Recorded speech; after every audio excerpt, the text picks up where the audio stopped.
Oh, deep in my heart, I do believe we shall overcome someday.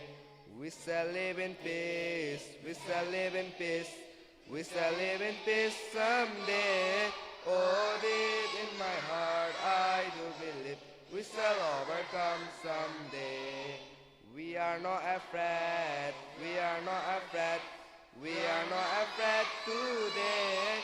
Oh, deep in my heart, I do believe we shall overcome someday.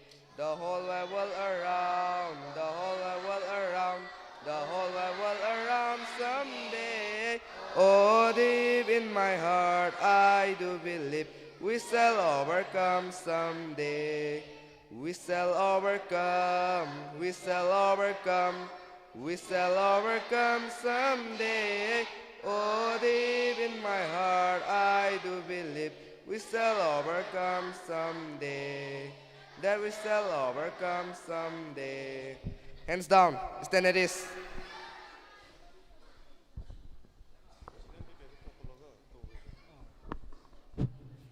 ꯑꯗꯨꯗꯤ ꯑꯩꯈꯣꯏ morning ꯑꯦꯁꯦꯝꯕꯜꯁꯤ ꯃꯇꯥꯡꯁꯤꯗ ꯂꯣꯏꯁꯤꯜꯂꯦ ꯂꯧꯖꯔꯒ ꯃꯍꯩꯔꯣꯏ ꯈꯨꯗꯤꯡꯃꯛ ꯏꯁꯥꯒꯤ ꯐꯝꯐꯝ ꯂꯥꯡꯗ ꯐꯝꯊꯔꯁꯤ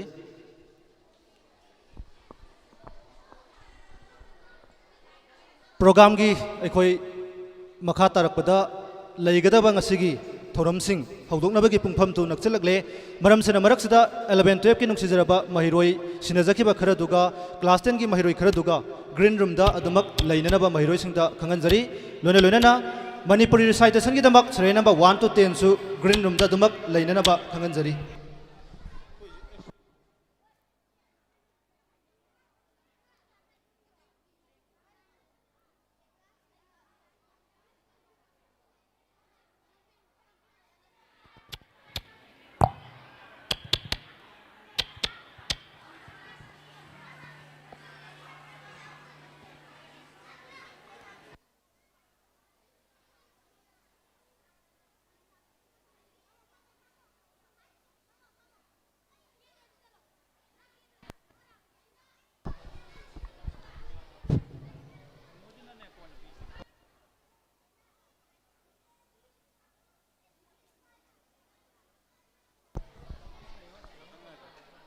ꯃꯔꯛꯁꯤꯗ ꯁ꯭ꯀꯨꯜ ꯑꯁꯤꯒꯤ ꯐꯪꯁꯟ ꯑꯁꯤꯕꯨ ꯃꯤꯠꯌꯦꯡ ꯇꯥꯕ ꯂꯥꯛꯄꯤꯔꯤꯕ ꯅꯨꯡꯁꯤꯖꯔꯕ ꯁ꯭ꯀꯨꯜ ꯑꯁꯤꯒꯤ ꯃꯍꯩꯔꯣꯏꯁꯤꯡꯒꯤ ꯄꯦꯔꯦꯟꯁꯤꯡ ꯒꯥꯔꯖꯤꯌꯥꯟꯁꯤꯡ ꯂꯣꯏꯅꯅ ꯈꯔ ꯆꯤꯊ ꯅꯥꯟꯊꯔꯤꯕ ꯃꯍꯩꯔꯣꯏꯁꯤꯡ ꯂꯝꯕꯦꯜꯗ ꯅꯠꯇ꯭ꯔꯦ ꯍꯥꯏꯔꯒꯅ ꯆꯥꯏꯊꯣꯛꯇꯨꯅ ꯂꯩꯕꯁꯤꯡ ꯑꯩꯈꯣꯏ ꯐꯪꯁꯟꯁꯤ ꯍꯧꯖꯔꯒꯦ ꯃꯔꯝ ꯑꯁꯤꯅ ꯈꯖꯤꯛꯇꯪ ꯈꯣꯡꯂꯩ ꯊꯨꯅ ꯀꯦꯝꯄꯁ ꯃꯅꯨꯡꯗ ꯆꯪꯁꯤꯟꯕꯤꯔꯛꯅꯕ ꯍꯟꯅ ꯈꯪꯍꯟꯖꯔꯤ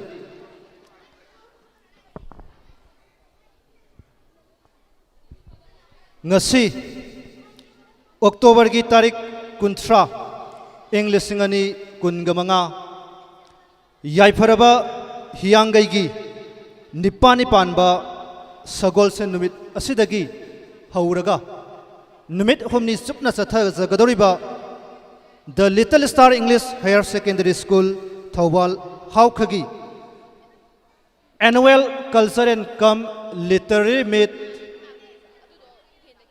2025 asibu hawdoknabagidamak sinjariba samlaba presidium members singi phampham lang asida lengsin binabagidamakta oja kharabu sinjalangjariba mahiroi singi maikaidagi nolokna koksinjabagi tanjadu laujage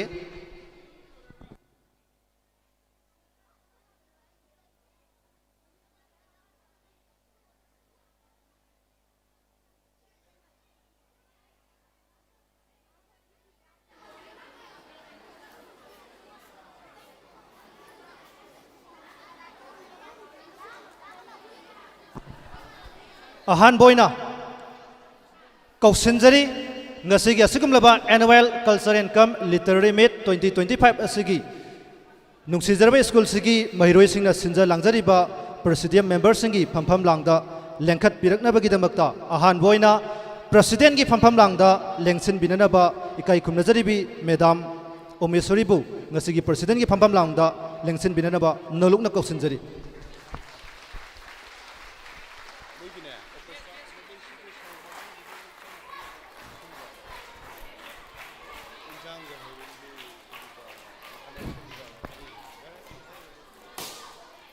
मथंगदा chief guest के फंफम लांगदा लेंसिन बिननबा इकाई खुमनजरीबा स्कूल सिगी सर हसनबु ngasi फंक्शन सिगी चिफ गेस्ट के फंफम लांगदा लेंसिन बिननबा नोलुना कौसिनजरी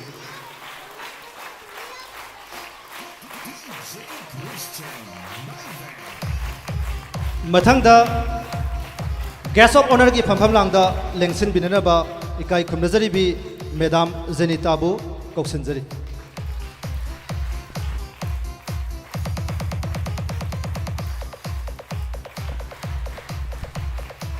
थागतजरी इकाई खुमनजरीबी लोइना इकाई खुमनजरीबा ओजासिंगना ngasi president guest of honour लोइना चीफ गेस्ट की फंफम लांगदा लेंसिन बिख्रबा मतुंग सिदा स्कूल सिगी नुक्सिजरबा महिरोई सिंगना सिंजाबा जमलबा स्कूल की मिंगलेन यावरबा लेंयान Singh खुदोल तंबीनबगीदमक्ता महिरोई सिंगी मफमदा सिनजरी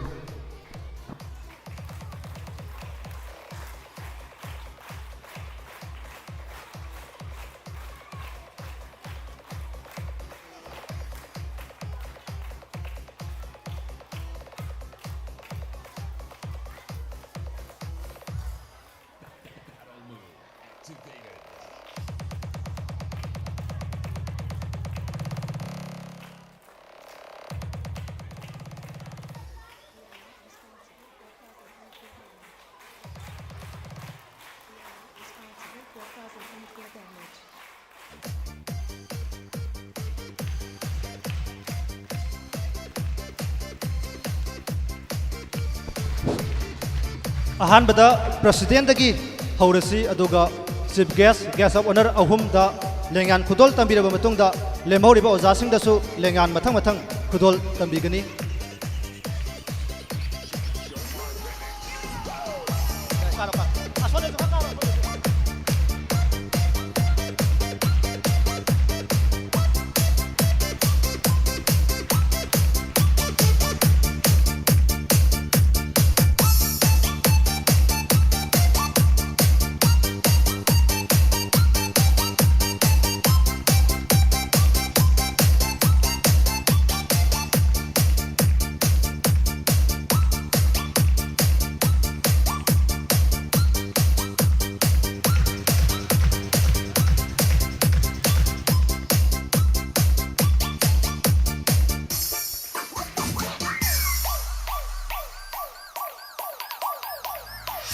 We are not responsible for causing any damage.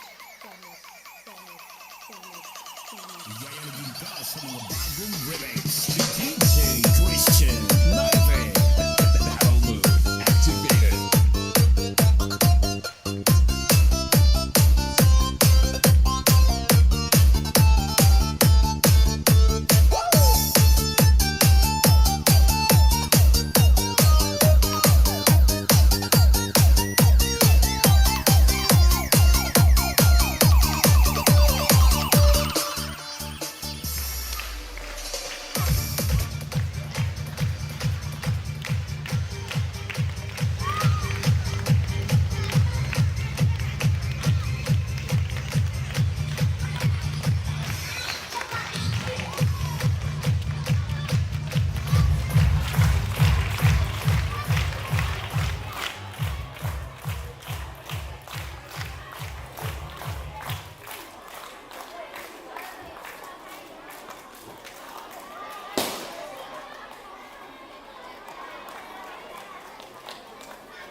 ꯊꯥꯒꯠꯆꯔꯤ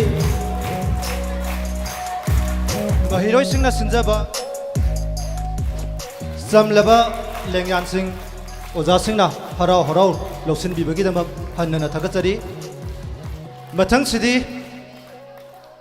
ꯆꯠꯊꯔꯛꯀꯗꯧꯔꯤꯕ ꯐꯪꯁꯟ ꯑꯁꯤ ꯇꯦꯛꯇ ꯀꯥꯏꯗꯅ ꯆꯠꯊꯖꯕ ꯉꯝꯅꯕꯒꯤꯗꯃꯛꯇ ꯇꯥꯏꯕꯪ ꯁꯦꯝꯕ ꯃꯄꯨꯒꯤ ꯃꯐꯝꯗ ꯊꯧꯅꯤꯖꯕꯒꯤ ꯇꯟꯖꯥ ꯑꯃꯈꯛ ꯂꯧꯖꯅꯕꯒꯤꯗꯃꯛ ꯏꯀꯥꯏ ꯈꯨꯝꯅꯖꯔꯤꯕ ꯑꯣꯖꯥ ꯄ꯭ꯔꯁꯤꯗꯦꯟ ꯆꯤꯐ ꯒꯦꯁ ꯂꯣꯏꯅꯅ ꯒꯦꯁ ꯑꯣꯐ ꯑꯣꯅꯔ ꯑꯣꯖꯥ ꯑꯍꯨꯝꯅ ꯂꯨꯆꯤꯡꯕꯤꯔꯒ ꯃꯩꯔꯥ ꯆꯨꯞꯈꯠꯄꯤꯔꯕ ꯃꯇꯨꯡꯗ ꯃꯄꯨꯒꯤ ꯃꯐꯝꯗ ꯂꯩꯁꯨ ꯀꯠꯄꯒꯤ ꯇꯟꯖꯥ ꯑꯃꯈꯛ ꯂꯧꯖꯅꯕꯒꯤꯗꯃꯛꯇ ꯃꯇꯝ ꯂꯧꯖꯒꯦ ꯃꯔꯝ ꯑꯁꯤꯅ ꯍꯥꯏꯔꯤꯕ ꯃꯤꯀꯨꯞ ꯑꯁꯤꯗ ꯅꯨꯡꯁꯤꯖꯔꯕ ꯁ꯭ꯀꯨꯜꯁꯤꯒꯤ ꯃꯍꯩꯔꯣꯏꯁꯤꯡ ꯂꯣꯏꯅꯅ ꯂꯦꯡꯕꯤꯔꯛꯏꯕ ꯄꯦꯔꯦꯟꯁꯤꯡ ꯃꯤꯀꯨꯞ ꯑꯃꯇꯪ ꯂꯦꯞꯈꯠꯃꯤꯟꯅꯗꯨꯅ ꯇꯥꯏꯕꯪ ꯃꯄꯨꯒꯤ ꯃꯐꯝꯗ ꯑꯩꯈꯣꯏ ꯄꯨꯟꯅ ꯆꯪꯖꯃꯤꯟꯅꯁꯤ ꯍꯥꯏꯗꯨꯅ ꯑꯣꯖꯥꯁꯤꯡꯒꯤ ꯃꯐꯝꯗꯒꯤ ꯅꯣꯂꯨꯛꯅ ꯍꯪꯒꯠꯆꯔꯤ ꯃꯔꯝ ꯑꯁꯤꯅ ꯍꯥꯏꯔꯤꯕ ꯃꯩꯔꯥ ꯆꯨꯞꯈꯠꯄꯒꯤ ꯊꯧꯔꯝ ꯑꯁꯤ ꯍꯧꯗꯣꯛꯄꯤꯅꯕꯒꯤꯗꯃꯛꯇ ꯏꯀꯥꯏ ꯈꯨꯝꯅꯖꯔꯤꯕ ꯃꯦꯗꯥꯝ ꯄ꯭ꯔꯁꯤꯗꯦꯟ ꯂꯣꯏꯅꯅ ꯁꯥꯔ ꯆꯤꯐ ꯒꯦꯁ ꯂꯣꯏꯅꯅ ꯃꯦꯗꯥꯝ ꯒꯦꯁ ꯑꯣꯐ ꯑꯣꯅꯔ ꯑꯍꯨꯝꯅ ꯂꯨꯆꯤꯡꯕꯤꯔꯒ ꯉꯁꯤꯒꯤ ꯃꯩꯔꯥ ꯆꯨꯞꯈꯠꯄꯤꯒꯅꯤ ꯉꯥꯛꯇꯪ ꯑꯩꯈꯣꯏ ꯃꯌꯥꯝ ꯂꯦꯞꯈꯠꯇꯨꯅ ꯇꯥꯏꯕꯪ ꯃꯄꯨꯒꯤ ꯃꯐꯝꯗ ꯆꯪꯖꯃꯤꯟꯅꯁꯤ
ꯑꯣꯖꯥ ꯑꯍꯨꯝꯒꯤ ꯃꯇꯨꯡ ꯏꯟꯕꯤꯔꯒ ꯂꯦꯝꯍꯧꯔꯤꯕ ꯑꯣꯖꯥꯁꯤꯡꯁꯨ ꯇꯥꯏꯕꯪ ꯃꯄꯨꯒꯤ ꯃꯐꯝꯗ ꯆꯠꯊꯔꯛꯀꯗꯧꯔꯤꯕ ꯑꯩꯈꯣꯏ ꯐꯪꯁꯟ ꯑꯁꯤ ꯃꯥꯏ ꯄꯥꯛꯅ ꯆꯠꯊꯕ ꯉꯝꯖꯒꯦ ꯍꯥꯏꯗꯨꯅ ꯊꯧꯅꯤꯃꯤꯟꯅꯈꯤꯕꯒꯤ ꯇꯥꯟꯖꯥ ꯑꯁꯤ ꯃꯌꯥꯝ ꯁꯔꯨꯛ ꯌꯥꯃꯤꯟꯅꯁꯤ ꯍꯥꯏꯗꯨꯅ ꯅꯣꯂꯨꯛꯅ ꯍꯪꯒꯠꯆꯔꯤ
ꯂꯩ ꯀꯠꯄꯤꯔꯝꯂꯕ ꯑꯣꯖꯥꯁꯤꯡ ꯑꯁꯣꯝ ꯅꯥꯀꯟꯒꯤ ꯀꯥꯈꯠꯐꯝ ꯑꯁꯤꯗ ꯀꯥꯈꯠꯄꯤꯔꯒ ꯃꯊꯛꯇ ꯂꯦꯡꯈꯠꯄꯤꯅꯅꯕ ꯍꯪꯒꯠꯆꯔꯤ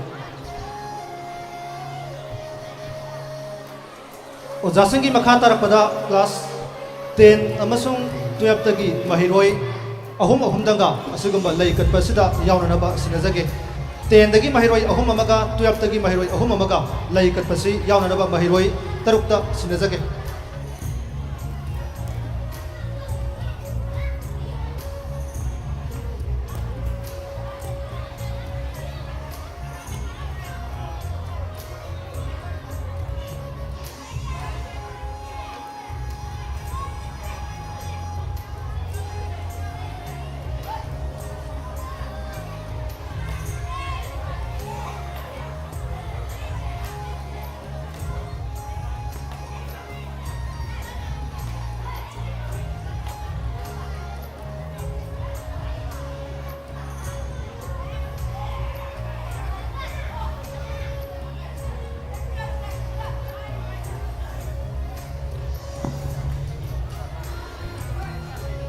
ꯃꯔꯛꯁꯤꯗ ꯑꯩꯈꯣꯏ ꯕꯣꯔꯗꯤꯡꯒꯤ ꯇꯥꯛꯄꯤ ꯇꯝꯕꯤꯔꯤꯕ ꯃꯤꯁ ꯑꯃꯁꯨꯡ ꯁꯥꯔ ꯂꯣꯏꯅꯅ ꯒꯦꯠꯀꯤ ꯁꯤꯁꯇꯔꯁꯨ ꯑꯉꯥꯡꯁꯤꯡꯒꯤ ꯑꯆꯝꯕ ꯈꯨꯗꯣꯜ ꯂꯧꯕꯒꯤ ꯇꯥꯟꯖꯥꯁꯤ ꯂꯧꯕꯤꯅꯕꯒꯤꯗꯃꯛꯇ ꯐꯪꯁꯟ ꯇꯧꯐꯝ ꯑꯁꯤꯒꯤ ꯑꯩꯈꯣꯏ ꯁ꯭ꯇꯦꯖ ꯃꯅꯥꯛꯇ ꯆꯪꯁꯤꯟꯕꯤꯔꯛꯅꯕ ꯈꯪꯍꯟꯖꯔꯤ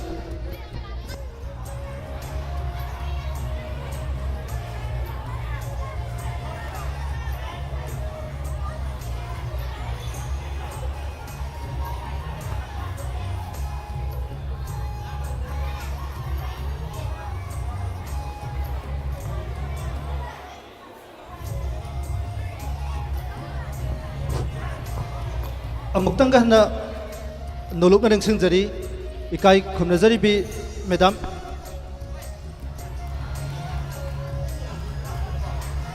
इकाई खुमनजरीबी मैडम शांतिबला लोनना मैडम सुबिता लोनना बोर्डिंग तापी तंबीरीबा मिस सार लोनना गेट की सिस्टर सु ngahaktang स्टेज मथक्ता लेंखत पिरकनबा नोलुकना हंगचरी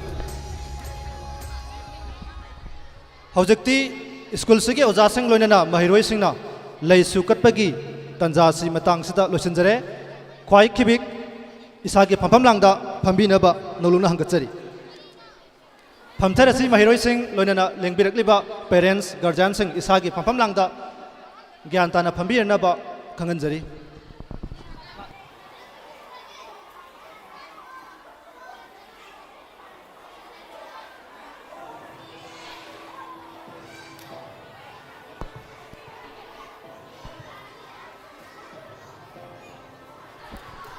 मथंग सिदी स्कूल सिगी 2025 बैच सिगी ओइना लैरिबा क्लास 10 अमसुंग क्लास 12 की महिरोई सिंगना मपुंग ओइना सिंजा लांगजरगा स्कूल सिगी क्लास नर्सरी दगिना 12 फावबगी मनुंग दलैबा महिरोई पुंबना सिंजा लांगजबा चमलबा खुदोन पोचिंग ओजा सिंगी मफमदा पीनरबगी तंजा दु महिरोई सिंगना लौबीगनी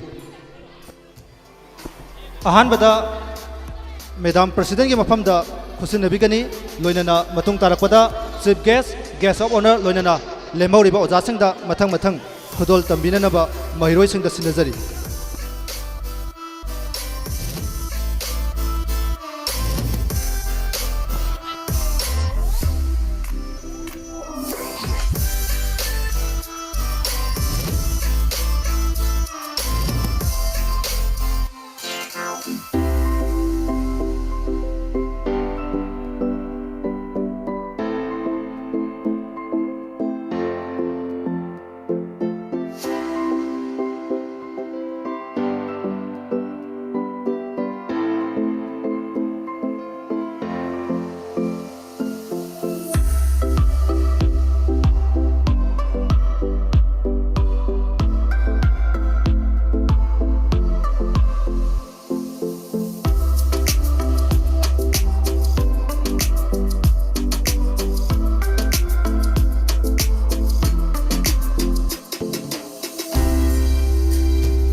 ꯑꯩꯈꯣꯏꯒꯤ ꯑꯣꯖꯥꯁꯤꯡꯗ ꯃꯍꯩꯔꯣꯏꯁꯤꯡꯅ ꯑꯆꯝꯕ ꯈꯨꯗꯣꯜꯁꯤꯡ ꯇꯝꯕ ꯂꯣꯏꯈ꯭ꯔꯕꯒꯤ ꯃꯇꯨꯡ ꯑꯁꯤꯗꯤ ꯑꯩꯈꯣꯏꯒꯤ ꯉꯁꯤꯒꯤ Annual Cultural Cum Literary Meet 2025 The Little Star English Higher Secondary School Thobal Haukagi Sigumlaba Thauram Masigi Maka Satha Jananabagidamata Masigi Thauram Asigi Welcome Address Bibinabagidamata Koksanjari Miss Priya Bungasigi Thauram Masigi Welcome Address Bibinanaba Nulukna Nixingjari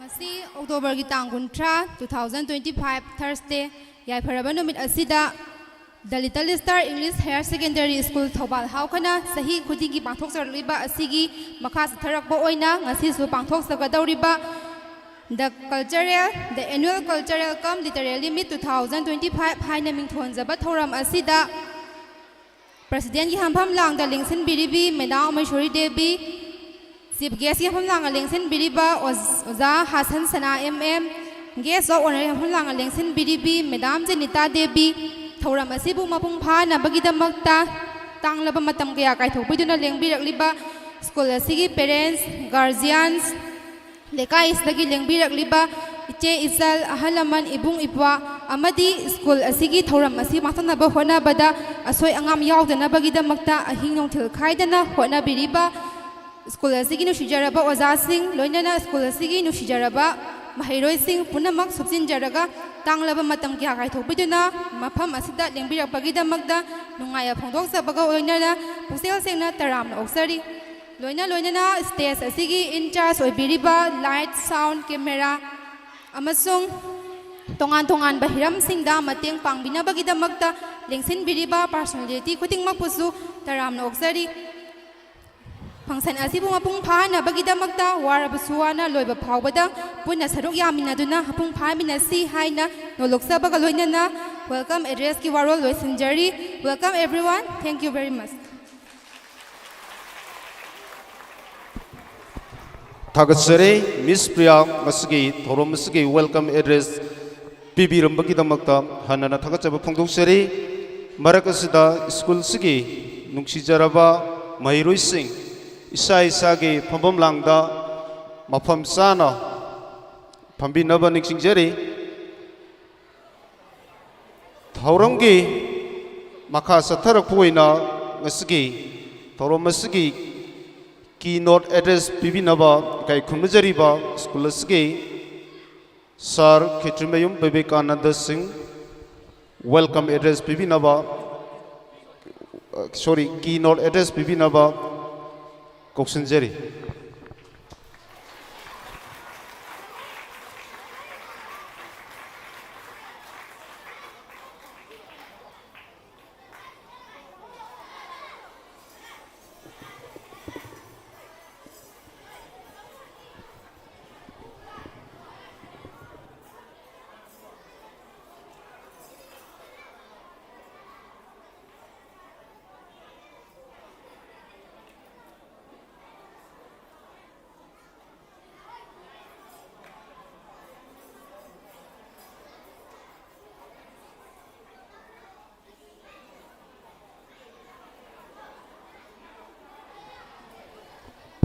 Hello, Zach, hello.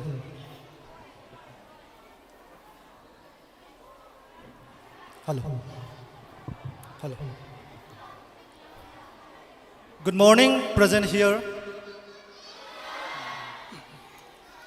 Ahan Bamaktada Lamdamasiba Konsin Biriba, Ibado Ibendo Anigi Mapamda, Nasiga Sigamlaba, Pangsalasibu, Mapung Pana, Satavamatamda, Ayat Apan, Soidangamda Pinabi Haidana, Nolokna, Kurumzari. Matangda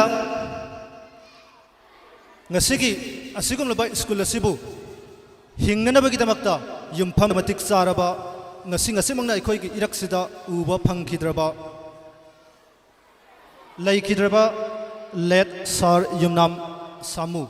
ikai khunbajariba school asigi oza principal ki apokpa gi mafamda thamoi sengna khwaidagi wangba tawimel khangba adu ehangna ngasigi phangsal asigi mangoina na uchari matung tarakpada haukiba sahi english singani kunga humdoi dagi satharakliba asigumba tangdu leita da phibam asida maram oiraga maral leitana punsi lomkhraba loinana leibaki apunbagi saktam ngamkhai kaidana bagi damakta thongna lengjen phudoktuna lanthengna ima leibaki damakta thawai kathok pikhraba athaubi singi thawai gi mafamdasu school sigi oja singi mohot sinjaraga khwaidagi wangba ikai khumnaba du ehaki ifamdagi uchari matung tarakpada school sigi thawai oizaramba class nursery dagi hauraga 12 phawbagi manungda school asida tambiramba mapugi thoksil matam sangnadi aikhoiga iraksida layu haina tambiramdraba punsi nauna pikhamna kribi school sigi nungsijaraba mahiroi singi thawai singi mafamdasu school sigi oja singna ngasigi asigumlaba phangsal asina lakwa matamda mahiroi singsibu aikhoigi thamoi nungda makhoi nungsibagi mami do ngasisu leptana leiri nakhoibu ningsingi haiduna oja singi mohot silaga ehangna ningsingjari loinana makhoi thawai sing aduna mapu magi mafamda ingna sikna santi leina nungaina leiba oirasanu loinana anoba mapoma isor mangna pibiduna mamangi mapokta tawbangamal mandraba taibangi sintha kaya du hena sangna tawbangamba pinabirasanu haiduna isorgi mafamda sangjari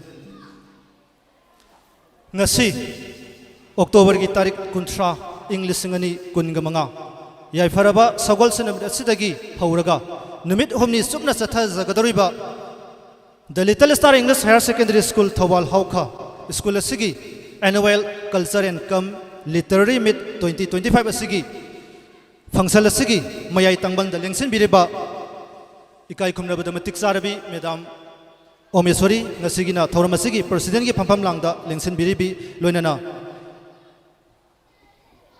Guest ki phampam langda lengsin biriba ikai khumnabada matik saraba Sar Hassan loinana Guest of Honor ki phampam langda lengsin biribi Madam Ajanita loinana school sigi nungsijaraba aigi colleague oja sing taram noksabag loinana ikok nona khurumjari loinana lengbirakliba school sigi nungsijaraba mahiroi singi parents sing guardian sing taram noksari thagatpa pongdoksari thoram asibu matam sana lengbiraktuna yaubibagi damak loinana asigulba phangsal asibu mai pangna sinba ngamnabagi damakta mateng pangbiriba sound light camera khudingmak mari leinaba khudingmak aina amamamda ming panjadragasu khudingmak taram noksari thagatpa pongdoksari loinana online gi khuthangda tongan wa prithibigi mafamda leiduna aikhoigi school asigi function singbu mijeng tabiriba loinana school ki oja singbu ningsing birakliba ngasi mangna aikhoigi irakta leitraba tongan wa mafamda leikraba school sigi mamanggi matamgi mairoi khudingmak pusu ngasigi function asina lakpaga iroinana oja singna na khoibu mamangda ningsinggiba adugumna ngasisu mayeng tadana nakhoibu nungsibagi mami ado adumak oja singi mafamda leiri haiduna ngasigi thoramasigi asiga mari leinana phongdoksari loisilakpada school asigi asa kayana thalaba class nursery dagina 12 phawbagi manungda leiriba aigi mangda leiriba moiroi khudimak taram noksari ngasigi phangsal asi yaubagi damakta harauba nungaiba adu ayhaki phamdagi phongdoksari asigulma phangsal asigi samlakpa keynote address ahak thamjage ahan banamit asida ikhoi Manipuri recitation cassette dance quiz pung solom jagoi rhymes hairibasing asi mathang ikhoi sathajagani loinana anisuba numita isai sing extempore speech English ki recitation sing loinana fancy dress apikpa angang singisu hayeng anisuba numit ki oina thamjari loinana ahum suba numit November ki tarik ama asida ahanba matamda school sigi oja singna mairoi singda ikoi yaifa mangon pibaga loinana asamba khudon potsing oja singna mairoi singda pibagi program chu yaujari matung tarakpada ikoi chithauba recitation khara fancy dress khara cassette dance loinana school sigi lemhoba mairoi singi isai su numit nini subna hayeng ga hangchit ka tawjagani loinana aroiba nabi asida ikoi guest artist khara su ikoi mayam gi thogol tawbinabagi damakta sem charaga leijari haire basi samlapa ꯑꯁꯤꯒꯨꯝꯕ ꯅꯨꯃꯤꯠ ꯍꯨꯝꯅꯤ ꯆꯨꯞꯅ ꯆꯠꯊꯔꯛꯀꯗꯧꯔꯤꯕ ꯑꯗꯨꯒꯨꯝꯕ ꯐꯪꯁꯟꯁꯤꯒꯤ ꯑꯩꯈꯣꯏ ꯁꯔꯨꯛꯁꯤꯡꯅꯤ ꯃꯈꯥ ꯇꯥꯔꯛꯄꯗ ꯀꯔꯤꯒꯤꯗꯃꯛꯇ ꯑꯩꯈꯣꯏ ꯇꯣꯉꯥꯟ ꯇꯣꯉꯥꯟꯕ ꯁ꯭ꯀꯨꯜꯁꯤꯡ ꯀꯣꯂꯦꯖꯁꯤꯡ ꯌꯨꯅꯤꯚꯔꯁꯤꯇꯤꯁꯤꯡꯅ ꯑꯁꯤꯒꯨꯝꯕ ꯐꯪꯁꯟ ꯑꯁꯤ ꯁꯤꯟ ꯂꯥꯡꯉꯤꯕꯅꯣ ꯍꯥꯏꯕꯒꯤ ꯅꯨꯡꯒꯤ ꯋꯥꯈꯜꯂꯣꯟ ꯈꯔ ꯈꯖꯤꯛꯇꯪ ꯑꯩꯍꯥꯛꯀꯤ ꯋꯥꯈꯟꯗ ꯂꯩꯖꯕ ꯈꯔ ꯊꯝꯖꯒꯦ ꯑꯩꯍꯥꯛꯅ ꯍꯥꯏꯖꯔꯛꯄ ꯃꯇꯝꯗ ꯁꯣꯏꯈꯤ ꯂꯥꯟꯈꯤꯕ ꯑꯋꯥꯠꯄ ꯍꯦꯟꯖꯟꯈꯤꯕ ꯆꯤꯊꯈꯤꯕ ꯀꯌꯥ ꯌꯥꯎꯔꯒꯁꯨ ꯁꯣꯏꯗꯕ ꯉꯝꯗꯕ ꯃꯤꯑꯣꯏ ꯄꯣꯛꯅꯤ ꯈꯜꯂꯒ ꯄꯨꯝꯅꯃꯛꯅ ꯄꯨꯛꯆꯦꯜ ꯆꯥꯎꯅ ꯉꯥꯛꯄꯤꯒꯅꯤ ꯂꯣꯏꯅꯅ ꯁ꯭ꯀꯨꯜꯁꯤꯒꯤ ꯅꯨꯡꯁꯤꯖꯔꯕ ꯃꯍꯩꯔꯣꯏꯁꯤꯡꯅ ꯇꯣꯉꯥꯟ ꯇꯣꯉꯥꯟꯕ ꯑꯩꯈꯣꯏꯒꯤ ꯏꯚꯦꯟꯠꯁꯤꯡ ꯎꯠꯂꯛꯄ ꯃꯇꯝꯗ ꯁꯣꯏꯕ ꯂꯥꯟꯕ ꯌꯥꯎꯔꯒꯁꯨ ꯌꯦꯡꯕꯤꯔꯤꯕ ꯈꯨꯗꯤꯡꯃꯛꯅ ꯄꯨꯛꯆꯦꯜ ꯆꯥꯎꯅ ꯃꯗꯨꯃꯁꯨ ꯉꯥꯛꯄꯤꯌꯨ ꯍꯥꯏꯅ ꯑꯩꯍꯥꯛꯅ ꯃꯥꯡꯖꯧꯅꯅ ꯅꯣꯜꯂꯨꯛꯆꯔꯤ ꯃꯔꯨꯑꯣꯏꯅ ꯑꯩꯈꯣꯏ ꯐꯪꯁꯟꯒꯨꯝꯕ ꯇꯧꯕꯁꯤ ꯃꯄꯨꯡ ꯑꯣꯏꯅ ꯑꯩꯈꯣꯏ ꯃꯇꯝ ꯃꯥꯡꯍꯟꯕꯅꯤ ꯄꯩꯁꯥ ꯍꯦꯟꯅ ꯈ꯭ꯔꯁ ꯇꯧꯕꯅꯤ ꯍꯥꯏꯅ ꯈꯟꯕꯁꯤ ꯆꯨꯝꯕ꯭ꯔꯥ ꯂꯥꯟꯕ꯭ꯔꯥ ꯃꯍꯩꯔꯣꯏꯁꯤꯡ ꯂꯥꯜꯂꯤꯀꯣ ꯃꯄꯨꯡ ꯑꯣꯏꯅ ꯐꯪꯁꯟ ꯇꯧꯕꯒꯤ ꯈ꯭ꯋꯥꯏꯗꯒꯤ ꯀꯥꯟꯅꯕꯁꯤ ꯑꯍꯥꯟꯕꯗ ꯑꯩꯈꯣꯏꯒꯤ ꯄꯥꯔꯁꯣꯅꯦꯂꯤꯇꯤ ꯑꯁꯤ ꯌꯥꯝꯅ ꯗꯤꯕꯂꯞ ꯇꯧꯕ ꯃꯤꯃꯥꯡ ꯊꯣꯡꯅ ꯋꯥ ꯉꯥꯡꯕ ꯉꯝꯕ ꯃꯤꯃꯥꯡ ꯊꯣꯡꯅ ꯁꯩꯔꯦꯡ ꯊꯤꯕ ꯉꯝꯕ ꯃꯤꯃꯥꯡ ꯊꯣꯡꯅ ꯏꯁꯩ ꯁꯛꯄ ꯗꯥꯟꯁ ꯇꯧꯕ ꯈꯨꯗꯤꯡꯃꯛꯁꯤ ꯉꯝꯍꯟꯅꯕꯒꯤꯗꯃꯛꯇ ꯆꯥꯎꯔꯕ ꯑꯗꯨꯒꯨꯝꯕ ꯄ꯭ꯂꯦꯠꯐꯣꯝ ꯑꯁꯤ ꯁ꯭ꯀꯨꯜꯁꯤꯡꯗ ꯁꯤꯜꯂꯤꯕ ꯐꯪꯁꯟꯁꯤꯡ ꯑꯁꯤꯅ ꯑꯣꯏꯔꯛꯀꯗꯣꯏꯅꯤ ꯑꯗꯨꯅ ꯑꯩꯈꯣꯏ ꯀꯅꯥꯃꯠꯇ ꯇꯨꯡꯒꯤ ꯐ꯭ꯌꯨꯆꯔꯁꯤ ꯂꯦꯞꯄ ꯉꯝꯗꯦ ꯇꯧꯕꯇꯕꯨ ꯑꯩꯅ ꯅꯣꯡꯃ ꯅꯣꯡꯃꯒꯤ ꯇꯧꯔꯤꯕ ꯄꯨꯟꯁꯤꯒꯤ ꯁꯤꯟꯊꯥ ꯑꯁꯤꯅ ꯑꯩꯒꯤ ꯇꯨꯡꯒꯤ ꯐ꯭ꯌꯨꯆꯔ ꯑꯣꯏꯔꯛꯄ ꯃꯇꯝꯗ ꯆꯥꯎꯅ ꯃꯇꯦꯡ ꯄꯥꯡꯉꯤ ꯍꯥꯏꯕꯁꯤꯃꯗꯤ ꯀꯛꯄ ꯌꯥꯔꯔꯣꯏꯗꯕ ꯑꯗꯨꯒꯨꯝꯕ ꯋꯥꯐꯝ ꯑꯃꯈꯛꯅꯤ ꯃꯍꯩꯔꯣꯏ ꯑꯌꯥꯝꯕꯗ ꯂꯩꯕ ꯑꯗꯨꯒꯨꯝꯕ ꯆꯃꯝꯅꯕ ꯋꯥꯈꯜ ꯈꯔ ꯈꯛꯇꯪ ꯑꯩ ꯁꯤꯌꯔ ꯇꯧꯖꯒꯦ ꯑꯌꯥꯝꯕ ꯃꯍꯩꯔꯣꯏꯁꯤꯗ ꯂꯩꯕ ꯋꯥꯈꯜꯁꯤ ꯑꯩꯍꯥꯛꯁꯤ ꯂꯥꯏꯔꯤꯛ ꯍꯩꯕ ꯋꯥꯠꯂꯤ ꯑꯩꯍꯥꯛꯁꯤ ꯁꯩꯔꯦꯡ ꯊꯤꯕ ꯊꯣꯛꯄ ꯃꯇꯝꯗ ꯊꯤꯒꯗꯧꯔꯤꯕ ꯁꯩꯔꯦꯡꯁꯤ ꯂꯥꯜꯂꯒꯗꯤ ꯃꯤꯅ ꯅꯣꯛꯁꯤꯜꯂꯛꯀꯅꯤ ꯏꯁꯩ ꯁꯛꯄ ꯃꯇꯝꯗ ꯁꯣꯏꯔꯒꯗꯤ ꯅꯣꯛꯂꯛꯀꯅꯤ ꯍꯥꯏꯕꯅꯆꯤꯡꯕ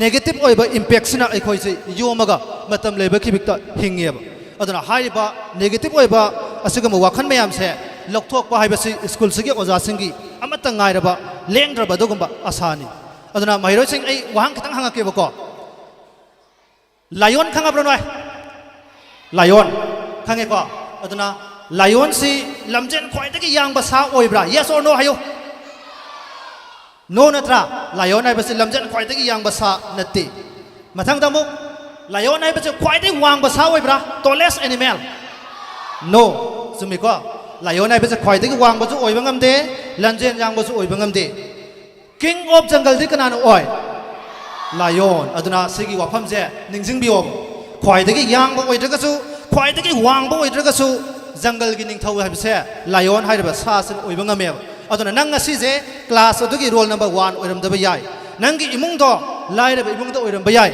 ꯑꯗꯨꯕꯨ ꯅꯍꯥꯛ ꯅꯁꯥꯁꯦ ꯂꯥꯏꯌꯣꯟꯒꯨꯝꯅ ꯅꯣꯡꯃꯗꯤ ꯃꯌꯥꯝꯒꯤ ꯂꯤꯗꯔ ꯑꯣꯏꯔꯛꯄꯁꯦ ꯌꯥꯏ ꯍꯥꯏꯕꯁꯦ ꯅꯤꯡꯁꯤꯡꯕꯤꯌꯨ ꯂꯣꯏꯅꯅ ꯉꯁꯤꯗꯒꯤꯅ ꯃꯇꯝ ꯈꯤꯇꯪ ꯍꯪꯒꯠꯂꯒ ꯌꯦꯡꯁꯤ ꯅꯍꯥꯛ ꯅꯁꯥꯁꯦ ꯄꯣꯛꯂꯛꯄ ꯃꯇꯝꯗ ꯅꯪꯁꯦ ꯄꯣꯛꯂꯛꯄ ꯃꯇꯝꯗ ꯅꯪꯒꯤ ꯏꯃꯥ ꯕꯕꯥ ꯀꯩꯔꯣꯏ ꯂꯩꯀꯥꯏ ꯃꯌꯥꯝ ꯈꯨꯗꯤꯡꯃꯛꯁꯦ ꯂꯣꯏꯅꯃꯛ ꯃꯣꯃꯣꯟ ꯃꯤꯅꯣꯛ ꯇꯝꯈꯤ ꯑꯗꯨꯕꯨ ꯃꯤꯑꯣꯏ ꯑꯃꯈꯛꯇꯤ कन्ना कन्ना कपची मिसक तो कनानो खंगब्रा नाक से पोको मतमदा मिपोंग खुदिमक से लोइना मोमो नोखी अदो मियो अमखती कपची मिसक से कना माले मिसक तो अतै कनाम तनते नंग नसाने निंजिंब्रा नंग नसा जे पोलको मतमदा कन्ना कन्ना कपगा लाकने मयामदी नोगले रंगने मिकप से नखोय द पीरि से करिनो नाक से ताइबंग से मपुसिना पृथ्वी असिदा अवोन बमा पुहलगे हाइदना ताइबंग हाइबा मियोय बसे सेमखिबनी हाइदना ताइबंग सेमगी अखोयगी वारी दसु पल्लिबने अदना मियोय खुदिमक्से ईश्वर सिना लैरिबा सा उसेक जीव पानबा मयाम सदगी अथोयबा मगुन हापे हरगा ताइबंग पाना थरकबने अदना अखोय खुदिमक्सु पोलकपा मतमदा इनोजेक पनखिबदो मयामना नोकपा मतमदा आइसे कप्पगा लाखिबजना पिनिंगिबा अदुगंबा थिमसे अतै करिमता नते मालेमसदा लैरिबा अदुगंबा जीव Panba मयामसदगी ताइबंग मियोयबा अखोयसिना अथोयबा Mughal अमखक ईश्वरना हापगा थाबिरकपनि ngasi aigi imungda waramba ngasi kairoi lekaida tangdu leta dabale bakya se nahak sina ko hanba ngamgani haibagi asa magalonena ईश्वर sina थाबिरकपनि adubu taibang chinjak charakpadagi aina sum chawkhalakpadagi kairoi lekaigi environment mayam sina like पादब ma'am मरक्त ngौसिनब क्या की मरक्त निशा चाब क्या की मो मत उब क्या ईश्वर नंगों सिनबीरप थौदांग कौथोखीदुना मैम की इले नाकसु लांग गाव लाइक पादब मैम से चंखीदुना इमान मानरगा फिवम लेबने है अदुना निंसिंगबीरगा फंक्शन से यावदगी अहंग हाइजरीब अहसे ताइबंग सेम मपुना करीगी वाखलों थाबीरपनो है निंसिंगबीरो अदुगा पुंसी से हिंगबा मतमदा नुंगाइबा पुंसी मरेन तगिदी अवाबा पुंसी मरेन अति हेना सांगना नत्रहगना मरांग कायना पिबिबनी नुंगाइबदी खरा खजिक्तनी अवाबना हेनबनी तौबतबु हाइरबा अवाबा सिंगदो थौना लाइना थेंगनरबा मतुंगदा नुंगाइबा हाइबदो लाकदबनेबा नुंगाइबा हाइबसे मतोंदा लाकदब नते आइना मदु सेमगदबनेबा अदुना येंगसी लाइरिक हाइत्रिबा अयामबसी अखोइगी एक्सपीरियंस की मतुंगिना पादबा होनदबना ngaktani लोइना पुनमक्सगी हौरखमदी अइगी ब्रेन दा यावलेबा वाखनजे वाखन खनबा ngambasina ayamba ohelli haibasi ningsingbiyo खुदमैना अइसी अयुक ngana haugatgena khallaga tumme khalasi haugalamtai matamsida nangi second thought amana ai haugatpasi ingida ngahakta ka leida tumsinge ngahakta ka tumgige imanaba tai tumamgani haibana singba dugu wakan kaya la akanda tumzilaga dum leigane aduga mai pakadam yoi kharati mana khalakaduine aina tummaga lei thoingai sida aiga tanagadaba mahakti larik padana haugalaka leiramani ko khanbaduna mak tumbase ngamdadana nganta haugalakanda masagi mathau tawdune aduna pumnamakse aigi wakhanjinane aduna hingol da ikoina mana masing thaba matamda kanamata pamna napi thanade adubu matonta napi haugalakpagum aigi wakhanjida aina nganta haugalake khalakanda tumningba phonba larik page khalakanda paningdaba phawlibase normal process amakhakneba kakpa yaroidabneba adubu mado hingoldagi napi phoidokpagum aigi wakhanda laiba asiguma phataba wakhanjingje matamgi matungina kogi napi phoidokpagum phoidokpagi mathauje adumakta ganeba kayamuk kanai khoi larekse honagadagi haibase magi palefam leiponte Russia da pokiba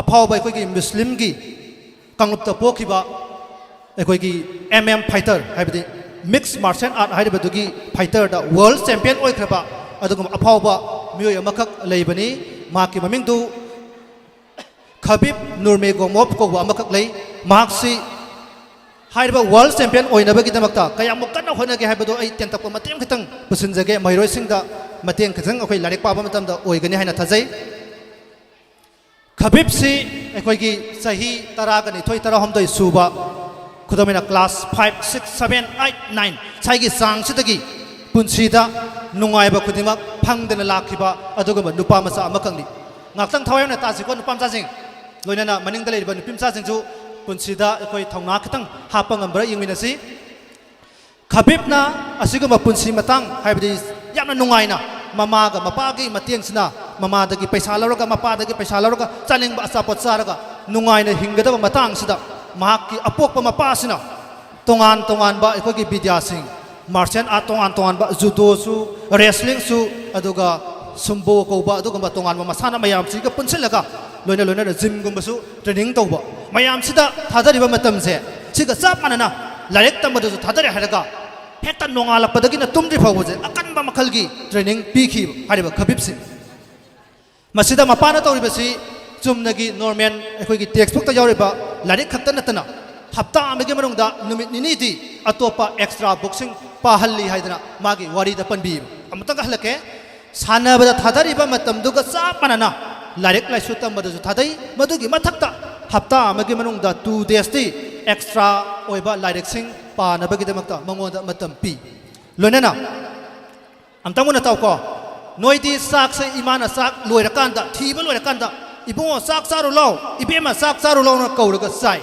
aduba Khabib ti iskun salamdai ki sak se matona thongali sak to thongnabagi damakta sing matona salhali ising matona sohali phiron matona soi loinana school su nongmata tokte sanaba makhal kaya du su nongmata leptana haiba practice mayam do tawrakhibne masidagi heladana tabada tu chuninga oiraba practice makhal ama suma ki mapasna world champion oiba ngamnabagi damakta adugumba sa makhal amaga mahaksiga film du ubagi mawongda hakthingna haiba Khabib siga man angang oringaida punahan bagi tanja amakakchu lei haidana magi wari ta palle adana mak matam chara siningba phauna phaukhena Khabib na pali haibadi aigi imanabi kaya adana larik pa bajo helandaba sana bajo helandaba aingon adu wali haidana adamak pressure pisilaga nongmata phawba nungaina hingan gidi hai thabak sumai leitrajune leibak to holli haidana magi wari ta palle adamai to na akang kanna nongmagi numisida matam aremada mangandana honarakpa mayamduna world champion oiba ngamakibini haibase ningsingoba adana ngasi mangda uriba akoibada thoiba aphawba doctor engineer mayam se doctor ओइरगा पोलक अमत याव नते अना होनबदुगी मतुंगिना Tungi result से लापनी अदुना अयाम महिरोइसिंग mobile दा मतम सोयदना मांगहलमगनि हाइना खल्ले खबिबती ममानबसिंग सानाबा खोटपगी मतम जे फंगंदना मागी मथौसिदा 24 hours की मनुंग अयाम सही मतमसिंग मतम थादर हारकना माय पाक चंगमबने अदुना नखोइसु माय पा ओइदबा महिरोइ अमत याव नते ngasai ka ina pankiba dumaina polakpa matamda nahak se lairek hairoidaba miyoini haina polakpa iraga polakpa kana yawi yawbra yawbunate nang doctor oibiyaroi engineer oibiyaroi ina khonba mi oibiyaroi haidana iraga polakpa taibang pan asida kana amata yawde khudingmak aigi wakhanna apang aigi wakhanna aswan aigi wakhanna pumnamak ohilakpa ngaktaneba aduna khoi khudingmak doctor loi oibiyaduni engineer loina oibiyaduni oiningba sinphamdo aina apamba sinphamdu aina haijaningba si apamba ohenengi pam su pam dana sangsiluragadi nak paisabudi phangbayai tawatabu samasigi saukhat thorangdi tawrokpa khara wagan haina thajai ai matamje sangna chu lorege losilakpada aina khwaidagi pamjaba wafam amatanga thamnamge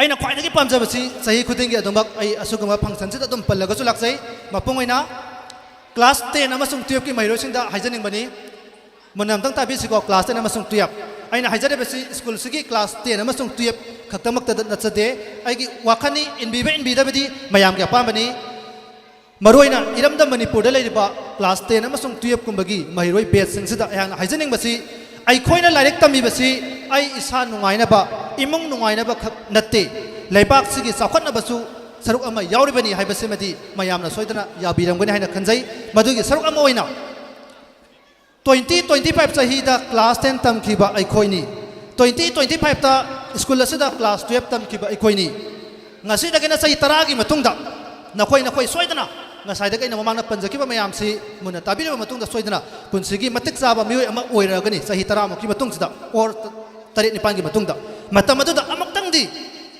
apunba class usagi 2025 ta class 10 tang pa bs ni haraga apunba body amakak sembiraba 12 ku apunba body ama sembiraba aduga nangi punsi dagi matam kharatang di punsi su panataba chorangna sahi ani ohum go batang maroina nakhoina bachelor oiringai da yum kai pan ringai da matik saba mi amam su oira matungda apunba body sem haraga nangi sinpham dagi phangakpa tha gi income or sahi gi income sidagi paisa khara tungchil haraga apunba sigi phalama thamtadi soidana sam lakhs ti phangane na khalle aduga ma sinpham sing aduna chahi khudingi 10 12 tholakaduni achugamba 10 12 ki base tugi senpham khara duna sarkar ngaidana leibak sigi lambian khara koila thanamba khangde swathara kaya ki mateng pangamba khangde khajek tawragadi leibak se sakholamba matamda school se tamkhiba mahiroi khuding makta gizu akoi daita soidana khara leigani lowba ngamgani habagi thajabase ai gi phamda leijai aduna hairabase ten amasung ki mairosang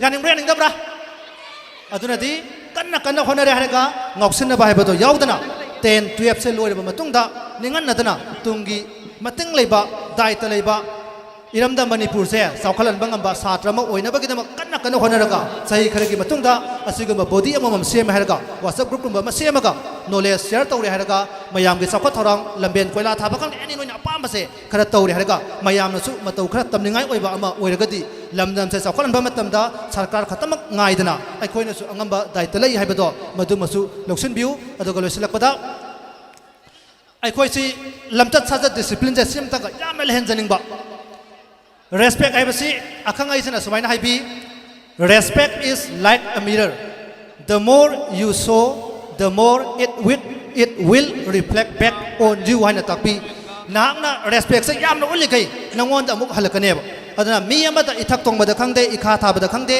thogolon bebar ullaga wa ngangadi nangona su thogolon bebar ullaga pakhum pirakani thina kaurugadi thina chairakani masi khangbiraga amana amada respect se urminasi ima baba punsida kawgano Mahabharat की वारी दा कन थौरबा शक्ति लेरबा निंगथौ मयाम की निंगथौरेन ओइखिबा द्रुजधोना हाइरिबा लानफमदो माइथीबगी मनुंगदा ख्वाइदगी चावरबा मरमसिंगी मनुंगदने माकी mama अमसुंग मपादो लान चलमदाइदा खुरुमगिदबा bore निखिदबदगी माइथीगिबनी हाइबसे नखोइ कावगनो माकी मपादो मित्तांगबनी ममासु mit khumjile haraga madu soinai ba ma oi aduna soinai ba dabu mangol lawraga mai pa ka dab nati haidana khan ki bedagi dujadona haibalan phamdo mai pakidabani haiba wari su leibani aduna nangi punsida nangna pamiba pandamdo phangba ngamnabagidamta ima babada khurum bai base nang kauba sungai leiganu maroi ba thabak chatpa exam chatpa gumba khumdugumba matamdadi songchoi choidana ima babadagi mangola sibat lauraga chatkadabani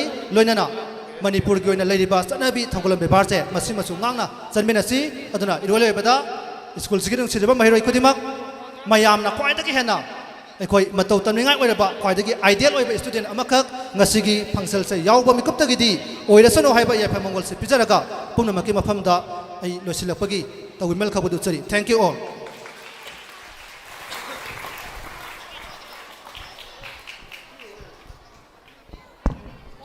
थागतजरी sir Vivekananda Singh keynote address पीबीरंबगीदमक्ता हनना थागतजब फोंदोकजरी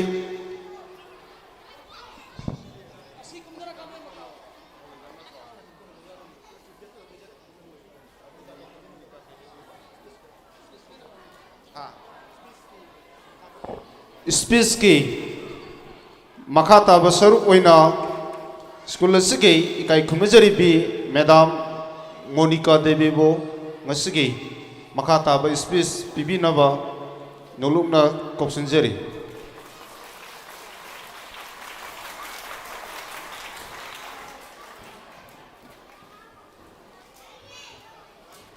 A very good morning to everyone present here.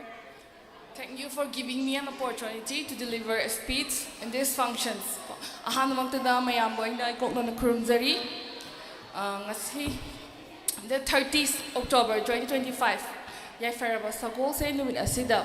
The Little Star English Higher Secondary School Thobal Haukana chahi khudingi pangthokna laiba function asi ngasi su the annual Cultural cum Literary Meet 2025 haina mingthonba thoram asida aibu wahai kara haibina haina bagidamag tanja pibigidamagta ai yam harauba faujai tanja asi gi khudong chaba lauraga ai wahai kara thamjari aina haibada ngakibada soikiba yarubasu mayamda ngakpigani thoram ama sinma matamda akoina function ama sinma matamda aduki matik waba adugi paisa changba amadi matam yamna mangi adubu harba singse yamna changi mangi haidana function se tawdabadi sunyamak yadi haina agi wakhad lawzai aduga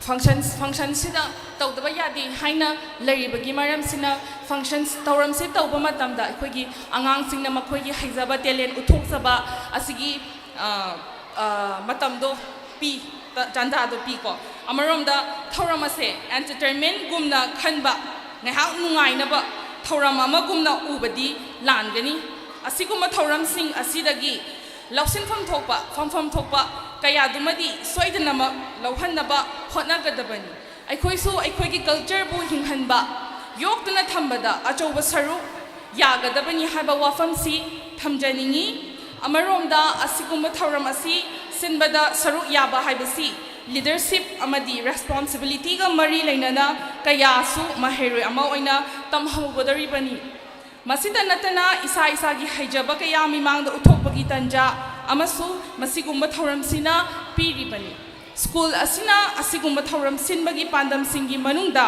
angang singi talent sing han tawduna magi makhogi pamjaba lambi talent khandokpagasu asigumba thoram sina yamna mating pangli bani maram kaya sina ngasimak pangthokliba thoram asi yamna tangai fadaba yamna kanaba thoram amani haina thamjari loiselakpada thamjaninglibadi aikoi khudingna asigumba thoram pangthokpagi nunggi oiba wakhalon khangminaba masigi wahanthok leihanba masidagi kanaba kayasi lawminaba haiba wafamsi mangda thaminasi haiba wafamsi thamjaraga mayambo obuka hana kurumjari.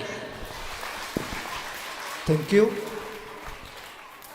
Mathangda ngasigi thoram asigi sip gas ki phampam lang da lengsin biriba kai kumnabada matik saraba sar hasan basu thoram asiga mari lainana wafam khajitang thambinaba ojagi mafamda nolukna hangatsari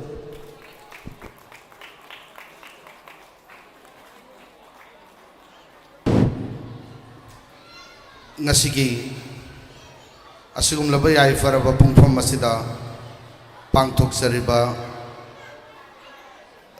The Little Star English Higher Secondary School की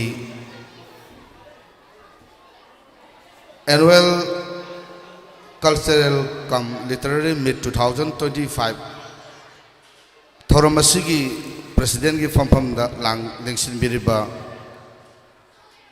madam Omeshwari मिंगोने पंजरबदा chief guest की फंफम लांग लेंसिन बिरिबी मिंगोने पंजरबदा madam जेनिटा अरुगे school की lower and higher section ani makki ujasing aduga chillaba matam kaya bu kai thok piduna thauramasibu mapung fahan da ba yade amadi mapung fahan badai khoi gi su sawrba thodang lai khanbiraga lengsin biriba school asigi nungsi jaraba guardian sing amadi tongan ba hiram sing da function nasibu thauramasibu mapung fahan binaba gidamakta lengsin biriba personality khuding makpu ahan bamakta de kai khumna bochari hairiba thauramasi taseng namak hairabada koina yamna hero hedaw nabagi damakta entertainment program amani entertainment function namani haina lojaraga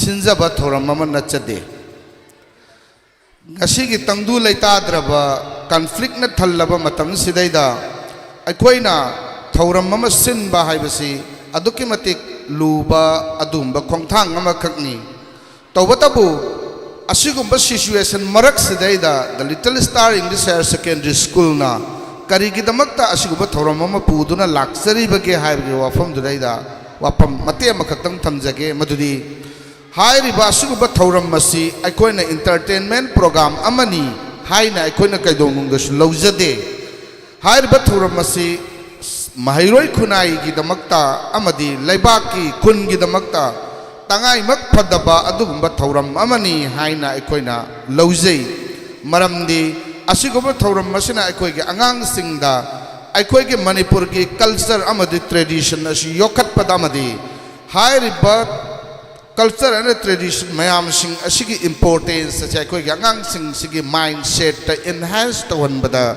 hairiba thauram masina aduke matik mateng pangani khallaga aikoina hairiba thauram masi pangtok chabani aikoi su khangjai leibak asigi situation leibak asida thokliba conflict mayam sing asida yariba makai aikoi angang sing dage thoidok na ka hena harau tayamba phongdok padu natabada chumna tangi thauram sidagi aikoina fangadoriba kanaba amadi masina piriba aikoida value mayam sing ado madu kaktang aikoina lausin janabagi pandamda aikoina thauram masi chinjabani amadi madugi pandam madumak aikoi phangminnagani haibagi wakhallon adumasu thamjari aduga mapandagi lengbirakpa aikoigi maruk mapang guardian sing loina khulasigi ikai khomna jariba ahlaman satra satri naharol loina na ngasigi thauram masi du sin langbada achauba thodang yabi khiba aikoigi oja sing loina aikoigi nungsi jaraba mahiroi sing pumnamaki achauba thodang nuna ngasi gumba thauram masi oiba ngambani aduna thamjani gi wafam di iloi bamakta da asigumba thauram masi aikoina sinma matamda chumna tangi thauram si loi khraga loi khiba natabada thauram masi sinbana kaina thangda matam sangna thauram masi sinbadagi aikoina fanghauba kanaba mayam singado aikoigi punsi da hapsillaga tungda matik chaba leibaki samajgi afaba yumbire nama oirakadawa angang amamam oibada aikoigi mahiroi singasa masina suksoi soidana ngasigi thauram masina kanaba amadi suksoi soidana piragani haiba khalon si thamjabaga loinana wafam khara thamoi nungdagi tholakpa wafam khara miyam mangda thamjaba tension jari aroiba maktada pumna mokpu amu hanne kai komna bo chari thank you very much Thagasari kai khumjari ba sar harsan sana ngasigi sikes ki thambam langda thambiri bena marik sumba wafam kaya phongdok piram bagi damakta hanana thagachaba phongdok seri mathang aside ngasigi thauram asigi president gi phambam langda phambiribi madam Omesuri na ngasigi thauram asiga mari leinana wafam khara thambirana bahaiduna nolokna ningsingjari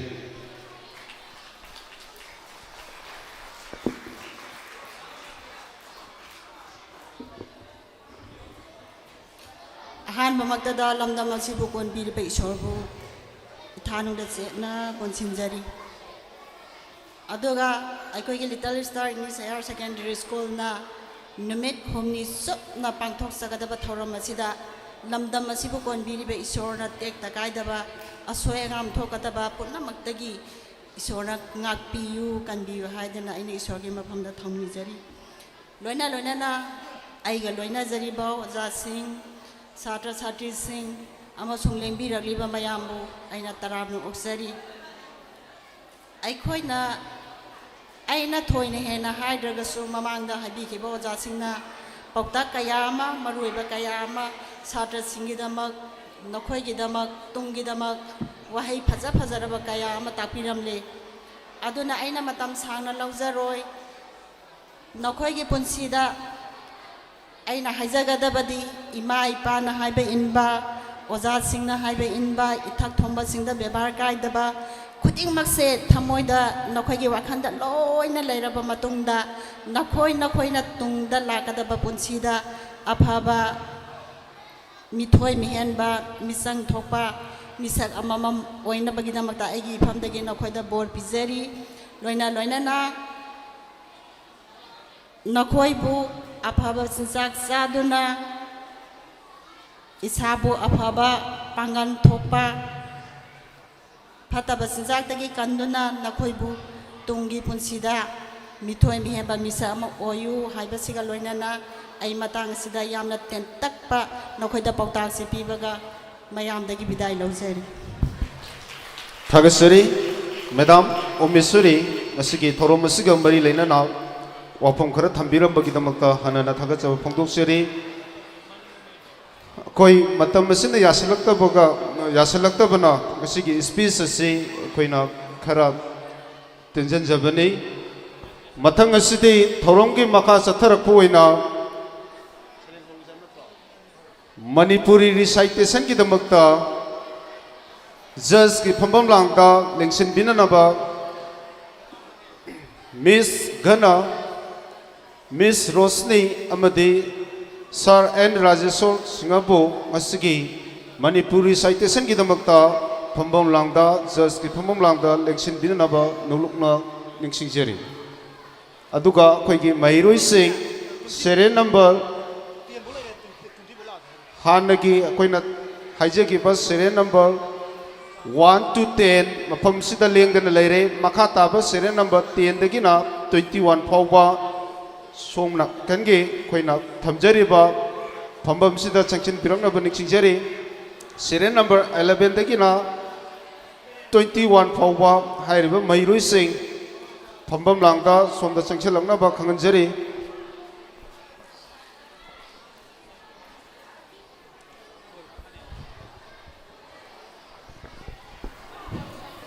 मरक थन्ना कोई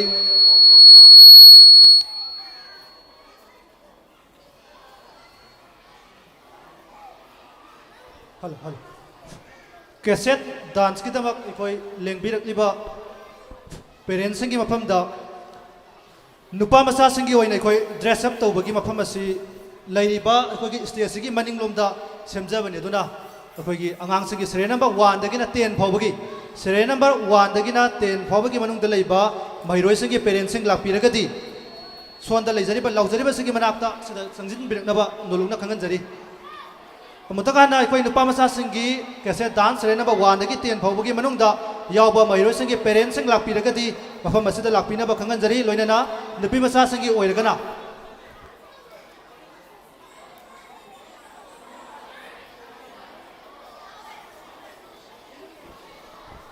नुपी मचा संगी ओइना कोई room number 1 3 4 first floor दा नुपी मचा संगी ओइना dress up तौबगी room थमजरे अदुगा लोइना नुपा मचा सिंगना मनिंगदा ओइना सिंजरे लोइना मांगजौना कोई arrange तौजकिबा हाइरबा parents की मतेंग पांगबिनबा नुसिजरबा स्कूल सिगी ओजा सिंग ड्रेस अप तौबसिदसु खरा संगसिन बिननबा अखोइना मांगजौना सिंजकिबा ओजा सिंग अदु चंगबिरकनबगिदमता खंगनजरी मका तरकपसि सैरेंगदा माइ ओनसन मिनसि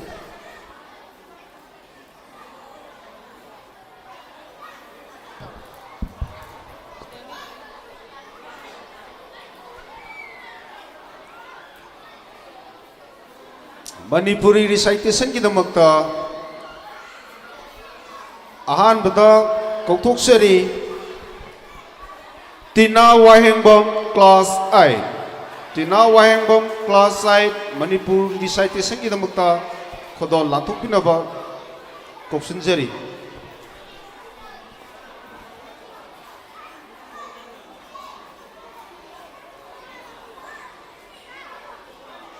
Sep Khanganjari L Kalpana class 10 Ahan mamaktada ay butakpi tambiriba oja guru amadi satro satro pumnamapu ay naikongnono krumjari. Amadi ngasigi function asibu minyeng ta balakpiriba parents guardian sing gusto ay naikay kumnabujari. Ay giming Wahengbom Tina ay thani pan kajari ay nang ngasi mayamang dalan thukadoriba sari ngasigi maming Haday Paipu lobir si ay gisari.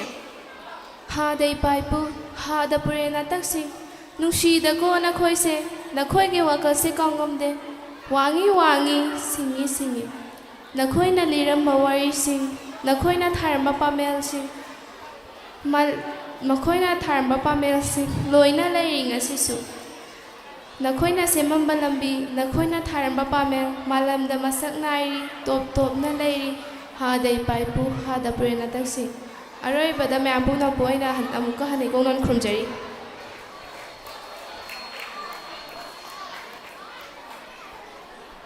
Koksunjari L Kalpana Devi class 10 Sem Sadhuna Lainaba Khangali Naidya Okram class 10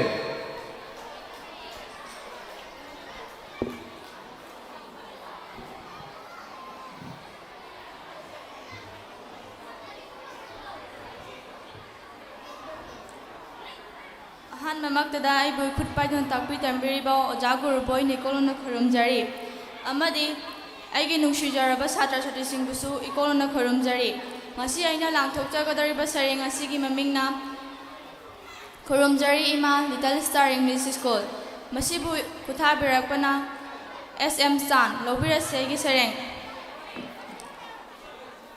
phajai ima Little Star English School nahakse chikna tongthen ngalida Indo Burma Road kidi chidaida sangjarakpa singbu chanbiba khangdaba singbu takpiba tapjaba ingjaba nolupa na tauna pumnamapu konbiri jat bijat khaida binahakni laire ina khunba leitabi imani mahigi jat bijat khaida binahakni laire ina khunba leitabi imani Hindu Muslim Christian pumnamaki punfamni nahakti mahigi lairembini ima nahakti kaujagi nachasingna Little Star English School kathokpadana na saruk pithokpadana na thaudang nongmata suwari haidido nachasingge laman toli ima kuina laibi khoko ima myapna bung thagachari Koksunjari Naidya Okram class 10 Sem Sadhuna Lainaba Khanganjari McDonald Junam class 8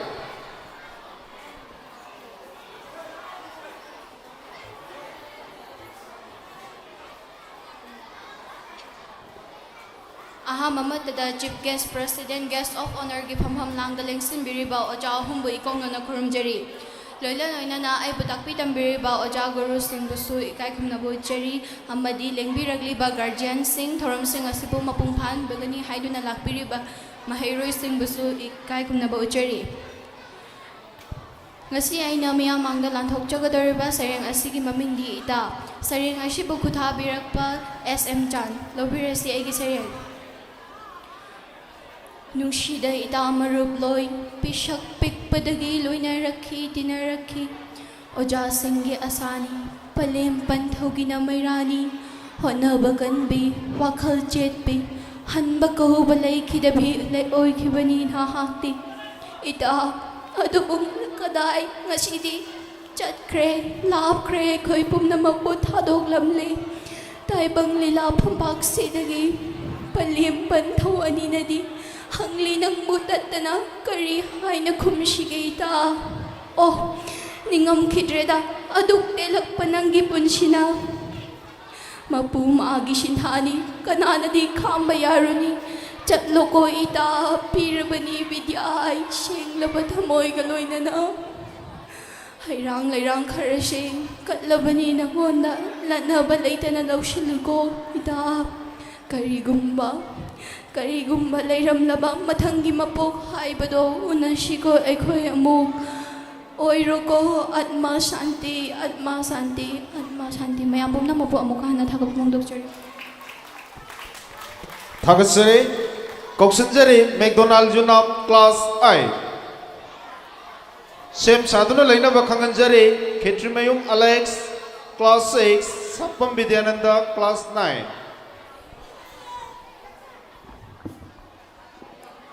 अहन बमंगता दाइबु ताकपी तंबिरिबा ओजा गुरु अमदि छात्र छात्री सिंबु आइने कोनोनो खोमजरी अमदि function असिबु मियेंग ताबा लाफिबा गजान सिंबु सैना इकाय खुनो बचरी आइना ngasi म्यामांदा लांथोजागदाबा सरें ngasi ममिंग कांगबिरो इबुंगो मसिबु इबिरपना एस निबि शर्मा शास्त्री लौबि एसेगी सरें कांगबिरो इबुंगो थोंगी नातै बोहनबिरो ngasi नुंसिबा सप्तम जक कया कयागी लोइनाइद्रबा खोंथांग लांगोन कया कयागी खमनाइद्रबा मियेंग थुंगलुरे थोंजिंग क्या नंगी नुंसि लिसिंगदा लैरमदे नहाती ओलमदे कनाना लोइनाइद्रबा थोंजिन तुरोइनबा खोंथांग कैदोंगै नोइबुंगो उनगदाबा नहाका खमनाइद्रबा लंबी लांगों लांबा खोंचत उंगमद्रबा पंथोंफम लमनाइद्रबा नरमदम कांगबिरो इबुंगो थोंगी नातै ओहनबिरो ngasi नुंसिबा सप्तम यां पुनमपो हमकने थागासरि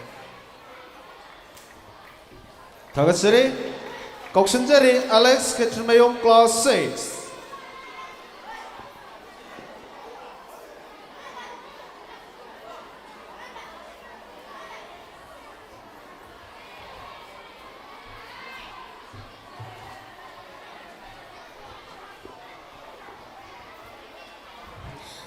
अहमक्तदा इबुखपना ताकपी तंबिरबो जागरो अमदि छात्र छात्री सिंबु अहमक्तदा इने कोनोनो खुमजरी अमदि फंक्शन सिबु मियेंग ताबा लाफिरिबा गजान सिंह बिरेन सिंबु सोइने इकाय खुनो बुचरी आइगी मेरेज को जे क्लास 6 तमजरी आइना ngasi म्यामांदा लांथोजागदाबा सरे ngasi की ममिंग केमना बासा इबिरपुना सारसन लबे सेगी सरे थेंगलबा हिंगा थेंगबदा लामैसा थेंगलबा हिंगा थेंगबदा तांगबा सिंगागी खुंगांगदा लामैसा कुमचालिबा लारबागी हुमा मंतन ओइकिबा पिरबा खंबोक पारें कन्बिनबा कना यावदना तुमना तांगो ओइख्रेदो सागतखिबने साकया पिरबा खंबो मनुंगदा अदुबु ngasi पुनमा अरेंबा तारे वकाल फमसु लेतना तेवा बिनाबसु रिजरबा दम मिखा बोलबा पुंसिसिदे इदम हंगेरी वहंग कया हेफाद्रबा मियबा करमबा पेमनो नहाना पालिबा लारबागी पिलबा साबु मचेताना थुगाय बिरगा खाली बरमाय पाले नाबन गोन थासे कौशनजरे डैनियल इरोम छापम विद्यानंदा क्लास 9 मरकथना सेरे नंबर 12 तगिना 21 फाउबगी मनुंगदा लेबा Tshering थिबिगदबा आंगांसिंग सोमदा फंबम Langda section बिरंगनाबा खंगजरे green room दा सेक्शन लंगनाबा खंगजरे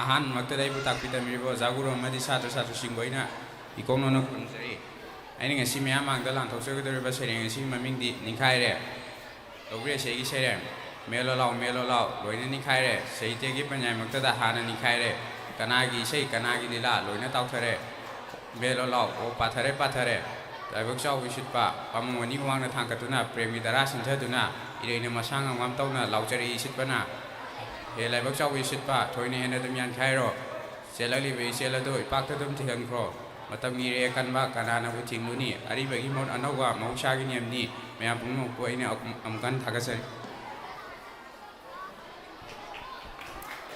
हेलो मरक थना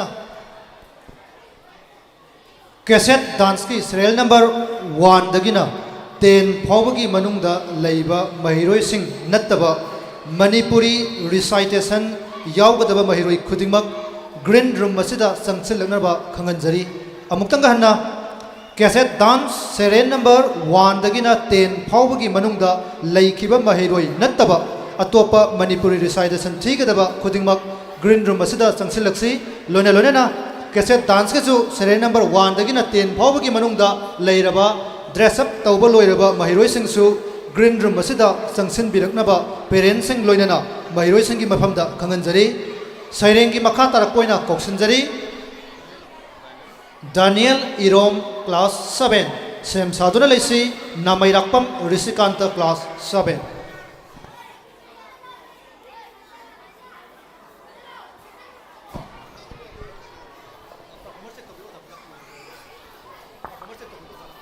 डांस की अदुगा अखोई ग्रीन रूम दा लैबिगदबा ओजादो यारगदे ग्रीन रूम दा आंगांग सिंग असिबो खितंग सिनबिनबा निंगसिंगजरी लोइना लोइनाना अखोई ngasiगी साइरेंगदा लैरिबा जज ति फंबम लांगदा लैबिरिबि मिस अनीसी डांस का मरी लेनबा थबक किदमकता बहुत सिंजगे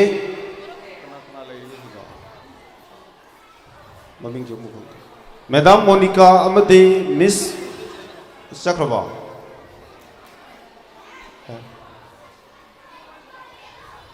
ममिंग कोई मथकता फमम लांगदा निंगजिन बिरिबि मैडम राजेश्वरी अमदे मिस लियोना ना ngasiगी जज की फमम Langda लेंगसिन बिननबा निंगसिंगजरी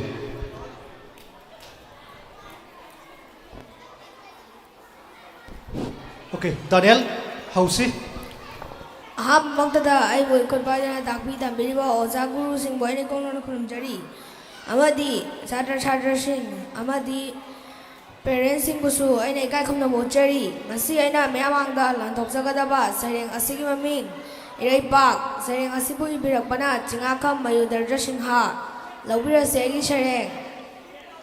Ningthire Vinuzagi ngakta sivalai dengi sanalik pang marakta amata tinba maningum ningthi mafam lairiba malem lekoi nungsida mahausa sanafam fazavagi haurakfam ningthi bagi tungnafam nungai bagi pongnafam haiba mafam asida ani sude malemda mirai baki achawa fazavana tillaba fura yomthona laitengba sana lupa wataba ningthi mafam da laiduna awaya da mafam ni achawa ningthong kayana yengsilaktuna mangonda landarakwa matamda mabu ngake ningduna irailana thadokpa achamba kana lairoida yumgi wakal tungoina magi da manghaiduna lanfam mayo yaduna landa thawai thabada chingnaba gari leinade mahausagi fazaba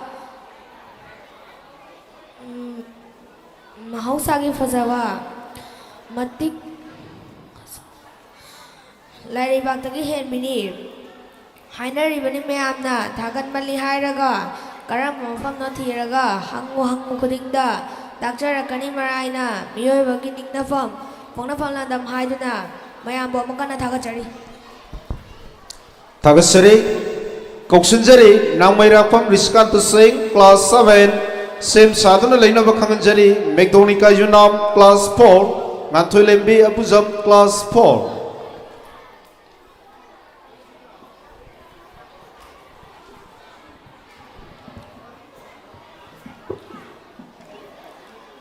Ahal namaktada aibu takpi tamirba oza singbu aina ikokno na kurumjari loina na ngasigi thauram asibu miyeng daba lakpiriba parents amasung satra satri punamakpu aina ikai khumnaba chari ngasi aina miyamangda lanthokjagadariba sareng asigi maming mausa larambi lobira segi sareng mausa gobi larambi imao miron sinana hakpu akaw parainungda irak na hankre adubu ima aina di lup dinen ahaki phajabagi iron nungsida ngamdrene jiman sidagi kangthu waiba wahai amadasu phajaman khraduna na haki niktiba saktamasi saithanaba molaba sangbana na thanungse nacha yakidi jangchapam chuni pothapam chuni nahaki asangba labuk lamhang pukning huna phajariba jingpa turen ꯅꯍꯥꯛꯀꯤ ꯀꯌꯥꯗ ꯅꯤꯡꯊꯤꯖꯔꯤꯕ ꯅꯍꯥꯛꯀꯤ ꯐꯖꯕꯕꯨ ꯃꯊꯣꯏ happily ꯍꯩꯄꯥꯜ ꯂꯩꯄꯥꯟ ꯊꯔꯣ ꯊꯝꯕꯥꯜ ꯃꯉꯥꯜ ꯅꯥꯏꯔꯤꯕ ꯁꯛꯇꯝ ꯄꯨꯝꯅꯃꯛ ꯇꯥꯏꯕꯪ ꯃꯄꯨꯒꯤ ꯃꯃꯜ ꯅꯥꯏꯗ꯭ꯔꯕ ꯈꯨꯗꯣꯜ ꯅꯤꯡꯊꯧ ꯃꯉꯥꯜ ꯄꯨꯝꯅꯃꯛ ꯄꯨꯡꯐꯝ ꯊꯥꯒꯠꯆꯔꯤ ꯊꯥꯒꯠꯆꯔꯤ ꯃꯊꯪ ꯑꯃꯨꯛ ꯀꯧꯈꯠꯆꯔꯤ ꯃꯦꯛ ꯗꯣꯅꯤꯀꯥ ꯌꯨꯝꯅꯥꯝ ꯀ꯭ꯂꯥꯁ 4 ꯁꯦꯝ ꯁꯥꯗꯨꯅ ꯂꯩꯁꯤ ꯉꯥꯟꯊꯣꯏ ꯂꯦꯝꯕꯤ ꯑꯕꯨꯖꯝ ꯀ꯭ꯂꯥꯁ 4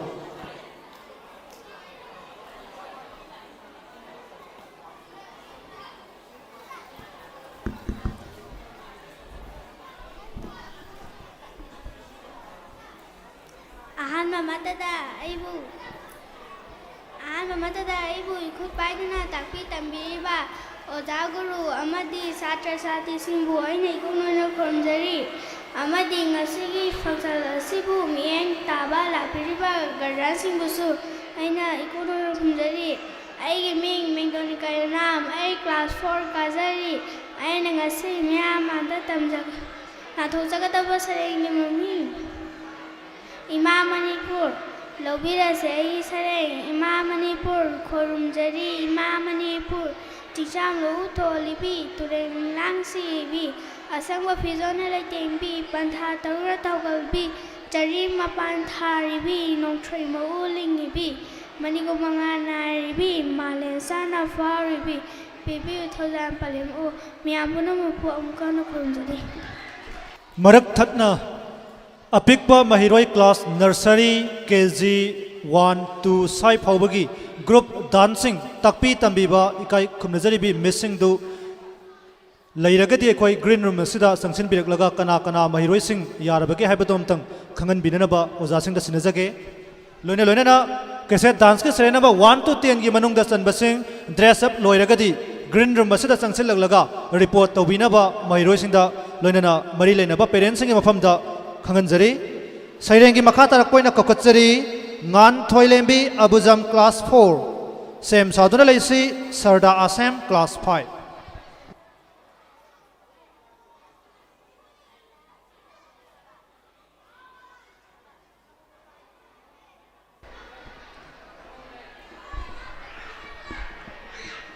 ꯑꯍꯥꯟꯕ ꯃꯛꯇꯗ ꯑꯩꯕꯨ ꯇꯥꯛꯄꯤ ꯇꯝꯕꯤꯔꯤꯕ ꯑꯣꯖꯥ ꯒꯨꯔꯨꯁꯤꯡꯕꯨ ꯏꯀꯣꯛ ꯅꯣꯏꯅ ꯈꯨꯔꯨꯝꯖꯔꯤ ꯑꯃꯗꯤ ꯊꯧꯔꯝ ꯑꯁꯤꯕꯨ ꯃꯤꯠꯌꯦꯡ ꯇꯥꯕ ꯂꯥꯛꯄꯤꯔꯤꯕ ꯁꯥꯇ꯭ꯔ ꯁꯥꯇ꯭ꯔꯤꯁꯤꯡ ꯑꯃꯁꯨꯡ ꯒꯥꯔꯖꯤꯌꯥꯟꯁꯤꯡꯕꯨꯁꯨ ꯏꯀꯥꯏ ꯈꯨꯝꯅꯕ ꯎꯠꯆꯔꯤ ꯑꯩꯒꯤ ꯃꯤꯡ ꯉꯥꯟꯊꯣꯏ ꯂꯦꯝꯕꯤ ꯀꯧꯖꯩ ꯑꯩꯅ ꯉꯁꯤ ꯃꯤꯌꯥꯝ ꯃꯥꯡꯗ ꯅꯥꯟꯊꯣꯛꯆꯒꯗꯧꯔꯤꯕ ꯁꯩꯔꯦꯡ ꯑꯁꯤꯒꯤ ꯃꯃꯤꯡꯅ ꯏꯃꯥ ꯅꯪꯅ ꯄꯤꯕꯤꯕ ꯄꯨꯟꯁꯤꯁꯦ ꯂꯨꯃꯜꯂꯤ ꯍꯥꯏꯗꯨꯅꯁꯨ ꯃꯥꯡꯍꯜꯂꯔꯣꯏ ꯄꯨꯟꯁꯤꯒꯤ ꯑꯀꯟꯕ ꯏꯔꯩ ꯀꯌꯥꯁꯨ ꯀꯥꯎꯁꯤꯡ ꯑꯣꯏꯅ ꯇꯥꯎꯊꯒꯦ ꯑꯀꯟꯕ ꯅꯣꯡꯂꯩ ꯀꯌꯥꯁꯨ ꯃꯔꯥ ꯆꯦꯠꯅ ꯎꯄꯥꯜꯒꯨꯝ ꯂꯦꯞꯀꯦ ꯍꯣꯠꯅꯒꯦ ꯄꯨꯟꯁꯤꯁꯦ ꯏꯃꯥꯒꯤ ꯃꯤꯅꯣꯛ ꯑꯃꯒꯤꯗꯃꯛ ꯃꯌꯥꯝ ꯄꯨꯝꯅꯃꯛꯄꯨ ꯑꯃꯨꯛ ꯊꯥꯒꯠꯆꯔꯤ ꯍꯜꯂꯣ ꯊꯥꯒꯠꯆꯔꯤ ꯃꯊꯪꯗ ꯑꯃꯨꯛ ꯀꯧꯈꯠꯆꯔꯤ ꯁꯔꯗꯥ ꯑꯁꯦꯝ ꯀ꯭ꯂꯥꯁ 5 ꯁꯦꯝ ꯁꯥꯗꯨꯅ ꯂꯩꯁꯤ ꯏꯔꯦꯅꯤ ꯂꯥꯏꯁ꯭ꯔꯝ ꯀ꯭ꯂꯥꯁ 5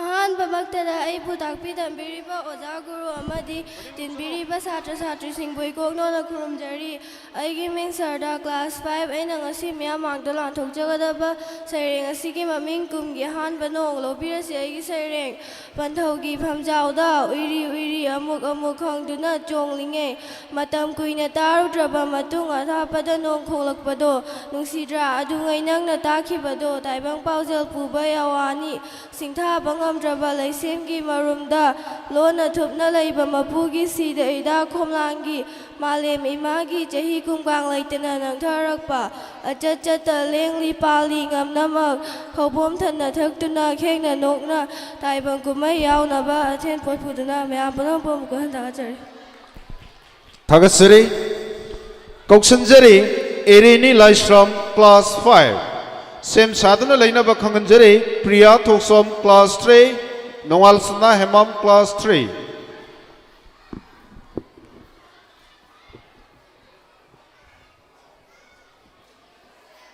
ꯑꯍꯥꯟꯕꯃꯛꯇꯗ ꯑꯩꯕꯨ ꯏꯈꯨꯠꯄꯥꯏꯗꯨꯅ ꯇꯥꯛꯄꯤ ꯇꯝꯕꯤꯕ ꯑꯣꯖꯥ ꯒꯨꯔꯨꯁꯤꯡꯕꯨ ꯏꯀꯣꯛ ꯅꯣꯏꯅ ꯈꯨꯔꯨꯝꯖꯔꯤ ꯑꯃꯗꯤ ꯐꯪꯁꯟ ꯑꯁꯤꯗ ꯃꯤꯠꯌꯦꯡ ꯇꯥꯕꯤꯔꯤꯕ ꯒꯥꯔꯖꯤꯌꯥꯟꯁꯤꯡ ꯑꯃꯗꯤ ꯁꯥꯇ꯭ꯔ ꯁꯥꯇ꯭ꯔꯤꯁꯤꯡꯕꯨ ꯏꯀꯣꯛ ꯅꯣꯏꯅ ꯈꯨꯔꯨꯝꯖꯔꯤ ꯑꯩꯒꯤ ꯃꯤꯡ ꯑꯦꯔꯤꯅꯤ ꯀꯧꯖꯩ ꯀ꯭ꯂꯥꯁ 5 ꯀꯥꯖꯔꯤ ꯑꯩꯅ ꯉꯁꯤ ꯃꯌꯥꯝꯃꯥꯡꯗ ꯂꯥꯡꯊꯣꯛꯇꯧꯔꯤꯕ ꯁꯩꯔꯦꯡ ꯑꯁꯤꯒꯤ ꯃꯃꯤꯡ ꯀꯣꯝꯕꯤꯔꯩ ꯂꯧꯕꯤꯔꯁꯤ ꯑꯩꯒꯤ ꯁꯩꯔꯦꯡ ꯀꯣꯝꯕꯤꯔꯩ ꯁꯩꯔꯦꯡꯕ ꯅꯐꯦ ꯅꯋꯥ ꯀꯣꯝꯕꯤꯔꯩ ꯂꯩꯔꯥꯡ ꯂꯩꯆꯨ ꯌꯦꯡꯂꯨꯔꯒ ꯀꯥꯕꯪ ꯍꯤꯒꯣꯛ ꯃꯥꯟꯕ ꯂꯩ ꯁꯤꯡꯉꯦꯟꯅꯇ ꯎꯔꯒ ꯂꯥꯏꯔꯥꯝ ꯅꯪꯒꯤ ꯋꯥꯈꯜꯅ ꯊꯃꯣꯏ ꯆꯥꯡꯗꯣꯛ ꯄꯥꯊꯣꯛꯏ ꯑꯅꯧꯕ ꯅꯨꯡꯒꯤ ꯃꯆꯨꯅꯤ ꯁꯥꯊꯦꯡ ꯅꯥꯏꯅ ꯁꯥꯠꯄꯅꯤ ꯂꯝꯇꯥ ꯁꯖꯤꯕꯨ ꯂꯥꯛꯄꯗ ꯍꯥꯟꯅ ꯂꯦꯂꯦꯡ ꯆꯠꯂꯕ ꯂꯝꯐꯦꯜ ꯀꯧꯕ ꯂꯝꯗꯝꯅꯤ ꯁꯥꯠꯆꯔꯥꯎ ꯀꯣꯝꯕꯤꯔꯩ ꯀꯣꯝꯕꯤꯔꯩ ꯑꯩꯅ ꯌꯥꯅꯤꯡꯂꯦ ꯑꯩꯒꯤ ꯊꯋꯥꯏꯅ ꯈꯣꯏꯗꯥꯔꯦ ꯁꯖꯤꯕꯨ ꯊꯥ ꯂꯥꯛꯄꯗ ꯀꯨꯝꯒꯤ ꯆꯩꯔꯥꯎꯕ ꯅꯪꯅꯕ ꯀꯣꯝꯕꯤꯔꯩ ꯂꯩꯁꯥ ꯇꯝꯂꯒꯦ ꯂꯥꯏꯅꯤꯡꯊꯧ ꯁꯅꯥꯃꯍꯤ ꯁꯤꯗꯕ ꯏꯃꯥ ꯂꯩꯕꯔꯦꯟ ꯁꯤꯗꯕꯤ ꯑꯅꯤꯒꯤ ꯉꯁꯥꯏ ꯀꯣꯟꯅ ꯆꯦꯟꯖꯔꯒꯦ ꯊꯋꯥꯏ ꯇꯥꯅ ꯃꯌꯥꯝ ꯄꯨꯝꯅꯃꯛꯄꯨ ꯑꯃꯨꯛ ꯍꯟꯅ ꯊꯥꯒꯠꯆꯔꯤ ꯀꯧꯁꯤꯟꯖꯔꯤ ꯄ꯭ꯔꯤꯌꯥ ꯊꯣꯛꯁꯣꯝ ꯀ꯭ꯂꯥꯁ 3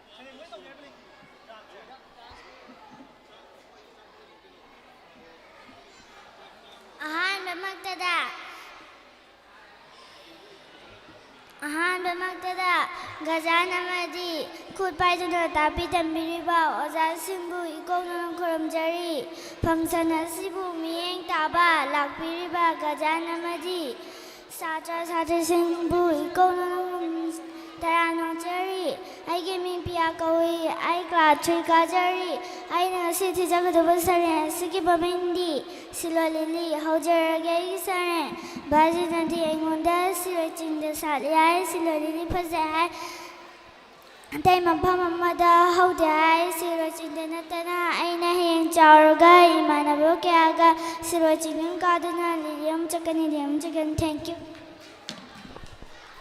ꯊꯥꯒꯠꯆꯔꯤ ꯀꯧꯁꯤꯟꯖꯔꯤ ꯅꯣꯡꯉꯥꯜ ꯁꯅꯥ ꯍꯦꯃꯥꯝ ꯀ꯭ꯂꯥꯁ 3 ꯁꯦꯝ ꯁꯥꯗꯨꯅ ꯂꯩꯅꯕ ꯈꯪꯍꯟꯖꯔꯤ ꯆꯤꯡꯂꯦꯟ ꯁꯅꯥ ꯀ꯭ꯂꯥꯁ 4 ꯀꯤꯌꯥꯝ ꯂꯟꯆꯦꯟꯕꯤ ꯀ꯭ꯂꯥꯁ 7 ꯃꯔꯛꯇꯅ ꯁꯩꯔꯦꯡꯒꯤ ꯁꯦꯔꯤꯌꯦꯜ ꯅꯝꯕꯔ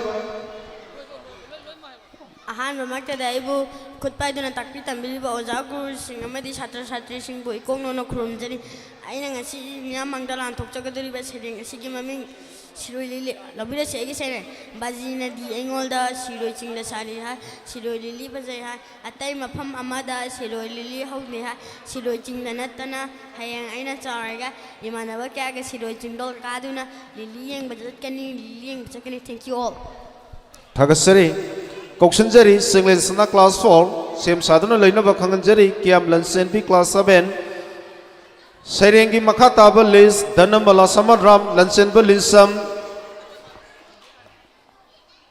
ꯁꯩꯔꯦꯡ ꯃꯈꯥ ꯇꯥꯕ ꯀꯥꯡꯕꯨꯁꯤꯡ ꯁꯣꯝꯗ ꯒ꯭ꯔꯤꯟ ꯔꯨꯝꯗ ꯆꯪꯁꯤꯜꯂꯛꯅꯕ ꯈꯪꯍꯟꯖꯔꯤ ꯑꯍꯥꯟꯕꯃꯛꯇꯗ ꯑꯩꯕꯨ ꯈꯨꯠ ꯄꯥꯏꯗꯨꯅ ꯇꯥꯛꯄꯤ ꯇꯝꯕꯤꯕ ꯑꯣꯖꯥ ꯒꯨꯔꯨꯕꯨ ꯑꯃꯗꯤ ꯁꯥꯇ꯭ꯔ ꯁꯥꯇ꯭ꯔꯤꯁꯤꯡꯕꯨ ꯏꯀꯣꯛꯅꯅ ꯈꯨꯔꯨꯝꯖꯔꯤ ꯉꯁꯤ ꯐꯪꯁꯟ ꯑꯁꯤꯕꯨ ꯌꯦꯡꯕ ꯂꯥꯛꯄꯤꯕ ꯒꯥꯔꯗꯤꯌꯟ ꯑꯃꯗꯤ ꯄꯦꯔꯦꯟꯁꯁꯤꯡꯕꯨ ꯏꯀꯥꯏ ꯈꯨꯝꯅꯕ ꯑꯩꯅ ꯉꯁꯤ ꯃꯌꯥꯝ ꯃꯥꯡꯗ ꯂꯥꯎꯊꯣꯛꯀꯗꯕ ꯁꯩꯔꯦꯡ ꯑꯁꯤꯒꯤ ꯃꯃꯤꯡ ꯃꯇꯧ ꯇꯝꯒꯅꯤ ꯂꯧꯕꯤꯔꯁꯤ ꯑꯩꯒꯤ ꯁꯩꯔꯦꯡ ꯀꯛꯆꯤꯡꯒꯤ ꯃꯇꯧ ꯇꯝꯒꯅꯤ ꯁꯨꯕ ꯅꯣꯝꯕ ꯂꯦꯞꯇꯕ ꯏꯇꯤꯡꯒꯤ ꯃꯇꯧ ꯇꯝꯒꯅꯤ ꯇꯤꯟꯅꯕ ꯐꯣꯠꯆꯤꯟꯕ ꯇꯩꯁꯤꯟꯕ ꯅꯨꯃꯤꯠꯀꯤ ꯃꯇꯧ ꯇꯝꯒꯅꯤ ꯉꯟꯅ ꯉꯟꯅ ꯁꯨꯕ ꯊꯥꯕꯜꯒꯤ ꯃꯇꯧ ꯇꯝꯒꯅꯤ ꯈ꯭ꯋꯥꯏꯕꯨ ꯉꯟ ꯇꯥꯛꯀꯟꯕ ꯃꯩꯈꯨꯒꯤ ꯃꯇꯧ ꯇꯝꯒꯅꯤ ꯋꯥꯡꯈꯠꯅꯕ ꯇꯛꯅꯕ ꯊꯦꯡꯛ ꯌꯨ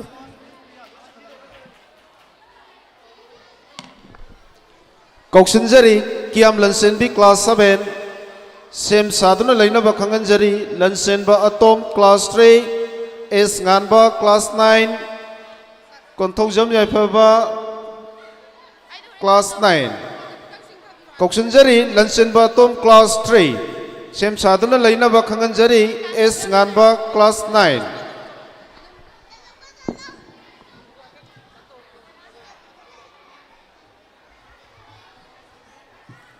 ꯑꯍꯥꯟꯕꯃꯛꯇꯗ ꯑꯩꯕꯨ ꯈꯨꯠ ꯄꯥꯏꯗꯨꯅ ꯇꯥꯛꯄꯤ ꯇꯝꯕꯤꯔꯤꯕ ꯑꯣꯖꯥ ꯒꯨꯔꯨ ꯑꯃꯗꯤ ꯁꯥꯇ꯭ꯔ ꯁꯥꯇ꯭ꯔꯤꯁꯤꯡꯕꯨ ꯏꯀꯣꯛꯅꯅ ꯈꯨꯔꯨꯝꯖꯔꯤ ꯉꯁꯤ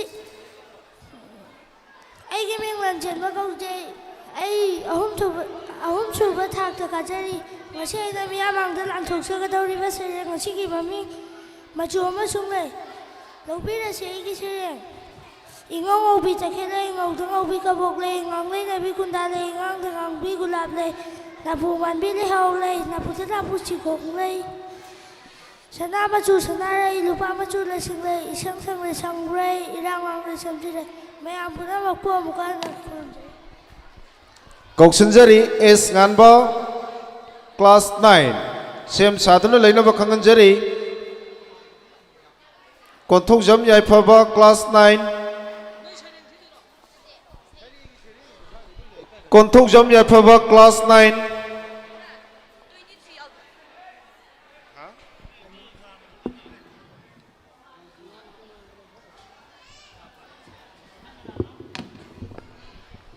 sem saduna leina ba khanganjari lamnganbi laisram class 10 sanasam susei class I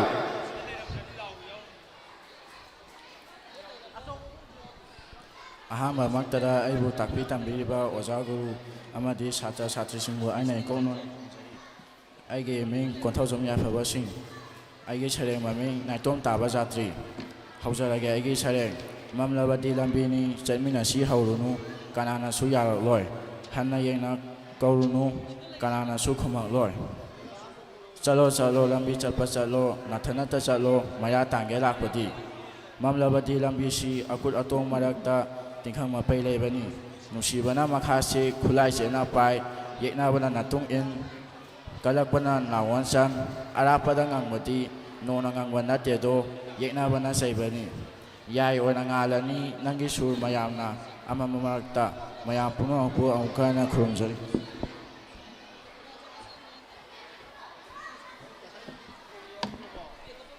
Thakatsari Koksinjari Lansenpa Lisam class 7 sem saduna leina ba niksingjari Minaksi class 3 Yaisna Singam class 5 Okram Thadoi Sana class 5 Sairing Thigadaba Mairoi Singna Green Room da Loina Sanction Birangna ba Hanana Khanganjari Sairing Thigadaba Mairoi Sing Green Room da Sanction Langna ba Khanganjari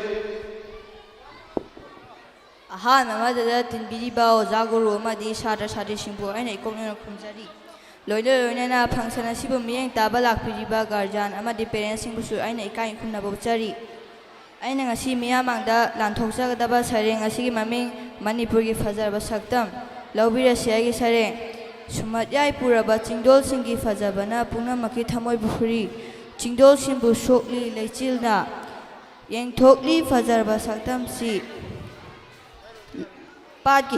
ꯄꯥꯠꯀꯤ ꯂꯥꯏꯖꯗ ꯁꯥꯠꯂꯤ ꯊꯝꯕꯥꯜ ꯇꯨꯔꯦꯜꯗ ꯏꯊꯠꯅ ꯖꯒꯣꯏ ꯁꯥꯔꯤ ꯂꯧꯕꯨꯛꯇ ꯂꯦꯡ link ꯆꯠꯂꯤ ꯃꯍꯩ ꯃꯔꯣꯡ ꯌꯦꯡꯊꯣꯛꯂꯤ ꯐꯖꯕ ꯁꯛꯇꯝꯁꯤ ꯐꯖꯔꯕ ꯂꯝꯗꯝꯅꯤ ꯃꯅꯤꯄꯨꯔꯒꯤ ꯂꯣꯏꯅꯥꯏꯗ꯭ꯔꯕ ꯃꯍꯧꯁꯥꯒꯤ ꯉꯥꯛ ꯁꯦꯜꯂꯤꯕꯤ ꯄꯨꯝꯅꯃꯛꯇꯒꯤ ꯍꯦꯜꯂꯤ ꯃꯁꯥꯒꯤ ꯐꯖꯕꯅ ꯃꯌꯥꯝ ꯄꯨꯝꯅꯃꯛꯄꯨ ꯑꯉꯣꯟ ꯊꯥꯒꯠꯆꯔꯤ Thakatsari Koksinjari Minaksi class 3 sem saduna leina ba khanganjari Yaisna Singam class 5 Okram Thadoi class 5 Tarubi class 4 Yaifabi class 5 Temtem class 4 aha mamak tarai bi ku pai tak pi tambi bo ja guru me satra sing ei bi ko loi khomjari pham garja sim rei ni ko khomjari naseina mamang da thok to ba sare asi maming di sangai sangai sangai sangai o sangai ko bi sirong bi sangai ko bi phajabi mi na ko ti ti na re nang di sida lora mi nang di sida re mi phuni marasi da nang ina yu moi du na lei si bu nu ngai bo lei yu sangai o nu ngai na ble bu rong na na thaga chari Koksinjari Yaisna Singam class 5 sem saduna leina ba khanganjari Okram Thadoi class 5 Tarubi class 4 Yaifabi class 5 Temtem class 4 Merina class 4 KR Song class 4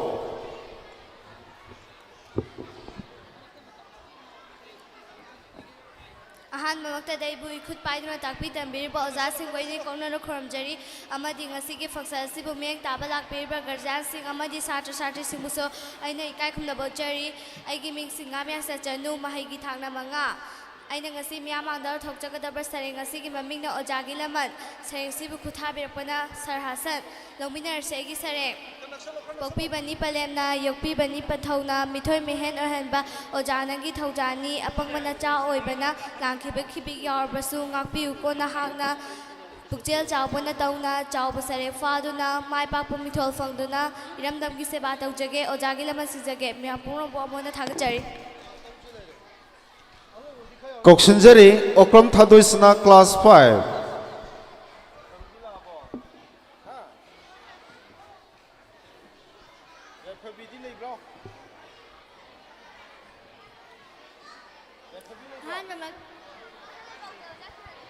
ꯑꯍꯥꯟꯕꯃꯛꯇꯅ ꯑꯩꯕꯨ ꯏꯈꯨꯠ ꯄꯥꯏꯗꯨꯅ ꯇꯥꯛꯄꯤ ꯇꯝꯕꯤꯔꯤꯕ ꯑꯣꯖꯥ ꯒꯨꯔꯨ ꯑꯃꯗꯤ ꯁꯥꯇ꯭ꯔ ꯁꯥꯇ꯭ꯔꯤꯁꯤꯡꯕꯨ ꯑꯩꯅ ꯏꯀꯣꯛꯅꯅ ꯈꯨꯔꯨꯝꯖꯔꯤ ꯑꯩꯅ ꯉꯁꯤ ꯑꯩꯒꯤ ꯃꯤꯡ ꯑꯣꯀ꯭ꯔꯝ ꯊꯥꯗꯣꯏꯁꯅꯥ ꯀꯧꯖꯩ ꯑꯩꯅ ꯉꯁꯤ ꯃꯤꯌꯥꯝ ꯃꯥꯡꯗ ꯂꯥꯟꯊꯣꯛꯆꯒꯗꯕ ꯁꯩꯔꯦꯡ ꯑꯁꯤꯒꯤ ꯃꯃꯤꯡ ꯁꯅꯥꯂꯩꯕꯥꯛꯇ ꯄꯣꯛꯄꯅꯤ ꯍꯧꯖꯔꯒꯦ ꯑꯩꯒꯤ ꯁꯩꯔꯦꯡ ꯁꯅꯥꯂꯩꯕꯥꯛꯇ ꯄꯣꯛꯄꯅꯤ ꯁꯅꯥꯂꯩꯕꯥꯛꯇ ꯆꯥꯎꯕꯅꯤ ꯇꯤꯀꯦꯟꯗ꯭ꯔ ꯖꯥꯗꯣꯅ ꯅꯔꯟ ꯁꯤꯡꯍ ꯏꯔꯥꯕꯣꯠ ꯂꯤꯟꯊꯣꯏ ꯉꯥꯝꯕꯤ ꯒꯥꯏꯗꯤꯂꯨ ꯃꯈꯣꯏꯒꯤ ꯃꯆꯥ ꯃꯁꯨꯅꯤ ꯑꯩꯈꯣꯏ ꯃꯅꯤꯄꯨꯔ ꯍꯥꯏꯕꯁꯦ ꯁꯅꯥꯅ ꯃꯌꯨꯝ ꯀꯥꯕ ꯂꯝ ꯅꯨꯄꯥꯅ ꯐꯣꯜ ꯑꯣꯏꯕ ꯂꯝ ꯕꯩꯒꯆꯟꯗꯒꯤ ꯄꯣꯛꯅꯐꯝ ꯁꯤꯖ ꯂꯥꯏꯔꯕꯤꯒꯤ ꯁꯥꯟꯅꯐꯝ ꯂꯝꯗꯝꯁꯤꯗ ꯄꯣꯛꯄꯅꯤ ꯑꯩꯈꯣꯏ ꯃꯅꯤꯄꯨꯔ ꯍꯥꯏꯕꯁꯦ ꯊꯧꯅꯥ ꯀꯩꯗ ꯋꯥꯠꯇꯨꯅ ꯑꯌꯥꯝꯕꯁꯤꯡꯗ ꯆꯟꯒꯅꯤ ꯂꯥꯏꯡꯗ ꯀꯔꯤ ꯅꯣꯛꯇꯨꯅ ꯍꯤꯡꯆꯥ ꯌꯩꯇꯝꯕ ꯑꯣꯏꯒꯅꯤ ꯁꯥꯊꯤꯗ ꯀꯔꯤ ꯇꯥꯡꯗꯨꯅ ꯃꯅꯤꯄꯨꯔ ꯅꯨꯄꯤꯕꯨ ꯍꯨꯟꯊꯅꯤ ꯊꯣꯏꯕꯤꯒꯤ ꯃꯤꯡꯆꯠ ꯃꯨꯠꯇ꯭ꯔꯤꯌꯦ ꯁꯥꯊꯤ ꯈꯣꯡꯅꯥꯡ ꯂꯩꯔꯤꯌꯦ ꯊꯦꯡꯛ ꯌꯨ ꯀꯧꯁꯤꯟꯖꯔꯤ ꯇꯔꯨꯕꯤ ꯀ꯭ꯂꯥꯁ 7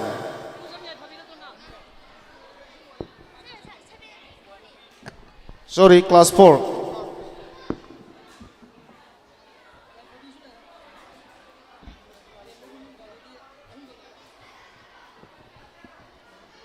ꯑꯍꯥꯟꯕꯃꯛꯇꯅ ꯑꯩꯕꯨ ꯏꯈꯨꯠ ꯄꯥꯏꯗꯨꯅ ꯇꯥꯛꯄꯤ ꯇꯝꯕꯤꯔꯤꯕ ꯑꯣꯖꯥ ꯒꯨꯔꯨꯕꯨ ꯑꯩꯅ ꯏꯀꯣꯛꯅꯅ ꯈꯨꯔꯨꯝꯖꯔꯤ ꯐꯪꯁꯟ ꯑꯁꯤꯕꯨ ꯌꯥꯎꯕ ꯂꯥꯛꯄꯤꯔꯤꯕ ꯄꯦꯔꯦꯟꯁꯁꯤꯡꯁꯨ ꯏꯀꯥꯏ ꯈꯨꯝꯅꯧꯖꯔꯤ ꯉꯁꯤ ꯑꯩꯅ ꯃꯤꯌꯥꯝ ꯃꯥꯡꯗ ꯂꯥꯟꯊꯣꯛꯆꯒꯗꯕ ꯁꯩꯔꯦꯡ ꯑꯁꯤꯒꯤ ꯃꯃꯤꯡ ꯃꯇꯧ ꯇꯝꯒꯅꯤ ꯂꯧꯕꯤꯔꯁꯦ ꯑꯩꯒꯤ ꯁꯩꯔꯦꯡ ꯀꯥꯊꯦꯡꯒꯤ ꯃꯇꯧ ꯇꯝꯒꯅꯤ ꯁꯨꯕ ꯅꯣꯝꯕ ꯂꯦꯞꯇꯕ ꯌꯦꯇꯨꯝꯒꯤ ꯃꯇꯧ ꯇꯝꯒꯅꯤ ꯇꯤꯟꯅꯕ ꯄꯣꯠꯆꯤꯟꯕ ꯇꯥꯁꯤꯟꯕ ꯅꯨꯃꯤꯠꯀꯤ ꯃꯇꯧ ꯇꯝꯒꯅꯤ ꯉꯟꯅ ꯍꯧꯕ ꯉꯟꯅ ꯁꯨꯕ ꯊꯥꯕꯜꯒꯤ ꯃꯇꯧ ꯇꯝꯒꯅꯤ ꯈ꯭ꯋꯥꯏꯕ ꯉꯝꯕꯗ ꯐꯟꯕ ꯊꯥꯡꯃꯩꯒꯤ ꯃꯇꯧ ꯇꯝꯒꯅꯤ ꯄꯨꯛꯅꯤꯡꯒꯤ ꯑꯃ ꯀꯧꯕ ꯊꯦꯡꯛ ꯌꯨ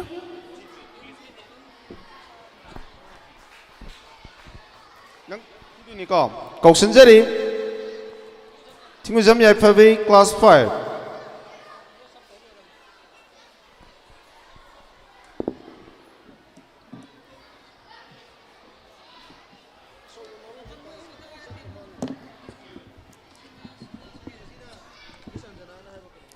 ꯑꯍꯥꯟꯕꯃꯛꯇꯗ ꯑꯩꯕꯨ ꯏꯈꯨꯠ ꯄꯥꯏꯗꯨꯅ ꯇꯥꯛꯄꯤ ꯇꯝꯕꯤꯔꯤꯕ ꯑꯣꯖꯥ ꯒꯨꯔꯨꯁꯤꯡꯕꯨ ꯑꯩꯅ ꯏꯀꯣꯛꯅꯅ ꯈꯨꯔꯨꯝꯖꯔꯤ ꯑꯃꯗꯤ ꯉꯁꯤ ꯊꯧꯔꯝ ꯑꯁꯤꯕꯨ ꯃꯤꯠꯌꯦꯡ ꯇꯥꯕ ꯂꯥꯛꯄꯤꯔꯤꯕ ꯒꯥꯔꯖꯤꯌꯥꯟꯁꯤꯡ ꯑꯃꯗꯤ ꯁꯥꯇ꯭ꯔ ꯁꯥꯇ꯭ꯔꯤꯁꯤꯡꯕꯨꯁꯨ ꯑꯩꯅ ꯏꯀꯣꯛꯅꯅ ꯈꯨꯔꯨꯝꯖꯔꯤ ꯉꯁꯤ ꯑꯩꯅ ꯃꯤꯌꯥꯝ ꯃꯥꯡꯗ ꯊꯤꯖꯒꯗꯧꯔꯤꯕ ꯁꯩꯔꯦꯡ ꯑꯁꯤꯒꯤ ꯃꯃꯤꯡ ꯁꯅꯥꯂꯩꯕꯥꯛꯇ ꯄꯣꯛꯄꯅꯤ ꯂꯧꯕꯤꯔꯁꯦ ꯑꯩꯒꯤ ꯁꯩꯔꯦꯡ ꯁꯅꯥꯂꯩꯕꯥꯛꯇ ꯄꯣꯛꯄꯅꯤ ꯁꯅꯥꯂꯩꯕꯥꯛꯇ ꯆꯥꯎꯕꯅꯤ ꯇꯤꯀꯦꯟꯗ꯭ꯔꯖꯤꯠ ꯖꯥꯗꯣꯅ ꯅꯔ ꯁꯤꯡꯍ ꯏꯔꯥꯕꯣꯠ ꯂꯤꯟꯊꯣꯏ ꯉꯥꯟꯕꯤ ꯒꯥꯏꯗꯤꯂꯨ ꯃꯈꯣꯏꯒꯤ ꯃꯆꯥ ꯃꯁꯨꯅꯤ ꯑꯩꯈꯣꯏ ꯃꯅꯤꯄꯨꯔ ꯍꯥꯏꯕꯁꯦ ꯊꯧꯅꯥ ꯀꯩꯗ ꯋꯥꯠꯇꯅ ꯑꯩꯈꯣꯏ ꯃꯅꯤꯄꯨꯔ ꯍꯥꯏꯕꯁꯦ ꯁꯅꯥꯅ ꯃꯌꯨꯝ ꯀꯥꯕ ꯂꯝ ꯂꯨꯄꯥꯅ ꯃꯐꯦꯜ ꯑꯣꯏꯕ ꯂꯝ ꯕꯩꯒꯆꯟꯗ꯭ꯔꯒꯤ ꯄꯣꯛꯅꯐꯝ ꯁꯤꯖ ꯂꯥꯏꯔꯦꯝꯕꯤꯒꯤ ꯁꯥꯟꯅꯐꯝ ꯂꯝꯗꯝ ꯑꯩꯈꯣꯏ ꯃꯅꯤꯄꯨꯔ ꯍꯥꯏꯕꯁꯦ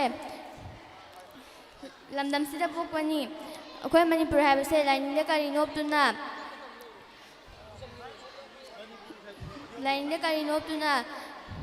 ꯍꯤꯡꯆꯥ ꯌꯩꯇꯝꯕ ꯑꯣꯏꯒꯅꯤ ꯁꯥꯟꯇꯤꯗ ꯀꯔꯤ ꯇꯥꯡꯗꯨꯅ ꯃꯅꯤꯄꯨꯔ ꯅꯨꯄꯤꯕꯨ ꯍꯟꯊꯅꯤ ꯊꯣꯏꯕꯤꯒꯤ ꯃꯤꯡꯆꯠ ꯃꯨꯠꯇ꯭ꯔꯤꯌꯦ ꯁꯛꯇꯤ ꯈꯣꯡꯅꯥꯡ ꯂꯩꯔꯤꯌꯦ ꯑꯃꯨꯛꯀ ꯃꯌꯥꯝ ꯄꯨꯝꯅꯃꯛ ꯊꯥꯒꯠꯆꯔꯤ ꯃꯔꯛ ꯊꯠꯅ ꯃꯅꯤꯄꯨꯔꯤ ꯔꯤꯁꯥꯏꯇꯦꯁꯟꯒꯤꯗꯃꯛꯇ ꯃꯤꯡ ꯊꯥꯖꯤꯟꯈ꯭ꯔꯕ ꯃꯍꯩꯔꯣꯏꯁꯤꯡ ꯀꯧꯁꯤꯟꯖꯔꯤ ꯇꯦꯝ ꯀ꯭ꯂꯥꯁ 4 ꯃꯦꯔꯤꯅꯥ ꯀ꯭ꯂꯥꯁ 4 ꯀꯦ ꯑꯥꯔ ꯁꯨꯡ ꯀ꯭ꯂꯥꯁ 3 ꯁꯨꯖꯀꯥꯟꯇ ꯀ꯭ꯂꯥꯁ 4 ꯆꯤꯡꯂꯦꯝꯕ class 4 Mahesh class 4 L Mahesh class 8 दाइना सानू क्लास 9 अनया क्लास 10 लिंथुंगांबी यूनाम क्लास 10 कल्पना देवी क्लास 8 मोनिका सनम क्लास 7 माइमोम विद्यासोरी क्लास 7 लिसम लिंथोई देवी क्लास 7 सिंगाम लिंगजेन सनू क्लास 7 हाइरिबा मैरोई सिंगसी सोमदा थमजरीबा green room सोमदा अथुब मतमदा संगनब निक्सिंगजरी कौसनजरी L रेयम्बर Singh class 4 same साधन लेनब खंगनजरी सिंगलेम्बर सिंह क्लास 4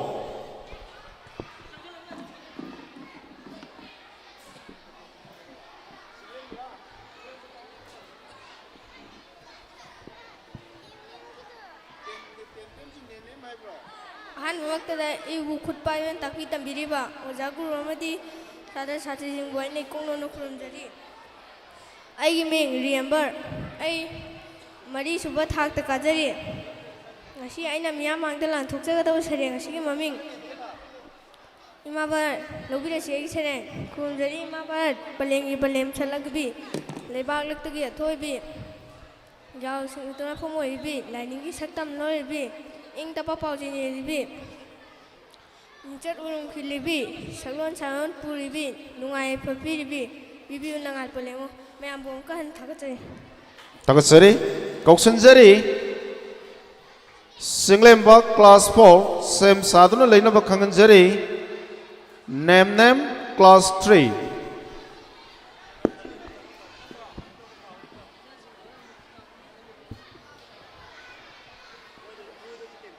ꯑꯍꯥꯟꯕ ꯃꯛꯇꯗ ꯑꯩꯕꯨ ꯇꯥꯛꯄꯤ ꯇꯝꯕꯤꯕ ꯑꯣꯖꯥ ꯒꯨꯔꯨ ꯑꯃꯗꯤ ꯁꯥꯇ꯭ꯔ ꯁꯥꯇ꯭ꯔꯁꯤꯡꯕꯨ ꯏꯀꯣꯡꯅꯣꯅ ꯈꯨꯔꯨꯝꯖꯔꯤ ꯑꯩꯒꯤ ꯃꯤꯡ ꯆꯤꯅꯦꯝ ꯀꯧꯖꯩ ꯑꯩ ꯃꯔꯤ ꯁꯨꯕ ꯊꯥꯛꯇ ꯀꯥꯖꯔꯤ ꯑꯁꯤ ꯑꯩꯅ ꯃꯤꯌꯥꯝ ꯃꯥꯡꯗ ꯂꯥꯎꯊꯣꯛꯀꯗꯕ ꯁꯩꯔꯦꯡ ꯑꯁꯤꯒꯤ ꯃꯃꯤꯡ ꯏꯃꯥ ꯃꯅꯤꯄꯨꯔ ꯂꯧꯕꯤꯔꯁꯤ ꯑꯩꯒꯤ ꯁꯩꯔꯦꯡ ꯈꯨꯔꯨꯝꯖꯔꯤ ꯏꯃꯥ ꯃꯅꯤꯄꯨꯔ ꯆꯤꯡꯁꯥꯡ ꯊꯣꯜꯂꯤꯕꯤ ꯆꯨꯔꯦꯟꯗ ꯁꯤꯔꯤꯕꯤ ꯑꯁꯪꯕ ꯐꯤꯖꯣꯜ ꯂꯩꯇꯦꯡꯒꯤ ꯄꯥꯟꯊꯥ ꯇꯔꯨꯅ ꯊꯣꯡꯒꯜꯂꯤ ꯆꯍꯤ ꯃꯄꯥ ꯊꯥꯔꯤꯕꯤ ꯅꯣꯡꯊꯩ ꯃꯒꯨꯜ ꯂꯤꯡꯕꯤ ꯃꯅꯤꯕꯨ ꯃꯉꯥꯜ ꯅꯥꯔꯤꯕꯤ ꯃꯥꯂꯦꯝ ꯁꯥꯅ ꯐꯥꯎꯔꯤꯕꯤ ꯄꯤꯕꯤꯌꯨ ꯊꯧꯖꯥꯝ ꯄꯥꯂꯦꯝ ꯑꯣ ꯊꯦꯡꯛ ꯌꯨ ꯊꯥꯒꯠꯆꯔꯤ ꯀꯧꯁꯤꯟꯖꯔꯤ ꯅꯦꯝ ꯀ꯭ꯂꯥꯁ 3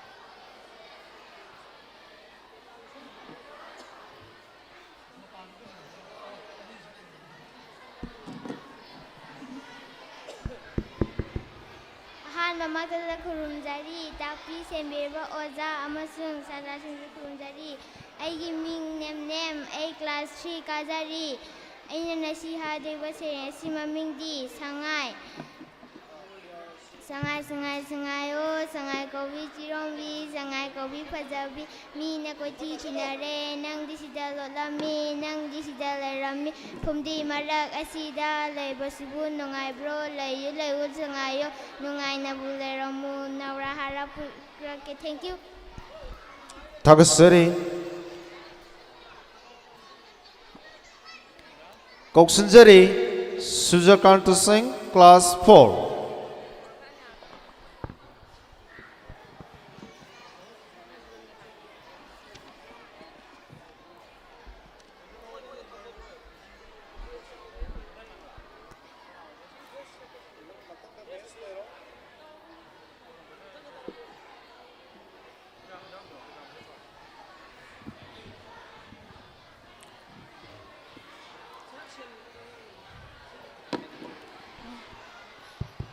ꯑꯍꯥꯟꯕꯃꯛꯇꯗ ꯑꯩꯕꯨ ꯈꯨꯠ ꯄꯥꯗꯨꯅ ꯇꯥꯛꯄꯤ ꯇꯝꯕꯤꯔꯤꯕ ꯑꯣꯖꯥ ꯒꯨꯔꯨ ꯑꯃꯗꯤ ꯁꯥꯇ꯭ꯔ ꯁꯥꯇ꯭ꯔꯤꯁꯤꯡꯕꯨꯁꯨ ꯑꯩꯅ ꯏꯀꯣꯝꯅꯅ ꯈꯨꯔꯨꯝꯖꯔꯤ ꯑꯃꯗꯤ ꯐꯪꯁꯟ ꯑꯁꯤꯕꯨ ꯃꯤꯠꯌꯦꯡ ꯇꯥꯕ ꯂꯥꯛꯄꯤꯔꯤꯕ ꯒꯥꯔꯖꯤꯌꯥꯟꯁꯤꯡ ꯄꯦꯔꯦꯟꯁꯁꯤꯡ ꯁꯥꯇ꯭ꯔ ꯁꯥꯇ꯭ꯔꯤꯁꯤꯡꯕꯨꯁꯨ ꯑꯩꯅ ꯇꯔꯥꯝꯅ ꯅꯣꯛꯆꯔꯤ ꯑꯩꯒꯤ ꯃꯤꯡ ꯁꯨꯖꯀꯥꯟꯇ ꯀꯧꯖꯩ ꯑꯩ ꯀ꯭ꯂꯥꯁ 4 ꯀꯥꯖꯔꯤ ꯑꯩꯅ ꯉꯁꯤ ꯃꯤꯌꯥꯝ ꯃꯥꯡꯗ ꯂꯥꯎꯊꯣꯛꯆꯒꯗꯕ ꯁꯩꯔꯦꯡ ꯑꯁꯤꯒꯤ ꯃꯃꯤꯡ ꯏꯃꯥ ꯃꯅꯤꯄꯨꯔ ꯂꯧꯕꯤꯔꯁꯤ ꯑꯩꯒꯤ ꯁꯩꯔꯦꯡ ꯈꯨꯔꯨꯝꯖꯔꯤ ꯏꯃꯥ ꯃꯅꯤꯄꯨꯔ ꯆꯤꯡꯁꯥꯡ ꯊꯣꯜꯂꯤꯕꯤ ꯇꯨꯔꯦꯟ ꯁꯤꯔꯤꯕꯤ ꯑꯁꯪꯕ ꯐꯤꯖꯣꯜ ꯂꯩꯇꯦꯡꯕꯤ ꯄꯟꯊꯥ ꯇꯔꯨꯛ ꯊꯧꯒꯟꯕꯤ ꯆꯔꯤꯡ ꯃꯄꯥꯟ ꯊꯥꯔꯤꯕꯤ ꯅꯣꯡꯉꯩ ꯃꯍꯨ ꯂꯤꯡꯂꯤꯕꯤ ꯃꯅꯤꯕꯨ ꯉꯥꯟ ꯅꯥꯔꯤꯕꯤ ꯃꯥꯂꯦꯝ ꯁꯥꯅ ꯐꯥꯎꯔꯤꯕꯤ ꯄꯤꯕꯤꯌꯨ ꯊꯧꯖꯥꯝ ꯄꯂꯦꯝ ꯃꯌꯥꯝꯕꯨ ꯑꯃꯨꯛꯀ ꯍꯟꯅ ꯊꯥꯒꯠꯆꯔꯤ ꯀꯧꯁꯤꯟꯖꯔꯤ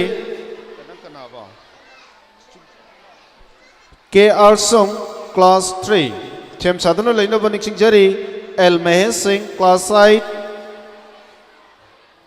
Monica Sanam class 7 Maimom Bidasuri class 7 Lisam Lintoy class 7 Singam Lingjen Chanu class 7 matakta tapi sembiba oza guru singbu sagajari lakpiriba present satra singbu rumjari ngasi badariba sereng maming punha pungambi reba kurmi karambi isingam na kurage nange ising aing ba khajita butake punda samba ising di yamna ing do ising yamna kurage nange ising aing ba khajita butake thank you Koukshinjari L Mahesh Singh class 8 Sem Sadhana Laina Banik Singjari Merina Devi, class 6.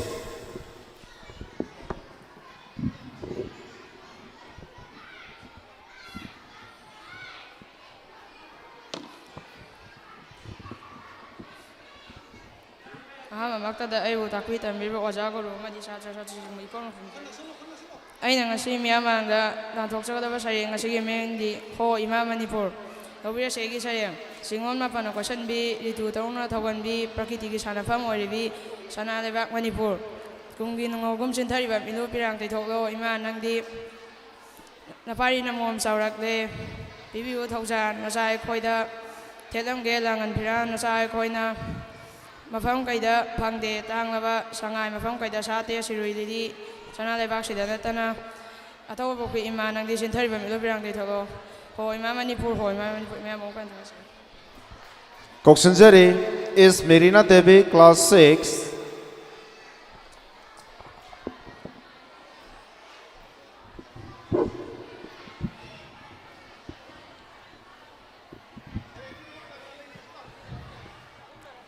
ꯌꯥꯔꯕꯗ ꯑꯩꯕꯨ ꯏꯈꯨꯠ ꯄꯥꯏꯗꯨꯅ ꯇꯥꯛꯄꯤ ꯇꯝꯕꯤꯔꯤꯕ ꯑꯣꯖꯥ ꯒꯨꯔꯨ ꯑꯃꯗꯤ ꯁꯥꯇ꯭ꯔ ꯁꯥꯇ꯭ꯔꯤ ꯄꯨꯝꯅꯃꯛꯄꯨ ꯑꯩꯅ ꯏꯀꯣꯛ ꯂꯣꯟꯅ ꯈꯣꯏꯔꯝꯖꯔꯤ ꯑꯩꯒꯤ ꯃꯤꯡ ꯃꯦꯔꯤꯅꯥ ꯀꯧꯏ ꯑꯃꯗꯤ ꯂꯥꯛꯄꯤꯔꯤꯕ ꯒꯥꯔꯖꯤꯌꯥꯟꯁꯤꯡꯁꯨ ꯑꯩꯅ ꯏꯀꯣꯛ ꯂꯣꯟꯅ ꯈꯣꯏꯔꯝꯖꯔꯤ ꯑꯩꯅ ꯉꯁꯤ ꯃꯤꯌꯥꯝ ꯃꯥꯡꯗ ꯊꯤꯖꯒꯗꯧꯔꯤꯕ ꯁꯩꯔꯦꯡ ꯑꯁꯤꯒꯤ ꯃꯃꯤꯡ ꯊꯝꯕꯥꯜ ꯆꯤꯡꯌꯦꯜꯂꯛꯇ ꯑꯊꯣꯏꯕꯤ ꯂꯩꯔꯥꯡꯂꯛꯇ ꯑꯍꯦꯟꯕꯤ ꯖꯀꯥꯏꯔꯦ ꯂꯩꯅꯨꯡꯁꯤ ꯂꯩꯔꯥꯡꯇꯅ ꯅꯤꯡꯊꯤꯖꯅ ꯆꯤꯡꯌꯥ ꯇꯝꯌꯥ ꯉꯥꯜꯂꯦ ꯄꯥꯠ ꯄꯨꯝꯕ ꯅꯤꯡꯊꯤꯖꯔꯦ ꯃꯥꯏꯀꯩ ꯃꯔꯤꯗꯅ ꯊꯟꯈꯔꯦ ꯂꯩꯔꯥꯡꯗꯅ ꯏꯁꯪ ꯁꯪꯕ ꯊꯝꯅꯥꯂꯛꯇ ꯁꯪꯕꯥꯟꯅꯔꯕ ꯂꯥꯏꯖꯊꯛꯇ ꯅꯨꯡꯁꯤꯅ ꯍꯨꯝꯕꯗ ꯍꯔꯥꯎ ꯖꯒꯣꯏ ꯁꯥꯔꯦ ꯎꯕꯗ ꯅꯤꯡꯊꯤꯕ ꯑꯗꯨ ꯈꯣꯏꯔꯥꯡꯂꯦ ꯈꯣꯏꯃꯨ ꯉꯪꯅ ꯉꯪꯅ ꯄꯥꯏꯔꯔꯦ ꯈꯣꯏꯃꯨ ꯈꯣꯟꯖꯦꯜ ꯇꯥꯕꯗ ꯐꯜꯂꯦ ꯊꯝꯕꯥꯜ ꯃꯈꯥ ꯊꯣꯏꯅ ꯍꯦꯟꯅ ꯁꯥꯔꯛꯂꯦ ꯖꯒꯣꯏ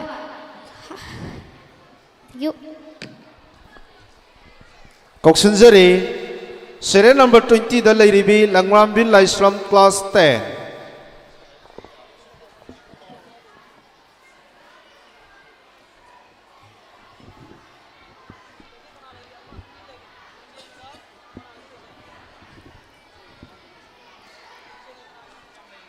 ꯑꯍꯥꯟꯕꯃꯛꯇꯗ ꯑꯩꯕꯨ ꯇꯥꯛꯄꯤ ꯇꯝꯕꯤꯔꯤꯕ ꯑꯣꯖꯥ ꯒꯨꯔꯨꯕꯨ ꯑꯩꯅ ꯏꯀꯣꯛ ꯂꯣꯟꯅ ꯈꯣꯏꯔꯝꯖꯔꯤ ꯃꯁꯤꯒ ꯂꯣꯏꯅꯅ ꯐꯪꯁꯟ ꯑꯁꯤꯕꯨ ꯃꯤꯠꯌꯦꯡ ꯇꯥꯕ ꯂꯥꯛꯄꯤꯔꯤꯕ ꯄꯦꯔꯦꯟꯁ ꯑꯃꯗꯤ ꯁꯥꯇ꯭ꯔ ꯁꯥꯇ꯭ꯔꯤꯕꯨꯁꯨ ꯑꯩꯅ ꯏꯀꯥꯏ ꯈꯨꯝꯅꯕ ꯎꯠꯆꯔꯤ ꯑꯩꯒꯤ ꯃꯤꯡ ꯂꯉꯥꯟꯕꯤ ꯂꯥꯏꯁ꯭ꯔꯝ ꯀ꯭ꯂꯥꯁꯅ 10 ꯑꯩꯅ ꯉꯁꯤ ꯃꯤꯌꯥꯝ ꯃꯥꯡꯗ ꯊꯤꯖꯒꯗꯧꯕ ꯁꯩꯔꯦꯡ ꯑꯁꯤꯒꯤ ꯃꯃꯤꯡꯅ ꯍꯥꯗ ꯏꯃꯥ ꯅꯨꯡꯁꯤꯕꯤ ꯂꯧꯕꯤꯔꯁꯤ ꯑꯩꯒꯤ ꯁꯩꯔꯦꯡ ꯍꯥꯗ ꯏꯃꯥ ꯅꯨꯡꯁꯤꯕꯤ ꯅꯆꯥ ꯑꯩꯍꯥꯛꯄꯨ ꯀꯅꯥꯗꯅꯣ ꯏꯃꯥꯅ ꯅꯆꯥꯕꯨ ꯁꯤꯟꯅꯔꯝꯃꯤꯕ ꯅꯆꯥ ꯑꯩꯍꯥꯛꯀꯤꯗꯤ ꯀꯅꯥꯁꯨ ꯂꯩꯖꯗꯦꯗꯣ ꯁꯣꯜꯂꯕ ꯏꯕꯣꯛ ꯏꯄꯨ ꯅꯠꯇꯅ ꯏꯃꯥꯟꯅꯕꯤ ꯀꯌꯥꯒꯤ ꯃꯃꯥꯅ ꯍꯔꯥꯎ ꯀꯨꯝꯍꯩ ꯈꯨꯗꯤꯡꯒꯤ ꯃꯆꯥꯁꯤꯡꯒꯤꯅꯦ ꯍꯥꯏꯗꯨꯅ ꯐꯤꯖꯣꯜ ꯊꯣꯟꯕꯤꯕ ꯃꯤꯅꯨꯡꯁꯤ ꯑꯗꯨ ꯎꯕꯗ ꯀꯂꯛꯆꯩꯗꯣ ꯅꯆꯥꯅ ꯅꯆꯥ ꯑꯩꯍꯥꯛꯀꯤꯗꯤ ꯀꯗꯥꯏ ꯏꯃꯥꯅꯁꯨ ꯂꯩꯇ ꯏꯄꯥꯅꯁꯨ ꯂꯩꯇ ꯀꯅꯥꯅ ꯑꯩꯒꯤ ꯐꯤꯖꯣꯜ ꯊꯣꯟꯕꯤꯒꯅꯤ ꯍꯔꯥꯎ ꯀꯨꯝꯍꯩꯅ ꯂꯥꯛꯄꯗ ꯀꯅꯥꯁꯨ ꯂꯩꯇꯦꯗꯣ ꯑꯩꯒꯤꯗꯤ ꯄꯣꯛꯂꯛꯄꯗꯒꯤꯁꯨ ꯏꯃꯥꯒꯤ ꯁꯛꯇꯝ ꯎꯖꯍꯧꯗꯦ ꯋꯥꯈꯜ ꯇꯥꯔꯛꯄꯗꯒꯤꯁꯨ ꯏꯄꯥꯒꯤ ꯃꯤꯅꯨꯡꯁꯤ ꯐꯪꯖꯍꯧꯗꯦ ꯏꯃꯥꯟꯅꯕꯤ ꯀꯌꯥꯒꯤ ꯃꯃꯥ ꯃꯄꯥꯅ ꯃꯈꯣꯏꯕꯨ ꯆꯦꯛꯁꯤꯟꯅ ꯂꯨꯅ ꯇꯧꯕ ꯎꯔꯒ ꯑꯩꯍꯥꯛꯀꯤꯁꯨ ꯏꯃꯥ ꯄꯥꯕ ꯂꯩꯖꯔꯝꯃꯗꯤ ꯍꯥꯏꯗꯨꯅ ꯅꯤꯡꯖꯩꯗꯣ ꯅꯆꯥꯅ ꯍꯥꯗ ꯏꯃꯥ ꯅꯨꯡꯁꯤꯕꯤ ꯅꯍꯥꯛꯄꯨ ꯀꯩꯗ ꯂꯩꯕꯒꯦ ꯍꯥꯗ ꯏꯃꯥ ꯅꯨꯡꯁꯤꯕꯤ ꯊꯥꯒꯠꯆꯔꯤ Koksinjari, Monica Sanam, class 7, Sem Saduna Lainaba, Kanganjari, Lisam Lintoy Devi, class 7.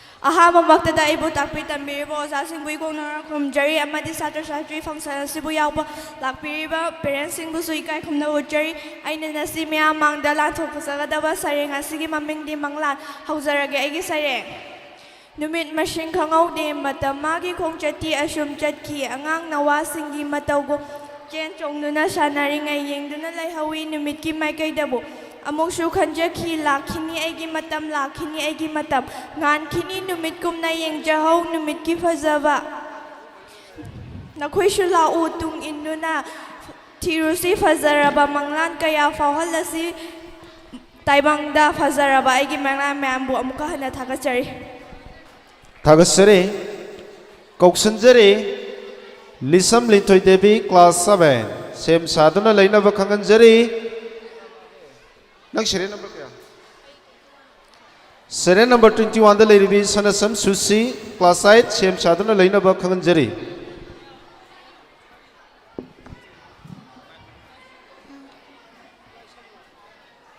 Ahamamagtada ibu ikut paiduna takpi tambiriba oja guru singbu aini koknona khurumjari loinana ngasigi thoram asibu yengbiriba amadi minyeng taba lakpiriba garjan singbu su aina ikai khumnubujari aina ngasi miya mangdalan thukadoriba sareng ngasigi mamingdi nungshirba sur lobira segi sareng loibi chingi chingdona aikhoida hari khongthang leptana thangnaba nungshiraba khonjelna ising sabida hari nakhoju isheisha u khenaba wakal mangan khro sangsar sidagi tahalo sugumlaba nungshiraba sur Leichilgi akhak arang na hari achumbagi damak lepa tarabada tamu harang na thawai kathokpa tamu harang thai kathokpa mayam pungna mapong khana ikong khurumjari Tagasari Koksanjari Sanasam Susi class 8 sem sadana leinaba niksingjari lenthoingambi yunam class 10.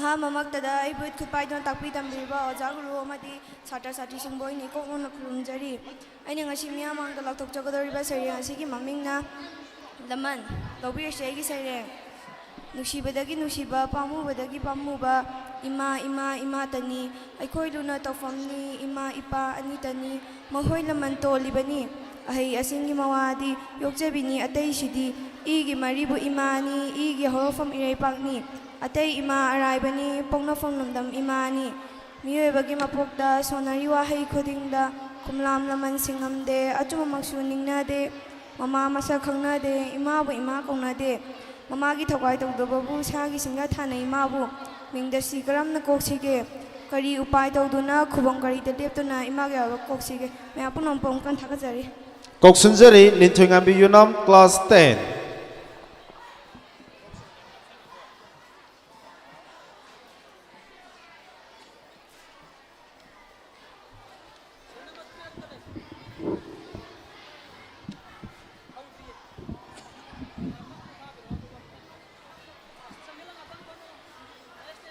Ahamamagtada aibu ikut paiduna takpi tambiriba oja guru amadi satra satri singbu ikai khumnaba uchari masiga loina ngasigi function asibu mapung fahanbigani haiduna lakpiriba parents amadi guardian singbu su aina ikai khumnaba amuka hana uchari aina ngasi miyam mamangda lanthokjagadoriba sareng asigi maming imagi sangai nushida sareng asibu khuthabirakpana SM Chan lobirasi aigi sareng hema Ima pokna fam lamdam di lamnongshi Manipur kaubi imao Chingdol mapal na question lambi Sangma naraba machu na yom do na larambi Ima kari gininga dana tungkul taliba Ha kai re laure kai dana chena re Hingba siba ani gilang daida Na ha ki lamdam se Na chasting gina pokna fam lamdam se Kari gininga dana tungkul taliba ima Mga kakto na chingthok to na purak pro Imagi sangai nungdagi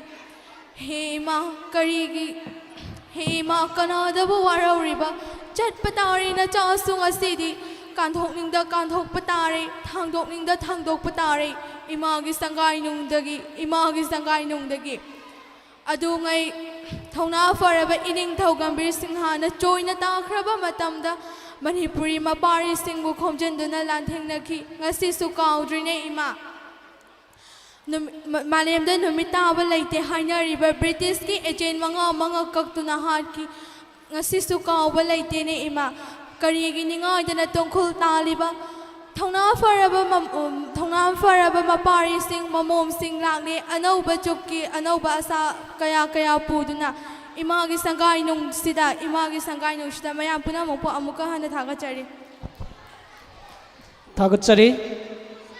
program gi matung ina ikoi makha chathajarakpa saruk asi koi cassette dance rom dai koi mai onsin jage maram maduna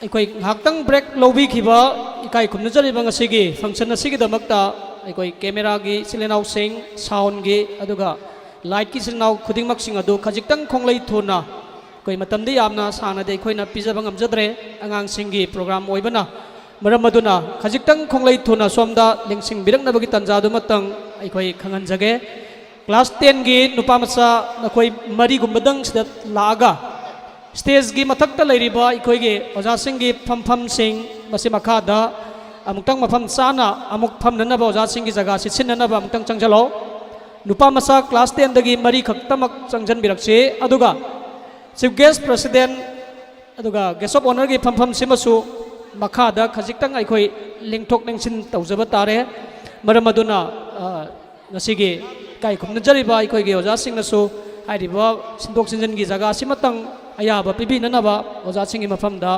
अखोई निंगसिंगजगे 10 गी महिरोई नुपा मचा नखोई खजिक्तंग काखलागा मथक्ता लैरिबा अखोईगे ओजासिंग गी फमफम सिंग असि नाक येत जगह अनिसिदा चौकी सिंगदु मवंग ताना फजना अमुक मखादा ओजासिंग लिंगसिन बिनबा अखोई लैपटॉप पिखिगनु ओजा मयाम गी अखोईगे फमफम दै अखोई अमुक सिंजगे अदुगा चीफ गेस्ट प्रेसिडेंट दोना गेस्ट ऑफ ऑनर दोना असिगी ममांगदा हाइरिबा सिगी मयाई अहांगबा जगह सोमदा फमननबा मदुमसु थमसे थौरम सिगी मरोइबा अखोई मपु ओइबिरिबा अहुम अखोई मखादा फमननबगी तंजादु मतंग अखोई सिंजगे अदुगा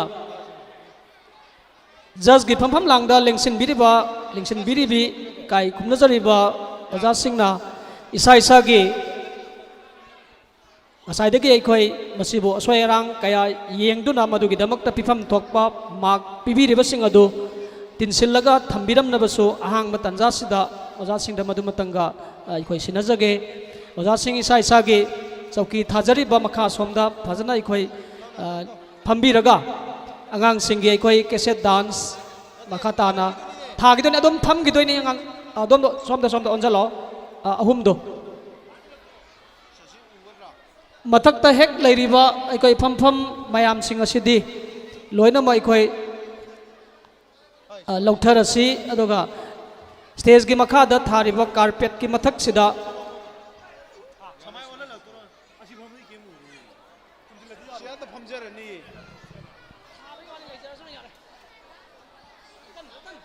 asigi khallo nu pham da to si makha yong to si uraro yar thani nga pham aduga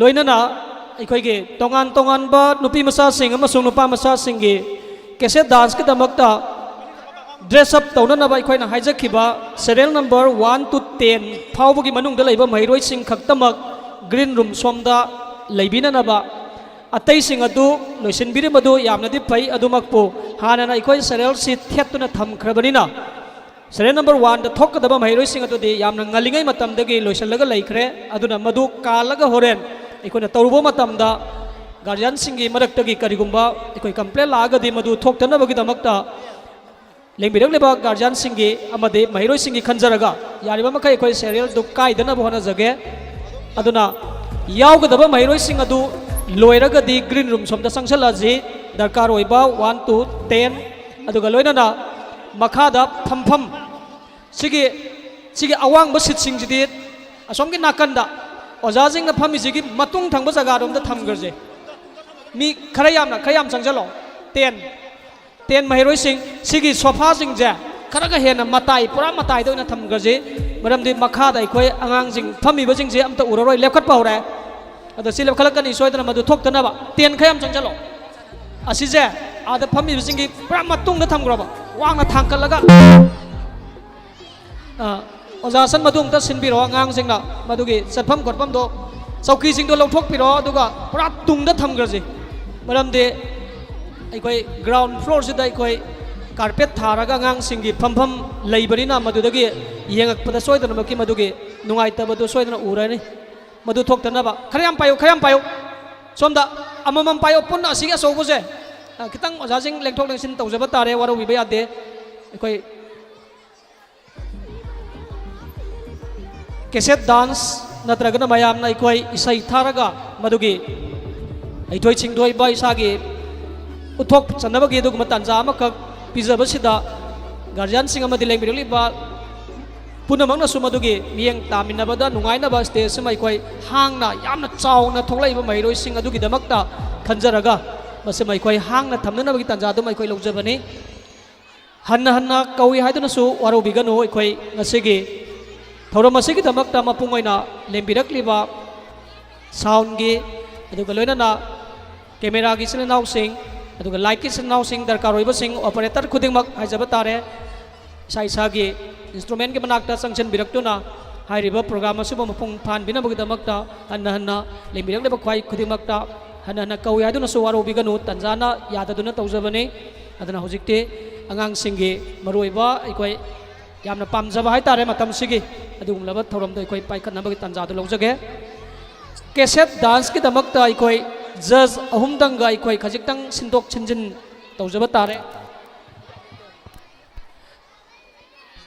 ngsaidagi अखोई मणिपुरी रिसाइटेशन की दमकता जज ओइबिरंबसिंगी महूत खजिक्तंग अखोई सिंदोक छिंजिन तौजनबगी तंजा अखोई लौजगे अदुगा इसा इसागी मफम चाना क्लास नर्सरी दगी होरगा 5 फावबगी महिरोइसिंग अदु ममांगदा थारिबा ग्राउंड सिदा अखोइना थमजरिबा कारपेट मथक सिदा यामना नुंगाइना अखोइ फमननबगी मफम दुमा लोबियु अदुगा असौबा महिरोइसिंग अदुगा लेंबिरक्लिबा गार्जियन सिंग रेकाइरमदम सोमगी अलमन स्कूल असिबु नुंसिबिबा ख्वाइ खुदिमकना थाजरिबा फालसिंग असिगी मफम चाबा नुपागी साइड नुपिगी साइड तुदा संक्शन बिरगा हाइरिबा थौरम असिबुसु मपुंग फान बिननबगिदमक्ता लेंबिरक्लिबा ख्वाइ खुदिमत्रसु सिंजलांजरिबा स्कूल सिगी माइगैदगी नलुकना निंसिंगजगे अखोइगी साराननगिदु पुनमक लोइरबरा रेडी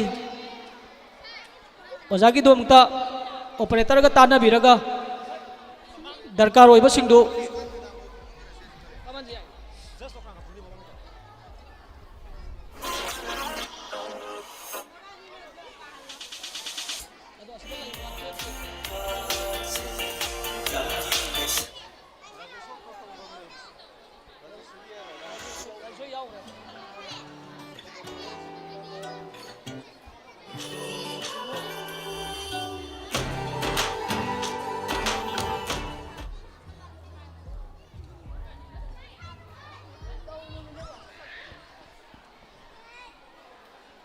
मथंगी लोखत सरकदोरिबा प्रोग्राम असे कैसेट डांस हाइरगा हेना खंगनबा अदुगुमलबा थौरमदुनी मसिगिदमक्ता जज गी फमम लांगदा लेंसिन बिनबगिदमक्ता काइखुमनजरिबा स्कूल असिगी मैडम जेनिता मिस पुष्पा लोनना मैडम सुबदनी हाइरिबा सीनियर ओजा अहुमना हाइरिबा जज गी फमम लांगसदा लेंसिन बिगनी अमुक्तंग हन्ना ngasiगी maka chathajarkar dauriba program asigi damak cassette dance की दमकता मैडम सुबदनी अदुगा मैडम जनिता लोनना मिस पुष्पा ओजा अहुमना हाइरिबा जज गी फमम लांगदा लेंसिन बिदुना ओजा सिंगी दमकता अखोई मिंगी लिस्ट अमुक्तंग पिसिन बिनबा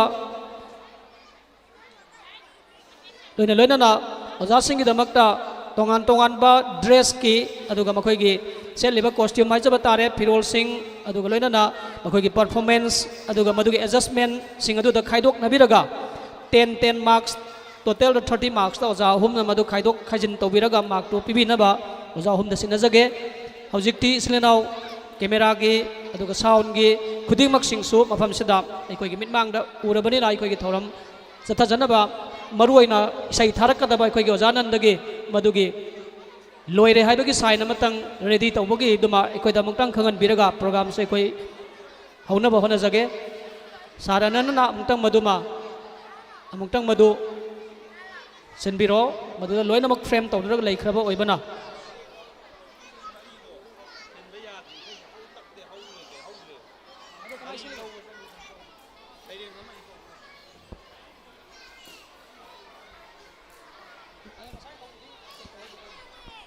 हाइरिबा प्रोग्राम असिदी अखोई यामना साउंड की दरकार ओइबा लैबना साउंड की लाकपिरिबा सिलेनाउ मिंग हेक्ता अखोई पंजबा तारे अखोइगे नौ लक्ष्मण सिगे अखोइ लैजरिबा लैपटॉप सिगा सानाबा करिनो अमुक्तंग मदुमतंग एडजस्ट तौबिरो दुगा प्रोग्राम की दमकता अंगांग सिंगसे सोमदा पुनमक रेडी तौरगा अखोइ थमजरबनी मतम अखोइ यामना लौदनबगी तंजादु मतंग अखोइदा मदुगी पाव मतंग अथुबा मतमदा पिबियु मरमदे अखोइगी प्रोग्राम से असुके मतिक यामबा हेनना mamangda dum aikoi thengna jakraba inauni hena khangbiramgani sarak amata sidana aikoi ge program se numit humni sumna chatharak pasida karigumba matam amata aikoi da lemningai si leitaba masimatang khanbiraga ngasai aikoi hawbagi matam su hana lepsoba matam dagi khara makai adumak sonthagre adun hawjik si green room da leiriba ngang singsina pathore haibade aikoi na haijakibadu hektam masingji angakpa phangna somda sonna leire aduna angang singsigi yengbiraga aduga kaino ayabadu athuba matamda madu matang adjust tawbinaba sound gi saruk si khaktamak aikoi hajiktang awatpa oina madugi adjustment dom tang chana na bhona biro aduga mesigi angang jinga da phajal lo yadra nang atang kanum tham le wa na bang sam thamadi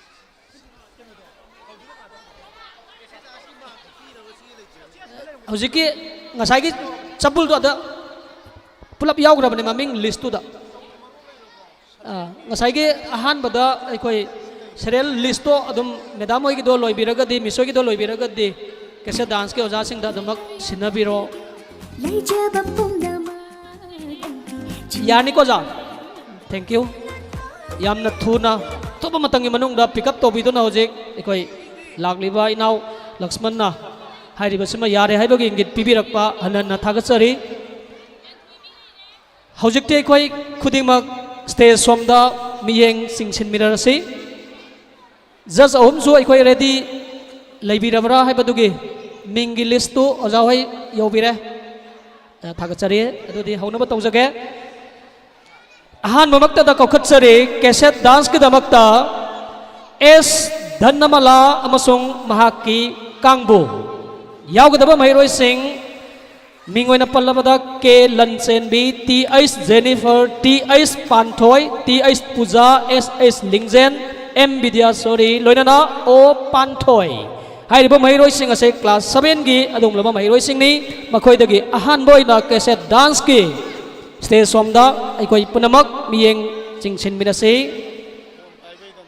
loinana haudringai ki marakta yamna ikoi section ba wahi ama khaktang mayamda thamjage isa inau sing asna somda ikoi performance utpa matamda tongan ba mairoi sing ki maraktagi kariguma ama makhal amatagi mobile phone na number khot ba kadobadu mairoi sing na madu tawba yade haibaduma hanna punamaki mapamda loluna ning singjari isa isu sing na tawba matamda guardian sing na aigi isada inauda madu namna ba khotna bagi tanjado mai koi pibiganu madu karigumba ikoi sinja langjariba singi adungulba akakna ba karigumba phiba mama leibadagi yada dun miyamgi mafamda haiwa mafam ase mangjawna so hai khibani amuka jahanna mayam da ningsing jabani yengningba khoningba khudimak sing adu online gi khuthangda hojik su live streaming tawjaribani khusem live haina thabiraga khudimak tu loinamak yengba prithibigi mafam khudimuk ta uba phanggadaba du mathoramni haiwa mafam sima thamjage hojik ahan boina stage somda miyeng singsin minasi s danamala masung mahaki kangbu class 7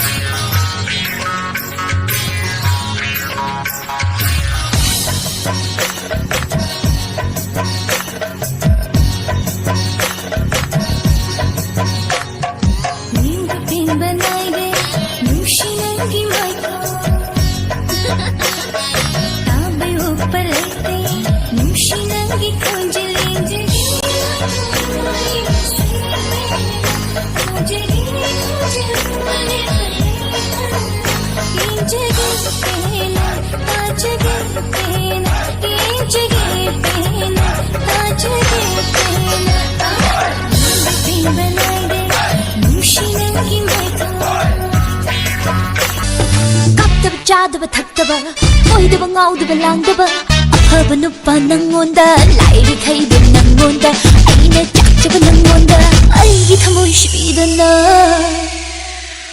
luaw kanada piruni luaw kanada piruni sungoi na biro pakhangi pukning laikhai ta biro thamoi lugiwa sungoi na biro pakhangi pukning laikhai ta biro thamoi lugiwa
Hatu chatkhinu chinghi manam pen phatri thoibi khujeng pai bala panung balai buti tahanu khamba sap kongai ni nushchirol manai do thoibi khujeng pai ning lebi khambai mathau katai no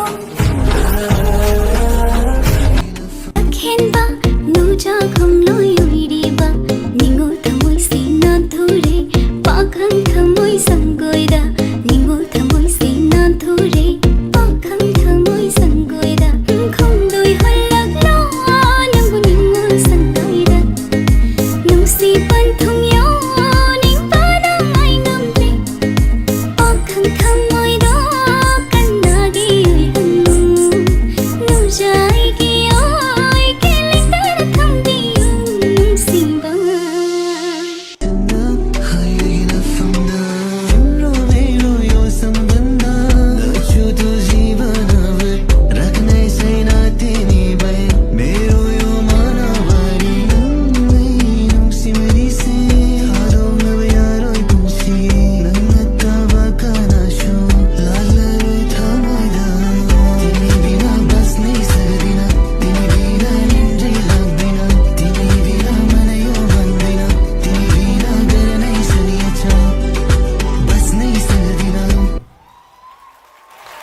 Sari, loina na ikhoge light paibi device ni naw singna matang da ikhoge background da phajaba dugum laba scenery sing so da makhara apira kadi yam nuai jagani hai bisema thamjage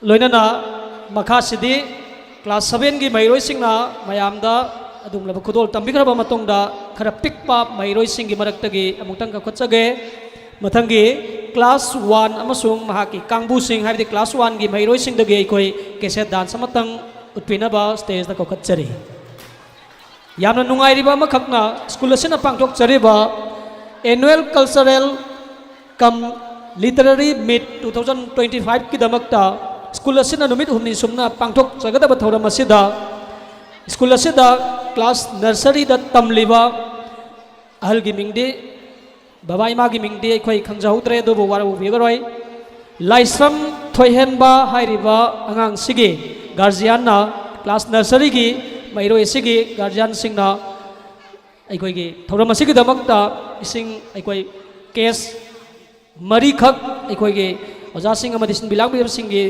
thaknana ba bibiram gi damakta hanna thagat saba maso nungai jaba phongdok chari masigi damakta taru thabak khudi makta mai pakpa thoi bata hen ba adugumba oi biro hai ba pham sima school sig mai gai dagi thaga saba phong dokchari hojik mieng tamina sig class 1 gi mairoi sing dagi cassette dance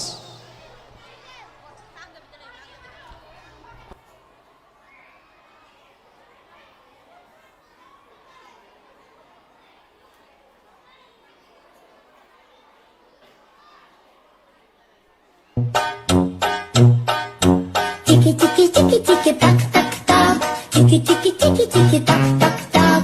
Часики идут, часики минуты берегут. Тики тики тики тики так так так, тики тики тики тики так так так. Часики идут, часики минуты берегут. ¿Y qué fue? No hiciste nada. Con tanta chapa, va a hacerle ranking canking can. ¿Y qué fue? No hiciste nada. Con tanta chapa, va a hacerle ranking canking can. Mambo. Chapa.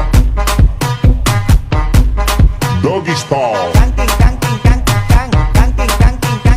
Abuela matroni, biggie biggie mama, one A to Z. My sister sala matroni, biggie biggie mama, from east to west. My tea waka waka my waka waka my Sangin sister mazibuye, 'cause this is Africa.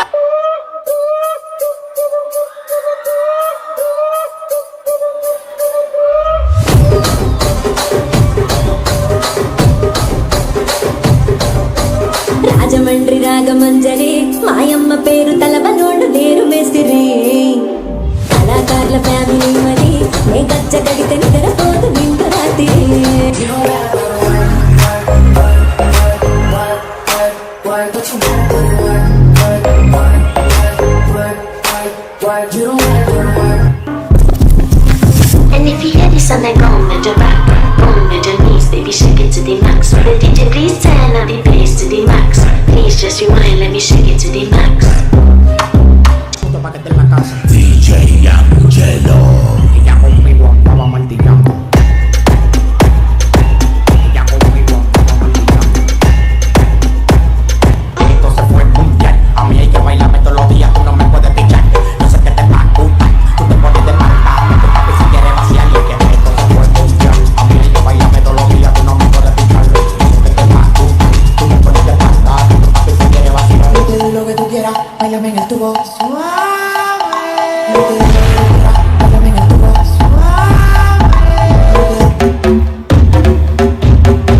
Special edition and your AI couldn't copy. I'm leaving clues in the fitting room and it's hot tea. No, I'm not thinking about no exes, no, they miss me. I got the whole room spinning like it's Tennessee. Don't bars, take it to the chorus. Ooh, what about the G? Keep your head down, that's so like that's the most that's like Jenny. I think I really like Jenny. Haters that don't really like Jenny. Cause they can never ever be Jenny. But have you ever met Jenny? It's Jenny.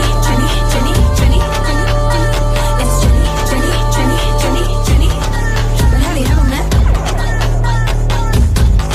But have you ever met? Esse é teu chá. Esse é teu chá. Esse é teu chá. Esse é teu chá.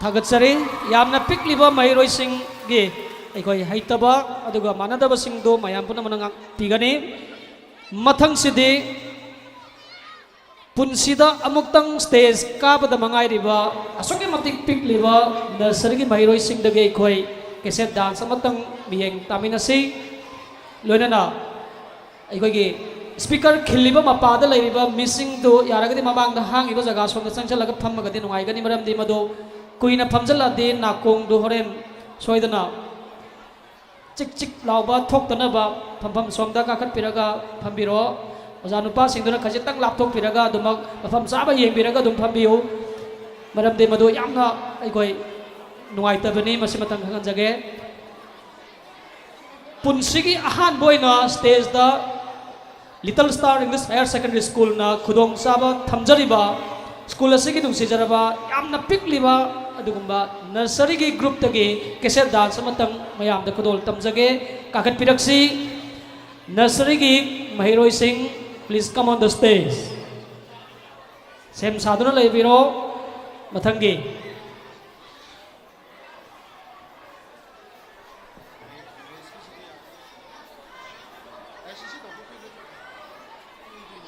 Thinguzam Mahesh amasong mahagi kangbu sem sadun leina bakhangan jage han bada ko kachari base nursery gi yamna pikliba adugumba mahiroi singni oja singna khajitang guide tawbiro makoi de sigi thariba ikoi gi stage sigi kakat pam stair sabongda thangat pangam dadana song dana kari basini aduna makoi gi to aduna soidana ba missing na khajitang maduma bateng pangbina ba stage da punsigi ahan boina khongdarak liba adum lo yamna pikliba school sigi mahiroi singni punamong na puning thogat pinasi mathangda khajitang chawba mahiroi amuk ikoi lokat jage sem saduna layu Thinguzam Mahesh amasong magi kangbu Y Mangal class 6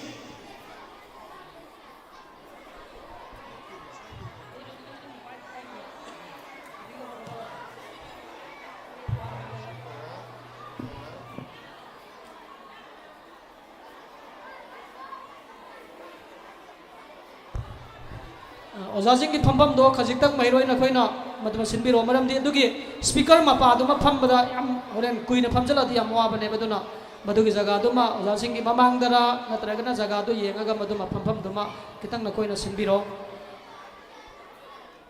loinana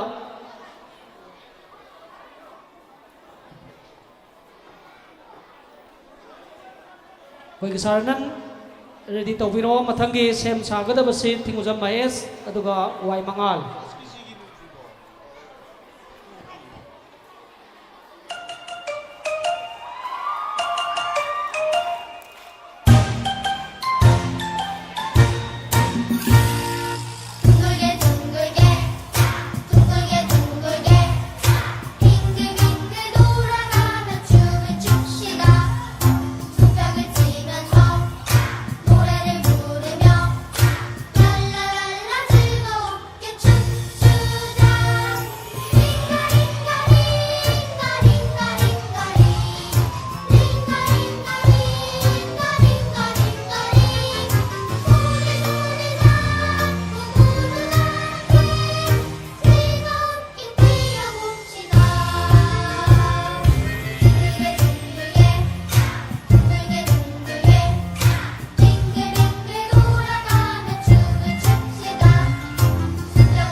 Thank you. Ako'y sumnagi ako'y stage da ahanba puthokpagi adugumba tanjadu matang laujabani. Mathangda kaukatsaribasina khajitang chawba mahiroini Thinguzam Mahesh amasung Y Mangal class 6 hariba mahiroi ani si stage da kaukatsari. Nupa macha ngahaktani T.H. Mahesh loinana Y Mangal, please come on the stage. Taram no oksi khajitang chawba mahiroi sing hene hena class 8 9 10 11 12 ki mafam dadi soidana maki film da uri badamak soidana maki aikoi tana bagi phibam aikoi sinjage mieng taminasi ojik tholak ibasi nupa macha ngaktani amuktang khandok pangambre yeng biu choice to view nungsi nambu kaida leige Tiba pandare nangbo kaida lopake He, nang na karigino ai bu khon khuding gi chatuna thiribde nang me usitabara nako kaigara by god ai nang muthide kana haino ai khoi mi na paw hai rai ne nui mi kana lai kana lege khuyongi khunde so ai khoi angai lai lagai ongi khunde so ai khoi apai lai nije khunde gi hai rai ni nan di thoi ne lai lakanu ni ma mai kai ji lakanu ni ma mai kai ji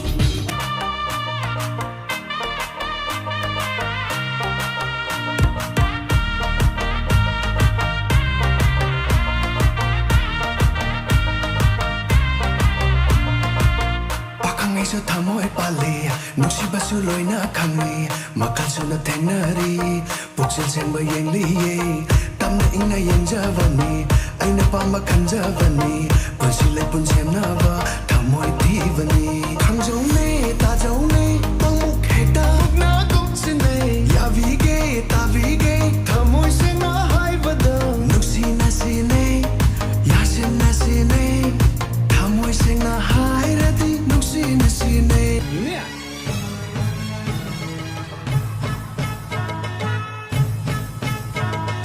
Sakingina taptakunina sugatkanina paithukhinuna leisabi pa khangin sinabai warini sangoi lukui tekna bagi luhong bagi matang Migi wadida, tanada bada, miwangang na ba, matamanghan ba, kanaga luhang daw riba, migi damaka ay ko'y naghanbi daw riba. Ngay sagile, tabuning jege, nakagile, ilushiba, kanjagile, tabutang jege, wajaroy silang. Daluyong manang buning tijida, ho daluyong manang buning tijida. ha namai to pa ka thabilu je Thao thao 타워 타워봐 아무튼 타워봐 답답고 아무것도 샤키노 모모 녹라고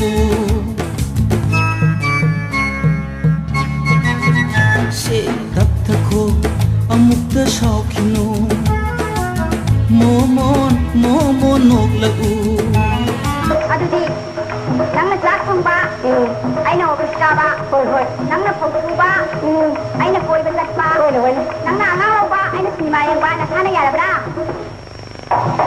야래 아이하기야 야제래 낭나 아이도 막하기 인제 시콩제 뚱이나 빠무기나 나경제리 뚱닝아니 롱다나 립라바니 뭉시비 시콩제 뚱이나 빠무기나 나경제리 뚱닝아니 롱다나 립라바니 뭉시비 비르게 바탕타 모이세 땀나게 뭉시고 모세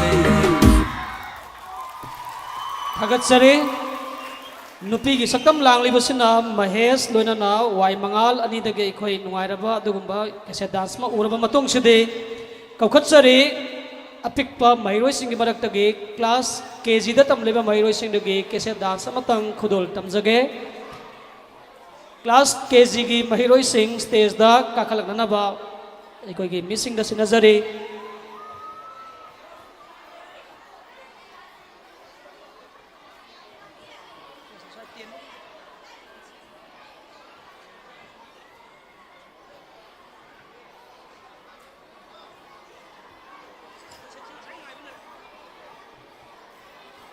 stage da kakalak libasina class KG gi mahiroi singi adugumla kese dance ni mathang da sem sadun leise kajitang chawba mahiroi singdagi ningthaujam lanthoibi devi class 5 sem saduna layo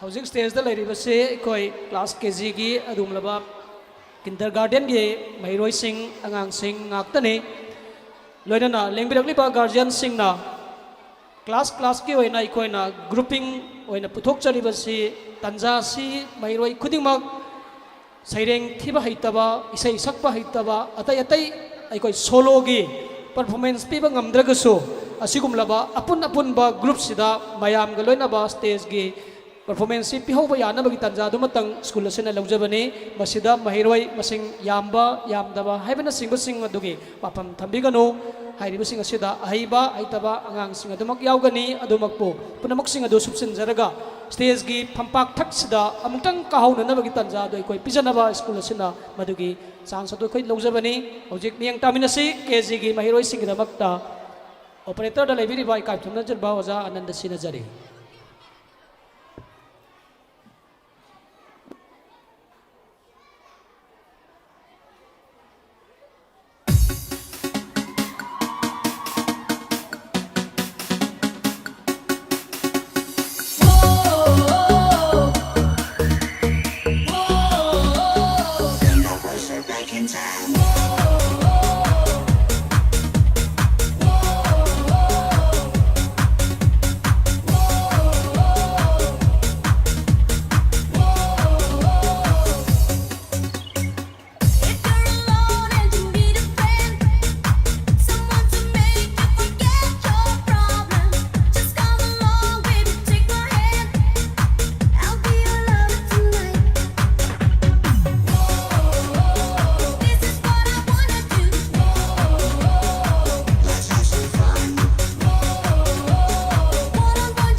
थागतसरी तमना तमना कुमजी तमना मिसंगदा यंगबियो मखादा मोय कुमदरक पकोट पदो फिदो फिदो नेला फिनेला तमना तम मथंग मथंग मथंग मथंग की फिदो तमना कुमदरक से अंगांग सिंगदो खरा अमुसुन नेले ako ko amamam kumdaro miss kita yang biu mo tusan ne ba nupam cha jing do de phizol do khara thagat chari class kg gi mahiroi sing mathang sidi koi sabul angang sing gi kese dance uraba matung da solo matang lokat chage hairiba mahiroi do di ningthaujam lanthoibi devi class 5 ningthaujam lanthoibi devi class 5 ki mahiroi ki matang da sem sadon lai si class 2 ki mahiroi se hojik stage da lairiba se lanthoibi class 5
Africa. Abuela machoni, biggie mama, 1 A to Z.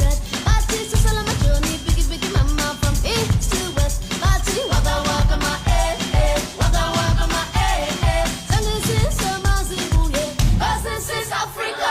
Aigi wari di, lairik tayaroi. Aigi saidi, radio da sutaro. Sake yauna sapat koini nangi na thoro. Sake yauna sapat saini nangi na thoro. Aigi simbang nangi ngangbat nangi na thoro. Hey, nanga thoro ni, nawalok de. Saloe.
Sorry, mathang sidi koi class 2 gi mahiroi sing stage da kaukhatsari group ki amutang muksuk kaukhachage class 2 gi koi nupa macha sing stage kakhat pada tapna kakhatsi doga kumak pada so koi yam tapna ingna kumdaro maram di stage si wangi masa singga di sana ba kajitang wat pani na koi di han ba stage kakalak po ibana loina na marak thatna mamang dai kona lauthok sakiba Serial yam nang ngalingai matam dagi thep to na thamjarabani serial number 1 dagi 10 thogi manung da leiba mahiroi sing nei koi na hojik kaukachari base makha tabo ina serial number 15 phawbagi manung da leiba mahiroi sing aduna green room somda sem saduna loiraga leiramna bagi damak ta mahiroi sing da khanganjare serial number 1 dagi 15 phawgi manung da leiba mahiroi sing hana nai kona list thep to na thamjari base gi manung dagi mahiroi sing green room somda sangchalaga leina bakhangan jage marakta ikoi atopa program ama ikoi marak satna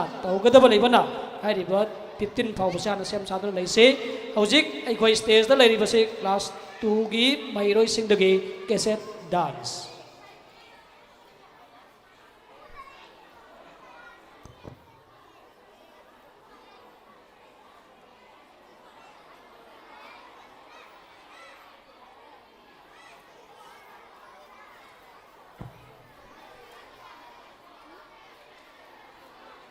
लोइना school की uniform set महिरोई सिंगना gate मया the लेप्तुना लेरिबदुमा इसागी मफम सोमदा संजलागा अखोइना पांथोइबा theorem असि मफुंग फाननबा महिरोई संग खनजगे हन्ना हन्ना ममांग हाइखिबदुने अखोइ यारगदि चथरिबा programme सोमदा हेना मियेंग सिंगसिननबगी तंजादुमा महिरोई खुदिमक्ता खनजगे अदुगा Laiba guardian सिंगसु मफम चाना अखोइ मफम चाना फंबिदुना सा सिंगी school सिगी नुसिजरबा महिरोई सिंग असेगी performance पो पुनिंग थगतपियु अमदि हारिबा महिरोई सिंग असे तुंगी जातिगी मरु चंगबा महियानबा महिरोई मा ओइबदा पुनमक्की साजोक अखोइ पिमिना साइबा थोदांग लौमिना सेबा सिमा थमजगे क्लास 2 दगे अखोइ लियंग तामिना सि केसे डांस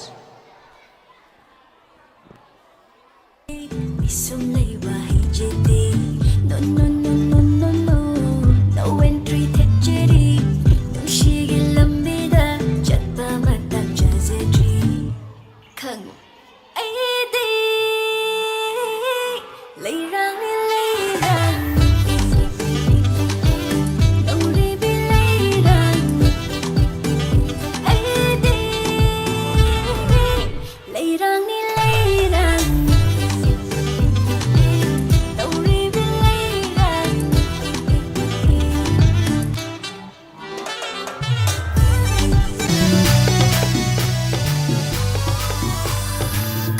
चादब थकदब ओइदब ngaudब langdब अफब नुपा नंगोंदा लाइरि खैब नंगोंदा अइना चाचब नंगोंदा अइगी थमोइ शिबिदना लुआव कनाद पिरुनी लुआव कनाद पिरुनी लुशिल्लु थमुशे तेचिल्लु नाचुसे लुशिल्लु थमुशे तेचिल्लु नाचुसे लुशिल्लु थमुशे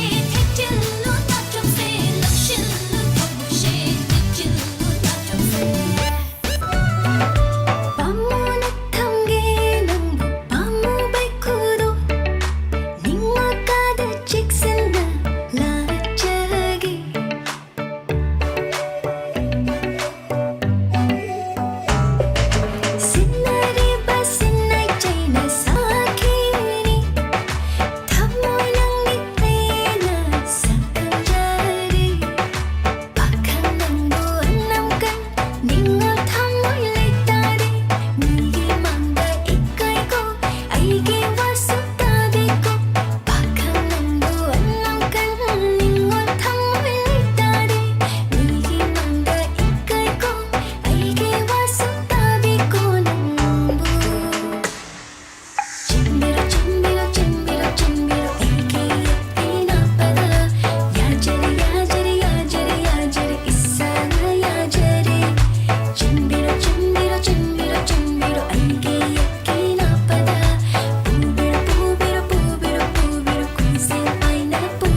toina wakhal sida thimba ngamde nungshira roi khanna lepani thamoi se nang ta mangai re thajade asu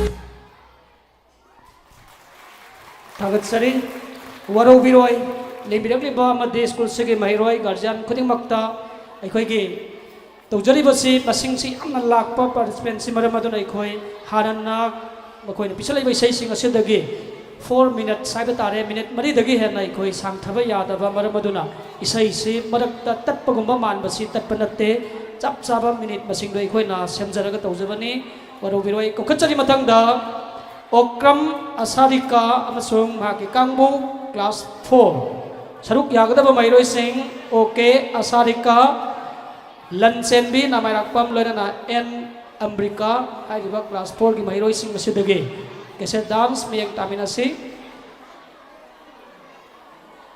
sem sadra laisi mathangda Resika Khetrimayom amasung maki kangbu hojik stage da lairi basina Okam Asarika amasung maki kangbu class 4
nungsiba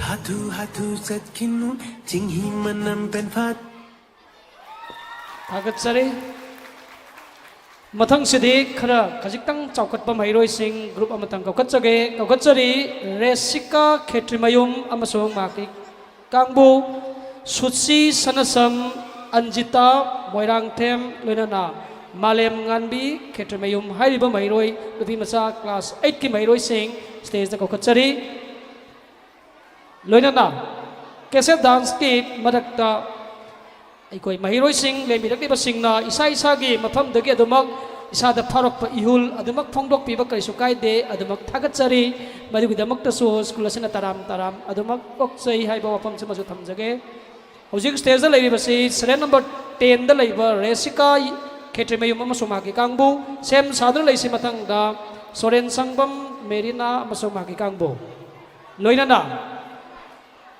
Serial number 15 Pawagi Manum da Laiba Mairoi Singh Jagas na Sanction Duna Lairaga Amukasu class 8 dagi 10 Pawagi Manum da Laiba Mairoi Singh gi quiz yaugadaba selection phangraba Mairoi Singh green room somda Sanction Duna Lainaba Mangjau na Khanganjari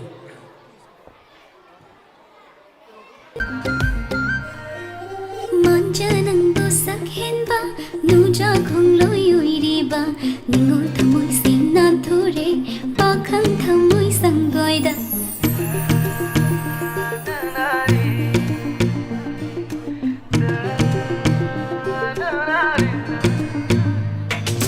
Manjanangdo sakhenba nuja khongloi uiriba ningo thamoi singna thore pakhang thamoi sangoida ningo thamoi singna thore pakhang thamoi sangoida khongloi halaklo nangu ningo sangoida nungsi panthung yo ning pana mai namre pakhang thamoi do kannagi uihannu nujai ki oi keling thamdiyu nungsiba Aidi lengdaligani nungsinang gilengda Punsi tupanang ginamigong inajagani Giling daligani nungsinang gilingdanga punsi chupanang ginamigong inajagani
थागतसरी मथंग सिदी सोरेन संगम मेडिना अमसुंग M अंजुरिका class 6 की महिरोई सिंगनी लोनना अखोना पांथोकचरिबा school असिगी थौरम सिंग असि यामना मांगजौनना नुमित कयानिगी ममांगदा पांथोकचबा यारंबनी मरम अदुबो ngasi ngasi mak manipur gi lairiba situation thengnariba waba problem mayam sing asi yenglaga tangai phadana makki tawdaba yade haibagi angang singi performance ki tanja du matang pijana bai khoi hairiba thoram asi pangthok sabani mayam gi relief camp da lairiba waba kaya ikoi khangjai tongan ba waba manipur gi situation sing ikoi na thai duna hedo hera dana ikoi pangthok saba thoram natte haibu simasu yam da khanganjari hojik stage da lairiba se Medina loinana M Anjurika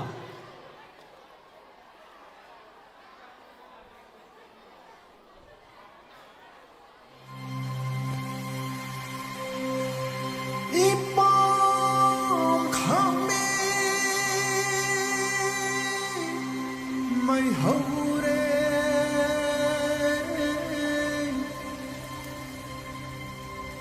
panthau sangga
Hello.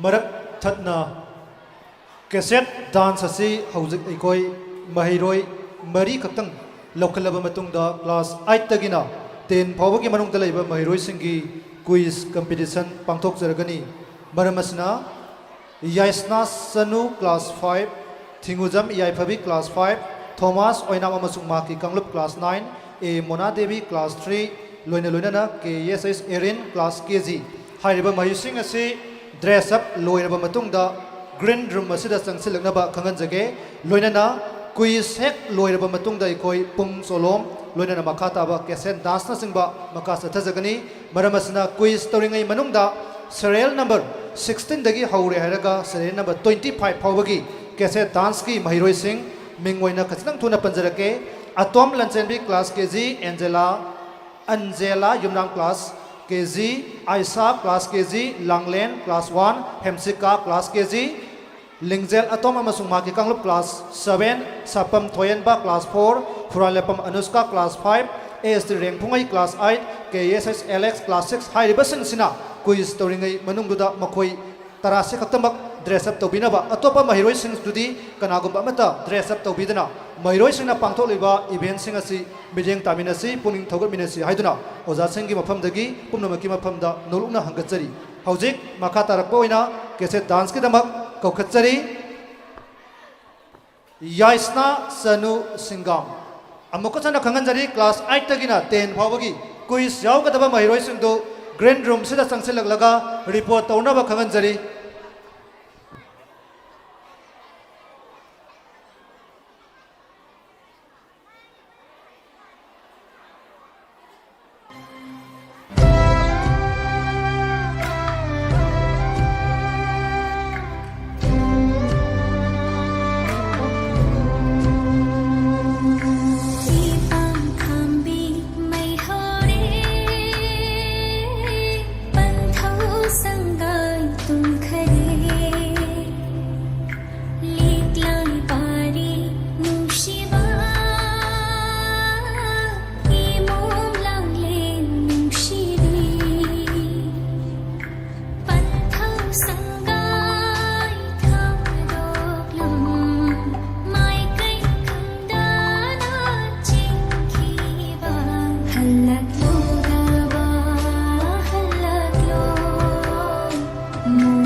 थागतसरी कौखनसरी मथंग सिदी थिंगुजम याइफबी देवी class 5 थिंगुजम याइफबी की मथंग दा same साधन लैसे KSS Erin हौजिक stage दा कौखनसरी बसना TS याइफबी class 5 लोइनना अखोई महिरोय याइफबी की मतुंग दा अहुमदंग कौखनचरब मतुंग दा quiz की theorem पांथोक्चगनी मरम अदुना मरक थतना खजिक्तंग मफम खरा थमजाउगे हाइरिबा सिदा सरुक यागदब महिरोय सिंह क्लास 8 9 अमसुंग 10 की महिरोय सिंह ग्रीन रूम दा चंगजलग लैसे हौजिक स्टेज दा मेंग तामिनसी TS याइफबी क्लास 5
थागतसरी लोइनना क्विज की सरुक यागदब महिरोय Ningombam Anaya, Lintoingami Yumnam, Laisram Kalpana, Thiam Daina, Tayanzam Amrika, Sapam Vidyananda, Erena Asem, Laisram Osin, Laisram Milton, McDonald Yumnam, Wayambam Tina Devi, Loinana Singam, Kamaljit, Haidba Mairoi Singh, Green Room, Sanchalang Nabakangan Jage, Loinana.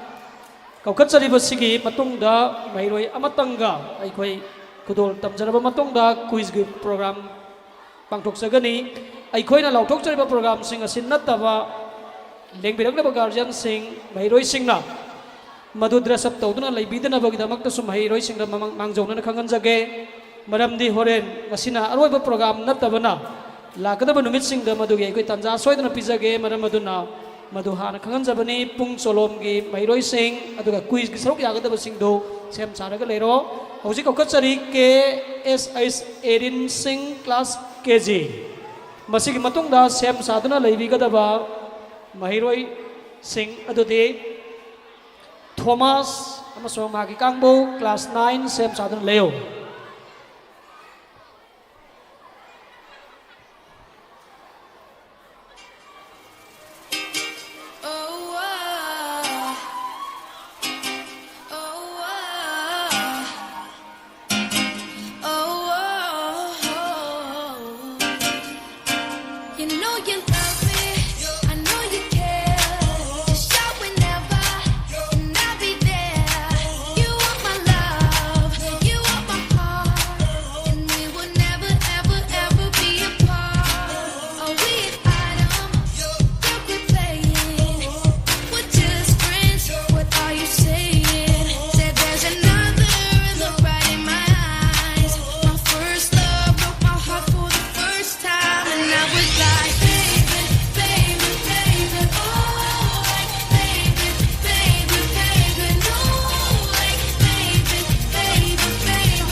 Watch me, nay. Now watch me whip.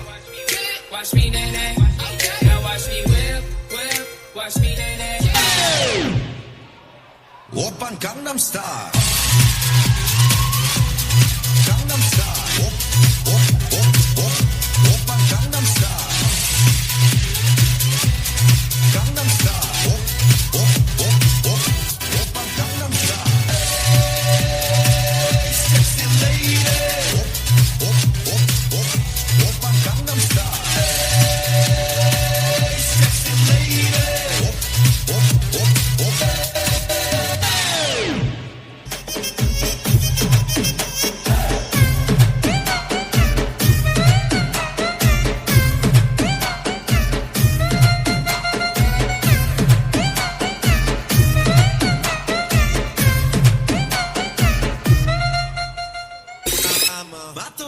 Gentleman.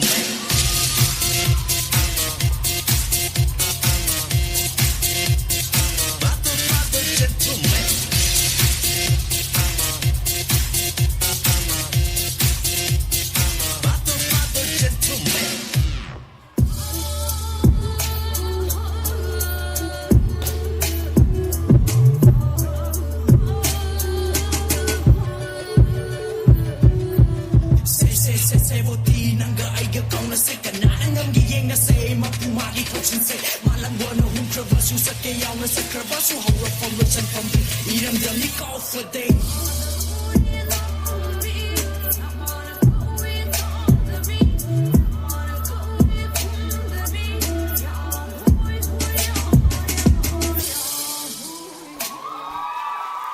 Tagatsari Mangjong na kangan zabaduni ay koy kesa dance ki ahan bo tangkak asigi aroi boy na kaukatsari basi Thomas oinam loina namagi kangbu class 9 S Gripson loina na Thomas loina na masigi hek matong da ikoi na lokatsagador program sina quiz gini maram maduna ꯃꯍꯩꯔꯣꯏꯁꯤꯡꯒꯤ ꯄꯨꯟꯁꯤꯗ ꯈ꯭ꯋꯥꯏꯗꯒꯤ ꯃꯔꯨꯑꯣꯏꯕ ꯇꯨꯡꯒꯤ ꯑꯆꯧꯕ vision ꯀꯌꯥ ꯎꯕ ꯐꯪꯒꯗꯕꯒꯤ ꯇꯥꯟꯖꯥꯗꯨꯅꯤ quiz ꯍꯥꯏꯔꯤꯕꯁꯤꯒꯤꯗꯃꯛꯇ selection ꯇꯧꯕꯤꯅꯕꯒꯤꯗꯃꯛꯇ ꯑꯣꯖꯥꯁꯤꯡ ꯃꯥꯡꯖꯧꯅꯅ ꯁꯦꯝ ꯁꯥꯗꯨꯅ ꯂꯩꯅꯕ ꯈꯪꯍꯟꯖꯒꯦ ꯁꯥꯔ ꯍꯁꯟ ꯁꯅꯥ ꯁꯥꯔ ꯕꯦꯕꯦꯀꯥꯟꯇ ꯀ꯭ꯋꯤꯖ ꯃꯥꯁꯇꯔ ꯑꯣꯏꯕꯤꯒꯗꯕ ꯂꯣꯏꯅꯅ ꯁ꯭ꯀꯣꯂꯔꯗ ꯂꯩꯕꯤꯒꯗꯕ ꯂꯣꯏꯅꯅ ꯇꯥꯏꯝ ꯀꯤꯄꯔꯒꯤꯗꯃꯛꯇ ꯃꯤꯁ ꯅꯤꯔꯃꯂꯥ ꯂꯣꯏꯅꯅ ꯃꯤꯁ ꯅꯥꯎꯃꯤ ꯍꯥꯏꯔꯤꯕ ꯑꯣꯖꯥꯁꯤꯡꯁꯨ ꯁꯦꯝ ꯁꯥꯗꯨꯅ ꯂꯩꯕꯤꯅꯕꯒꯤꯗꯃꯛꯇ ꯅꯤꯡꯁꯤꯡꯖꯔꯤ उच्चगदौरिबसिना अरोइबा ngasigi ahanba tangkakki kese dance kini stage leiribasi Thomas loirana Gripson class 9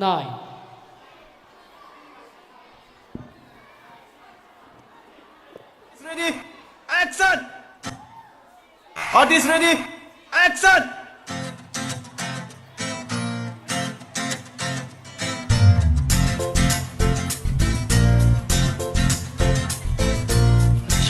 Sabara, Nupi Pambara, Kaya Pami, Kay Tongge Haino, Shibanda Tazabara, Nupi Pambara, Kaya Pami, Kay Tongge Haino, Shibanda Tazabara, Nupi Pambara, Kaya Pami, Kay Tongge Haino, Hajadaba number 1, I say, no the number 1.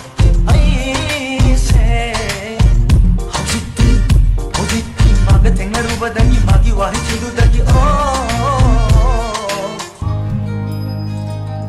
Lambida chatliba itau khoi gari tungliba babu khoi mabu khangdaba yauri marana khoi mutadara Kotaro kai mahai jibo adune jumo hera kanaro ne mahai dubo hera na khoi je khangmande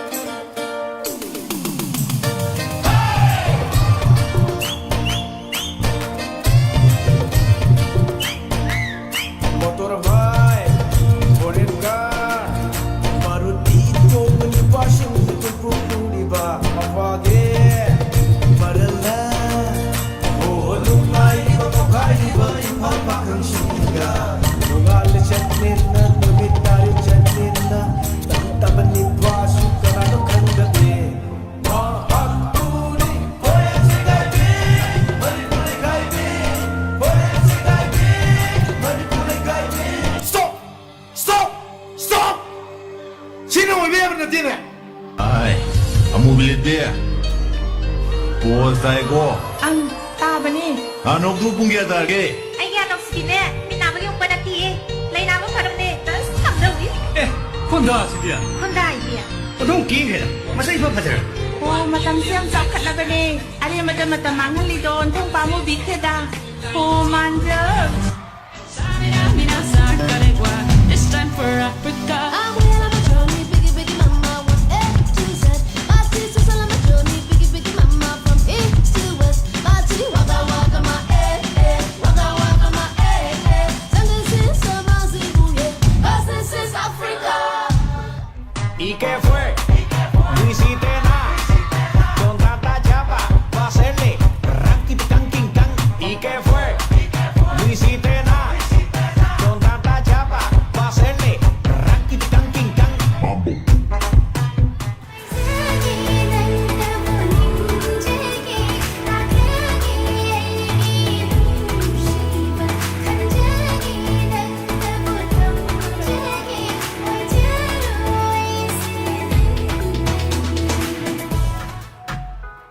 Ese cuerpito que tú tienes, el traje de baño chiquitito te queda. Esa blanquita con el sol y de una ya se pone morena. Un trago de Marpi. ¿Quién más? Mueve ese bum bum mama.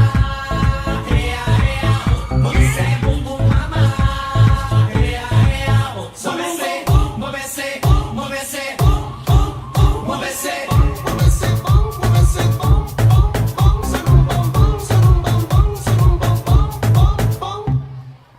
Tagatsari nakatarba program ni matungina hojikte koi quiz romda pukning chingchinminasi punamak mahiroi sing tongya salaiba mahiroi khuding makidamak da school asina semgat charakpa school ki timing day time da ikoina tongan ba school sina hek lakliba lakliba sahi hai jaba tai 2025 sige Saturday khuding dagi aikoina quiz gi darkar oi basing do aiko stage somda mairoi sing mateng pangbinaba madumatang thorang tobiro class 8 9 amasung class 10 gi thakta leiba mairoi sing dagi hanana selection tawkraba adumba quiz gi saruk yagadaba mairoi sing na aikoina lauthorpa matamda madu athoba matamda madugi tanja aikoida pibina khangan jage masigi damakta karamba timda ai leigadage haibadu su isana hana khangba nate hairiba timgi selection tawbinaba sar ikai kumna jariba sar Hasan loinana sar Bebekanta anina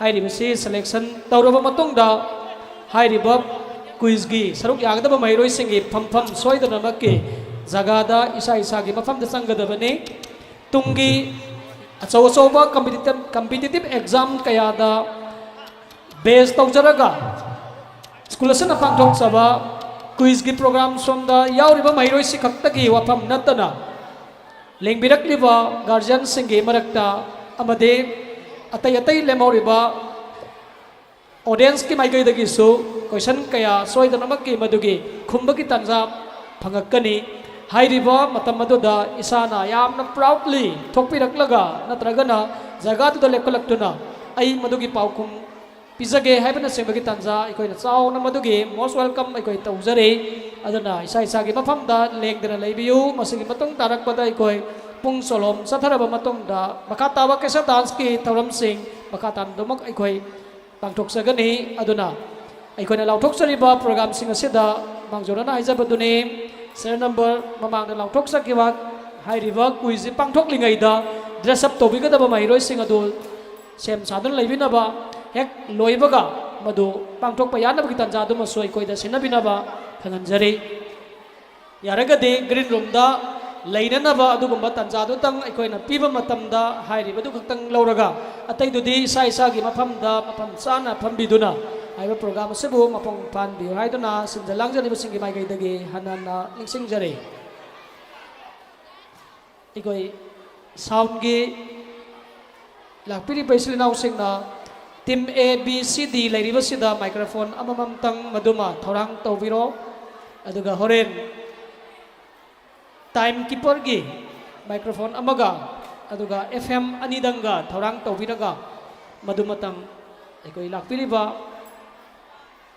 sound gi sanaw sing na madumatang sinbilang biro time keeper da leibigadaba Miss Nirmala loinana Naomi aduga kese dance ki hojik tai khoi tangkak ahan ba session gi sarukta pibi kriba mark sing adu tin sinduna oja sing na thambiram na ba madumaso oja sing da sinajage sai sana paibiram ba sing adu de total do thambiram laba matung da first second third do de kona solo gi waina group ki hoina class ki hoina madumate koina kona ikoi khaidok sage quiz gi saruk yagada ba mairoi sing amuktanga hana ikoi kauthok sari masida ikoi jagoi sabagi kese dance ka damakta dress up tawraga leire haibana singba sing adu madu karimta masig mai rena de adumak tholok na khangan jari airiba mairoi se akak na ba masingni adu tholok ta ba yaroi class 8 tagi Singam Kamaljit Tinna McDonald Milton hairiba class 8 ki mairoi mari si soidana maki yaudaba yaroi masi hanna hanna na khoida khudong chaba kaya piraba matong da tawbani aduga class 9 dagi Laisram Osin Erena Asem Vidyananda class 10 dagi Tayanjam Amrika Thiam Daina Laisram Kalpana Linthoy ngami yumnam loinuna ningomam anaya hairiba mairoi sing class 10 gi mairoi sing athuba matamda somda tholaga nakoi gi karamba timda leigadage haibadu khangdok nana bagi tanja oja ani da sina kharabani aduna makoi gi manakta sangjalaga oja ani gi manakta madugi tim gi jaga du sakhang naba aikoi khangmina se yamna akak naba masing ni masi maruina oja principal gi asoba pamjaba loinana school asigi oja singi pamjaba ga loinana quiz haibasi yamna mak maru iba satra singi punsida darkar soidana makki oiragadaba lailai su tamliba mairoi sing loinana aikhoi gi hingliba ikhoina khangbada yamna darkar oiba khanglam lagasu madu achum aran gi tanja amakak ikhoina chap chana lahuba yabagi pungpham aduni masimak ikoi matam asigi ngasigi computer gi age gi matam asida aduga robot ki matam asida haijaba tai mapungoina tongan ba internet ki kutangda chawkhatlaba mayam asing asig marakta ikoi tinduna leige haiba taragadi asigumlaba tongan ba maram chaba program sing asida ikoi yahu naba ki tanja du lominagadabani hause ikoi quiz gi program conduct tobigada ba oja mari sem sadar leiba ikoi loire aduna class 11 12 ki mairoi amasung atei tei limirak di bakhwai mairoi singna isagi mafam thadok tuna koina satlibadu madu yengbada yamna nuaitre madu yaragadi isa isagi mafam da muktang hanjalaga famnana ba hanganjage aigi utpham thokpa performance ulamaga migidi yengoi haibasiugi wakal thadok piu maramdi aina luba nate aikhoi haiba mayam asina punamakki athoi bani haibasima aikoi kudimak khangminasi aikoi kudimak participant toba matamda soida ngapdana ba aikoi leiriba audience oja sing guardian sing punamakna madugi daita aikoi mayamna lawjari bani loinana kanagumbi mairoi nupa musan pi masa ama hekto iba yai madune stage da kakhat khaba matungda aikoi mayam su hairiba thorom asigi mapu audience oiba sima aikoi punamakna madu oiminasi aiba pham samaga thamjage hojik oja singna mathakta aikoi kakhat pigre duga time keeper to leibigada boja ni dumasu jaga mafam ama yengbiro ngarangi aikoi sinakiba kulai du sinabiraga jaga duma mafam ama yengbiro aduga mairoi sing atuba matamda aikoi kokhalna mui tanja du laujage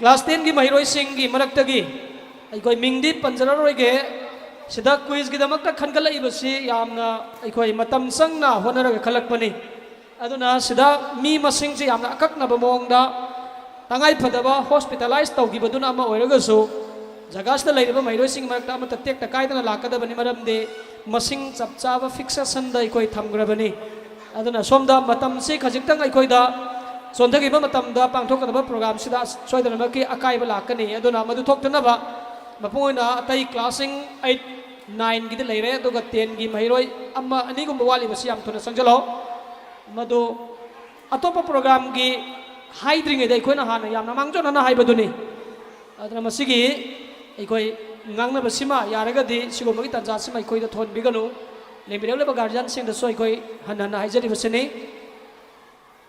hause koi khangat chaba haujage class 8 ki mairoi singi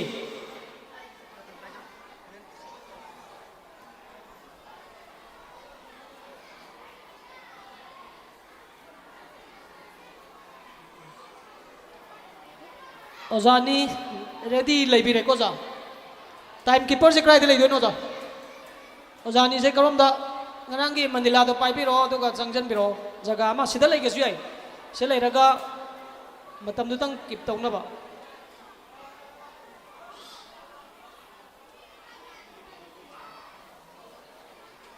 fm je thabiro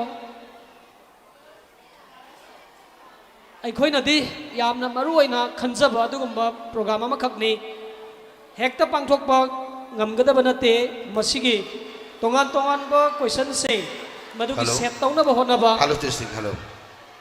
ꯑꯗꯨꯒ ꯄꯥꯡꯊꯣꯛꯀꯗꯧꯔꯤꯕ ꯁꯤꯗ ꯗꯔꯀꯥꯔ ꯑꯣꯏꯕ ꯈꯨꯗꯤꯡꯃꯛꯁꯤꯡ ꯑꯁꯤ ꯌꯥꯝꯅ ꯃꯇꯝ ꯆꯪꯕ ꯑꯗꯨꯒ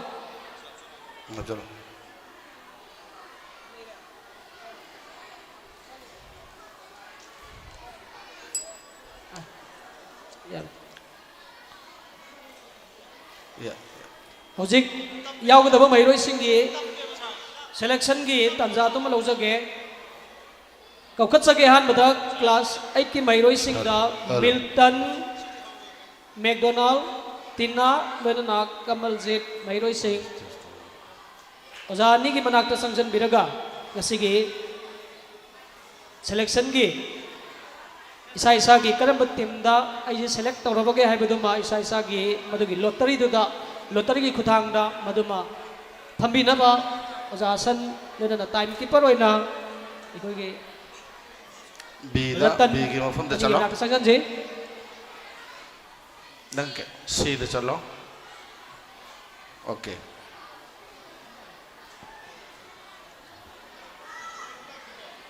फम दगी मफम थादोक्तुना चलिबसिंग अदु यारगदी मफम चाना ngayaktang phambiragadi yam nungaijagani maramdi somda pangthokadriba program se mairoi singini aduna masomda henai koi puning chingsin minaraga makoina tawribasida karigumba makoigi ngamaudaba natragana khanghaudaba yauragadi audience tamadugi khuthangda soidana make ekoi lakadoribani aduna hairiba adugumagi khudong chabda ekoi khudemanga lohunabagi tanda aduma solomina se mathang da class 9 dagi saruk yagadaba mairoi sing Vidyananda Arena aduga Osin loina loina na Amrika haiba mairoi sing ase mathangi ani suba round oina kakhat pina bakhagan jage Amrika Osin Arena loina na Vidyananda haiba mairoi mari ase amuk kakhat piro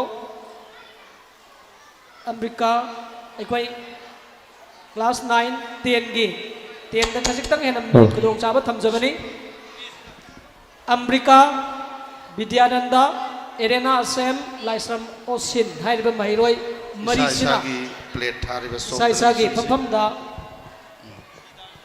Sar Hasan dagi hello lottery gi kuthang da madu malobiro aroi bahum suba round da kaukat chari base anaya linthoi ngambi kalpana loina na daina haiba mairoi mari se mukakhalase anaya linthoi ngambi kalpana loina na daina haiba mairoi mari stage da kakhalaga isa isa gi karamba group team da saruk yagada ga baduma Sar Hasan gi kuthang dagi lottery gi kuthang da maduma sana khangana ba onabiro loinana hojekti kuisi pangthoknabagi damakta sinazarage ngasigi class 8 tagna 10 phawagi manungda laiba quiz program asigi quiz master oibigadaba Sar Bebekanta loinana scorer da laibigadaba Sar Hasan loinana time keeper gi damakta stage da laiba ikoigi Piratan hairiba Jasing kai kumna jariba singa sina ngasigi quiz conduct tobigani maramadana hojekti makataba quiz master da kunamak sinajari quiz master Sar Bebekanta hello punamapu amukana the Little Star English Higher Secondary School Thawal Hawkhagi sathajariba annual culture and come literary meet ki saruk ama oina pangthok sagadariba quiz ki thorum asida pumnamapu taramna okjari mamangda laukthok pikebagum aikoigi mangda leiriba mairoi sing asi class 8 tagina 10 phawbagi manungda tamjariba aduguma mairoi singni hairiba mairoi sing asi mangjaunana aikoigi quiz si oiraknabagi damak Raitan gi khuthangda aikoi select toruba matungda ngasigi mawong asi ubu phanglebani loina na hairiba mairoi sing asi amuk ngasi quiz ki numit asida lottery gi khuthangda bias amata leitana tim tongan ba tim mari asida tana bagi damakta mayam gi mangda sinjaba aikoi loisilakle hairiba quiz si saruk yariba tim mari se khaktanatana audience da leibiriba school se gi nuksijarba mairoi sing parents guardian sing maratagi oiragasu mairoi sina khumbang ambidaba wahangi paukhum sing adu pukchen sauna khumbisi haibagi ekoi gi thajabadu oja sing gi maikaidegi thamjage paukhum bibirakpa matamda sumgani langani haibagi adugumba thoidokna mipaiba nungaitaba adugum phobiganu kui saibasidi ekoi gi oja sing gi wakhanda kanana khwaidagi na haibano haibadu leite hena logjai tongan tonba ekoi gi subject mayam sidagi khanjalaklaga zamam na bo oibe aba question sing du sem sajarak pani loinana iramdam manipur ga su mari leina ba ekoi question khara ekoi mayam khangmina na ba oja sing tana jaraga sem sajari masi su mayam miyang taminasi saruk ya bio haiduna punumaki mafam da noluk na ningsingjari haujekti team ꯃꯔꯤ ꯑꯁꯤꯗ ꯂꯩꯔꯤꯕ ꯃꯍꯩꯔꯣꯏꯁꯤꯡ ꯑꯁꯤ ꯃꯌꯥꯝ ꯃꯥꯡꯗ ꯁꯛ ꯈꯪꯖꯅꯕꯒꯤ ꯇꯥꯟꯖꯥ ꯑꯗꯨꯝ ꯈꯛꯇꯪ ꯂꯧꯖꯒꯦ ꯑꯗꯨꯅ ꯑꯍꯥꯟꯕꯗ team A B C D ꯗ ꯑꯩꯈꯣꯏꯒꯤ ꯁꯦꯂꯦꯛ ꯐꯪꯂꯕ ꯃꯍꯩꯔꯣꯏꯁꯤꯡꯁꯤꯕꯨ ꯀꯨꯏꯖ ꯃꯥꯁꯇꯔ ꯑꯃ ꯑꯣꯏꯅ ꯍꯥꯏꯔꯤꯕ ꯀꯨꯏꯖꯁꯤꯗ ꯄꯔꯐꯣꯔꯃꯦꯟꯁ ꯐꯖꯅ ꯄꯤꯔꯛꯀꯅꯤ ꯍꯥꯏꯕꯒꯤ ꯊꯥꯖꯕꯗꯨ ꯃꯍꯩꯔꯣꯏ ꯈꯨꯗꯤꯡꯃꯛꯇ ꯄꯤꯖꯔꯤ all the very best all the team 4 teams okay ꯍꯧꯖꯤꯛꯀꯤ ꯑꯩꯈꯣꯏꯒꯤ ꯇꯤꯝ D ꯒꯤ ꯑꯋꯥꯠꯄ ꯃꯔꯨꯞꯁꯤ ꯀꯥꯈꯠꯂꯛꯑꯦ ꯈꯨꯕꯥꯛ ꯍꯧꯅ ꯈꯨꯃꯤꯟꯅꯁꯤ ꯇꯤꯝ D ꯒꯤ ꯑꯋꯥꯠꯄ ꯃꯔꯨꯞ ꯇꯤꯝ A ꯏꯁꯥꯒꯤ ꯃꯤꯡ ꯂꯩꯐꯝ ꯃꯌꯥꯝꯗ ꯑꯝꯇꯪ ꯈꯪꯍꯟꯁꯤ team A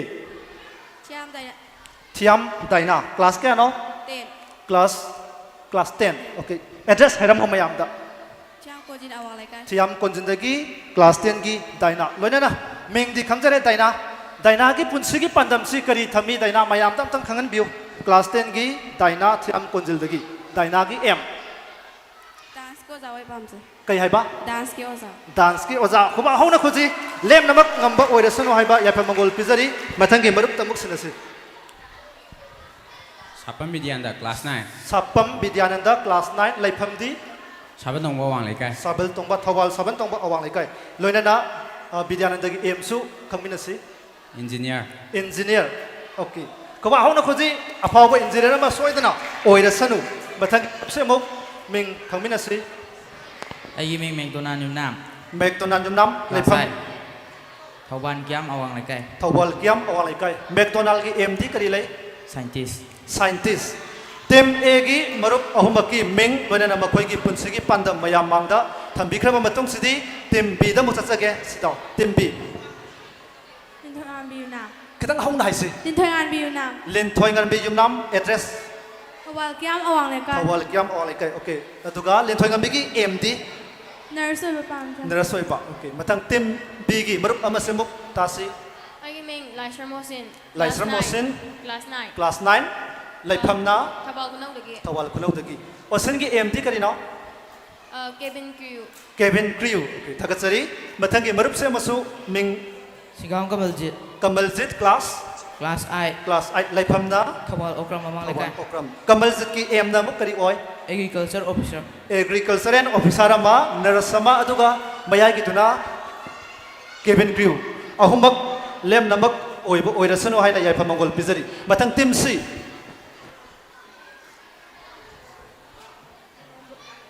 Tim C. Ningomam Anaya class 10. Taprayam na nangito. Class 10 gi Anaya aduga M haibiramo Anaya gi Entrepreneur mo entrepreneur. Apa ba entrepreneur ama oiba pami haina Tim C gi Anaya class 10 na tapire address ti Anaya ki Thawal Okram Thawal Okram. Okay. Marup ama simuk tage. Giming Erna Sam class 9. Elena Asem class 9. Address Thawal Hauka. Thawal Hauka. Loinana Elena gi AMD. Doctor. Very good. Next. Waheng Bamtina class 9. Class 8. Waheng Bamtina class 8. Laipham. Tawal Kunau Tawal Kunau. Loinana Tinagi M na kari oy. Doctor. Aduna Tim Sida lady ba marup ahom si Doctor. Aduga mayagi do kari haigi ba. Mayagi do. Doctor Mayagi su okay aduga amana entrepreneur ama ahumaki ahuma kuwam tang mayam dagini sage last but not the least Tim D gi ahan ba marup sige ming Tayanjam Amrika. Tayanjam Amrika class 10 Laipham Thawal Kunau Amrika gi M hai si IS officer.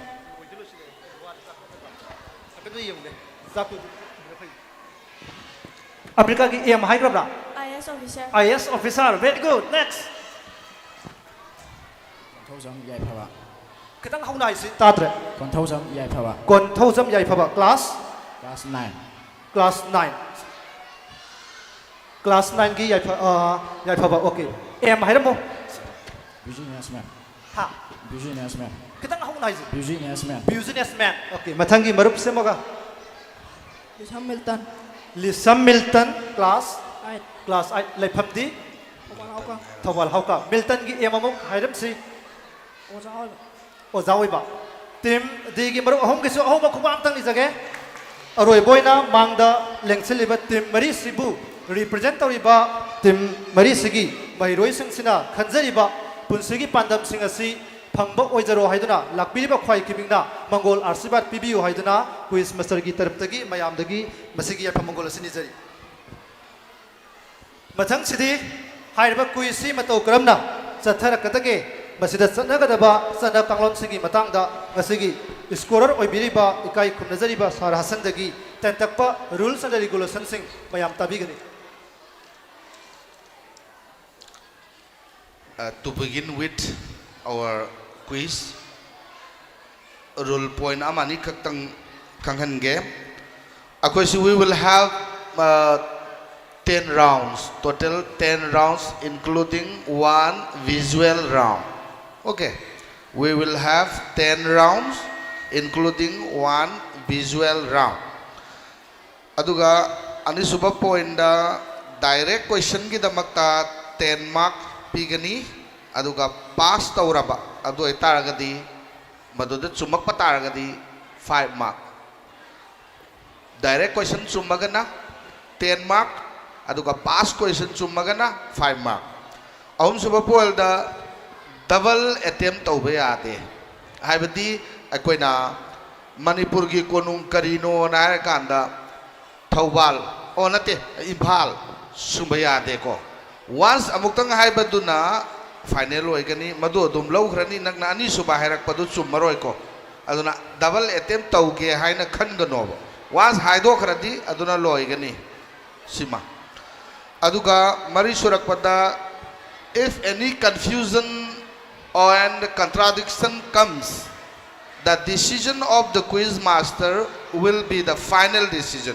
Okay, any contradiction or any confusion lakpa taragadi akoina quiz master gi decision duna final oigani maduda akoi decide tawgane yai ko ana sumba akoi rule sing si khangminare aroi baina tang khangan ge direct question gi damakta 15 second pi ne 15 second hangakpa ge hekta khumauda ba yade ba laite 15 second ni 15 seconds karamba matamdagi thiba honi hai kanda quiz master na your time starts now harakpodo adu haidri phaudi akoi da second song de ko kamto waronu ko quiz master na mayama ma haidana lairinge da second mayam song amane na khaluno ba quiz master na your time starts now harakpaga adu dagi second song ba hogane ba aduga second trang wa pigani aduga pass ki da maksu pass haibaga magidi count tawba hograni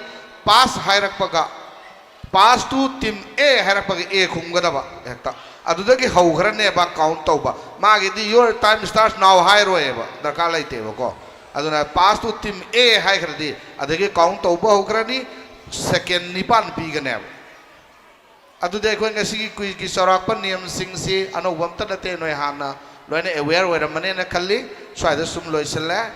Thank you, all the best, all the teams. Thakatsari ngasigi sathara kadaba rule singsi team khadimak gyan loina tare ko keduna kuisi yamna nungai na pangthok minasi oirakani khanba paukhum khadimak pina bo hona biu negative marking amata leite adon oithokpa ya hena khanba paukhum du piminasi okay loina na round khudingi wahang singasi asisu lottery gi khuthangda ekoi mairoi singda hangjage ahanba round si current affairs hauze hauzik thoiba India Malem gi thakta loina iramdam Manipur gi thakta thokliba mayamna khangbada kanab yai haina khanjaba adugumba question mari khak set tawraga thami question mari sigi manungda apamba question number adu team A na koina microphone da hairakse question number kaya pami 1 question number 1 ngasigi ahanba question team A na question number 1 choose tawre mayam puna taminasi.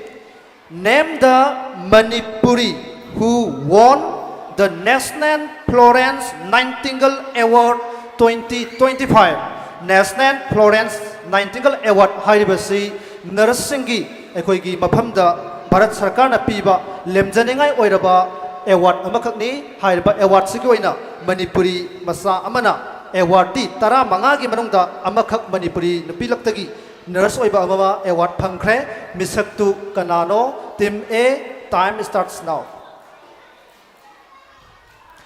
ꯀꯔꯤꯒꯨꯝꯕ ꯈꯪꯂꯣꯏꯗꯕ ꯌꯥꯝꯅ ꯃꯇꯝ ꯂꯧꯒꯗꯕ ꯑꯣꯏꯔꯒꯗꯤ ꯑꯗꯨꯝ ꯄꯨꯛꯆꯦꯜ ꯆꯥꯎꯅ pass ꯍꯥꯏꯁꯤ pass two team B pass to team C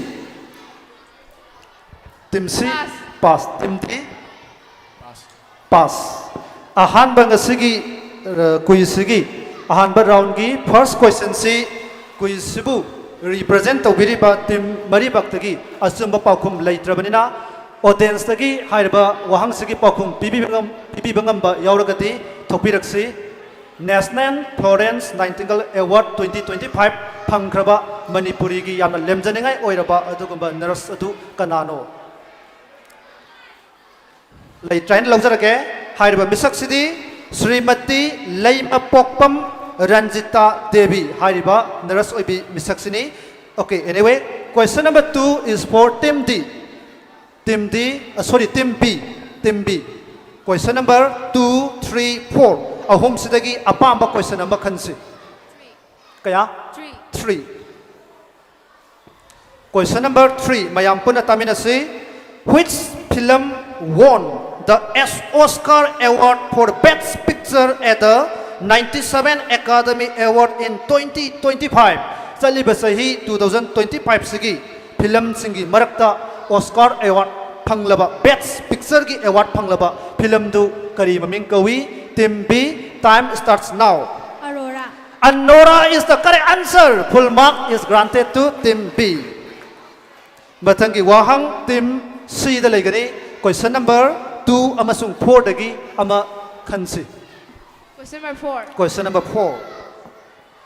Mayam puna tamina say 2 brave soldiers from Manipur were among the 15 Bir Sakra awardees in 2025. Can you identify them? Manipur dagi hantaki sahi sigi Bir Sakra Award phangkraba mioi singi maraktagi Manipuri masa ani khak yawi makhoi ani tu kana no. Clue pirabada mioi animak sathaki bai khoigi mayam nai thodoi haidona khangnaraba Operation Sindurga mari leinaba mioi ani ni. Time starts now. Teams. Hello. On the high. Let Deepak Chatra Singakham. Let Deepak Singakham amadi amakhangte. Okay, anyway, karigumba atopa team dagi asumba pakhum laktragadi team sida horen magi answer sina anidagi manungda amasumadi mark manga pizage, otherwise no mark pigani.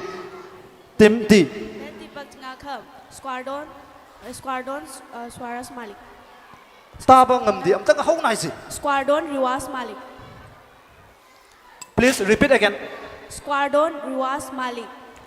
Atopati. Let Deepak Singakham.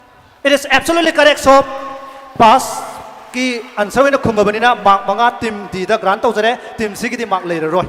Team D gi mark manga ama grant tawjare. Hairiba mioi ani du Let Deepak Singakham ekoi mayamna ikai khumna bu chakiba misaksini loinana Rizwan Malik hairiba mioi ani sina Operation Sindurda asauba thaudang lauduna iramdam Manipur loinana ekoi gi leibak India sibu kannana bu honabada sauraba thaudang lobi khiba dubu sak khangbi boina Bharat Sarkarna ekoi gi active service singda piba asauba awangba award ama oiriba Bir Sakra si bibirakuni. Ahanba round sigi aroiba question si team D da oigani. Question number 2. The 2025 Sahitya Academy Yuva Puraskar was awarded in 23 different Indian languages including Manipuri.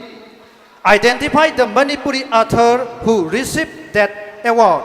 Saliba sahi English sangani kungi. Sahitya Academy Yuva Puraskar Award ta Manipuri language ki oina award phangkiba misaktu kanano. Time starts now. Team D. Pass. Team A. Team A. Pass. Team B. Team C. Saliba sahi English singani kunmanga sigi Sahitya Academy Yuva Puraskar Award ta Manipuri Londa award phangaba aibadu kanano haiba. Pass. Anyone from audience tagi answer khangba yawibra?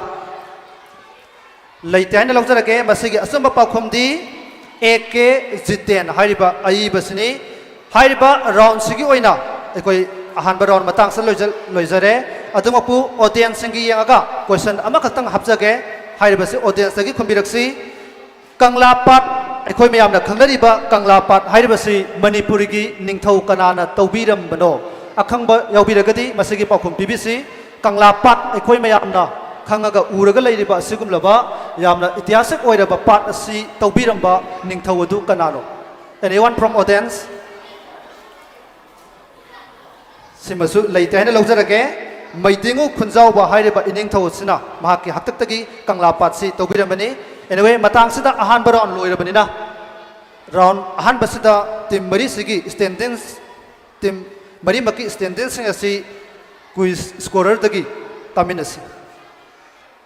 At the end of the first round, Team B na fangiba score asi 10 mark, aduga Team D na 5 mark, aduga Team A ga C ga di account hang bang ngamdri hojik pawda. Hello. Team D B ani sama account hang laba matung A ga C ga di ahan ba round sida account hang dragasu mathangi round singda phajaba performance pirakani habagi thajaba thamjari ani saba round physics ka mari lena ba wahang haugani question aba khansi out of 4 questions 2 question number 2 in Fleming's left hand rule the thumb finger indicates what na koina tamlaba Fleming's left hand rule hairi basida ai khoi gi khubi sina kari represent tawbage time starts now team B Direction. kari haiba Direction. direction kari gi direction oiduno direction do kari gi oigadaba Left hand. kari gi Left hand. amtanga hanji kari gi Oina thangba khut. question ji understand tawdre anyway pass to team C Khubi sina kari represent tawbage according to Fleming's left hand Pass. pass team D Direction ki kari haiba Direction ki karienda. kitang hauna haiji Direction ki karienda. Karen gi direction du tham sina ta I haibani but it is not correct so pass to team A Magnetic field. magnetic field lebra magnetic field su lali anyone from audience tagi kumbagamba okay lao kitang thona laksi hangjaki bawang si Fleming's left hand rule gi matungina tham sina kari represent tawbage aina hangkibani ahambada ming class hairamo Inkat pa yabra.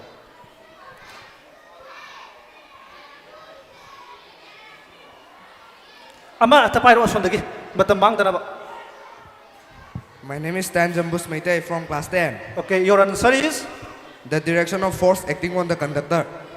it is absolutely correct motion natragana mechanical force thamna represent tawgani asamba khudol ojadagi lokse makoina palamba current na middle finger na oigani magnetic field na four finger na oigadabani ojadagi asamba khudol lokse You can write whole day. ani suba wahang round 2 gi team C dagi hogani team C question number high C question number 1 3 4 limit 3 question number 3 what is the SI unit of pressure yamna sumna pakom pilkan habagi asas auna thamjai pressure gi SI unit karino how nice Pascal is absolutely correct. Full mark 10 is granted to team C. Mathangi wahang team D. Question number 1 ga 4 ga lady. 4. Loudness of sound is determined by what? Sound gi loudness hai kari na tak bagi team D. Time starts now. Loudness of sound is determined by what? Team D. Decibel. How nice it? Decibel. Kari da on ge haiba nati kari na tak pa ge haiba decibel haiba natra okay pass to team A Team A, Arts. pass. Arts. Hers. Chap mani adu unit ni aina hangibasna loudness of sound se karina determine tawbage kari si oiragati magi ahubudu yamna hawi tappi habado khangan gadage habani. Team B, 20 has to 20,000 has. sorry, hangiba wahang si team D dagi hangibani aduna team C. Team C answer bra. Amplitude 1. Amplitude is the correct answer. 5 mark is granted to team C. Haiba round sigi aroiba wahang asi team A. Team A da lagi team A. State ohms formula. Ohms na P ba formula tu hayu. Time starts now. B equal to IR. B equal to IR is absolutely correct. Full mark 10 is granted to team A. Matang sida ani subaron loisin jare ani subaron loirak pasta leiriba team singi mark amutang taminasi. Ani super round loirakpada lairibasi A gi account hange with 10 mark aduga B gi di as it is 10 mark adum lairi C gi 15 mark fangakanda mana top tare ngasai account hangam dabani team D gi as usual 5 mark ta adumak lairi Ahan ba round dagi ani suba round sangsilakpada kharamba khai awon ba ukre hojik makha tarakpasi ahum suba round team C dagi hogani. Team C, question number Amakan C, Haiba round C, chemistry ga mari lena ba wahang sing hangani. Team C. 3. Question number 3. How many parrots and groups are there in modern periodic table? Modern periodic table da parrot amasung group kaya yaubagi. Time starts now. Team C. Pair to 7. Group to 18. Peretta 7, group ta 18. It is absolutely correct. Aho ba kuba khuji pakom chumna prepka matam da mayam puna kuba khumina si peret taret ka group 18 galai mark tara grant tau jare. Next direct question is for team D. Team D. Question number haisi. Tadi how na haisi. Question number 2. Name the process that can bring the gaseous state of a substance into liquid state. Posak amana gas ki maong da lairambadagi ising ki maong da liquid ta olapagi process tu kari kawi. Khudam moina sa lon ba matam da aikoi ki sa gi kondagi paikhal iba maniladu pukham gum ba thamba matam da ising olapra adu ki thawong tu kari kawi. Time starts now. Team D. Galvanization. Vaporization. Galvanization. Galvanization. Sorry. Pass to team A. Condensation. Condensation is the correct answer. Bonus mark 5 is granted to team A. Direct question to team A. Nakoi gi adumak tare. Question number haisi. 4. Question number 4. What is the chemical symbol of hydrogen peroxide? Hydrogen peroxide ki chemical symbol haisi. Team A. Time starts now.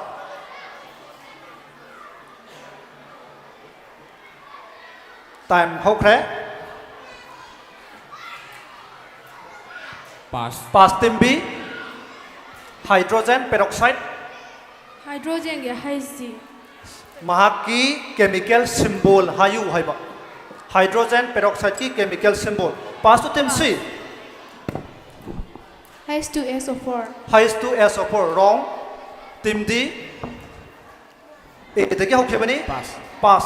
Anyone from audience?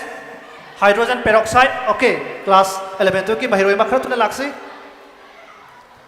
Hydrogen peroxide ki chemical symbol karino. Kitang tuna laksi. Marap to ta mapam phasi.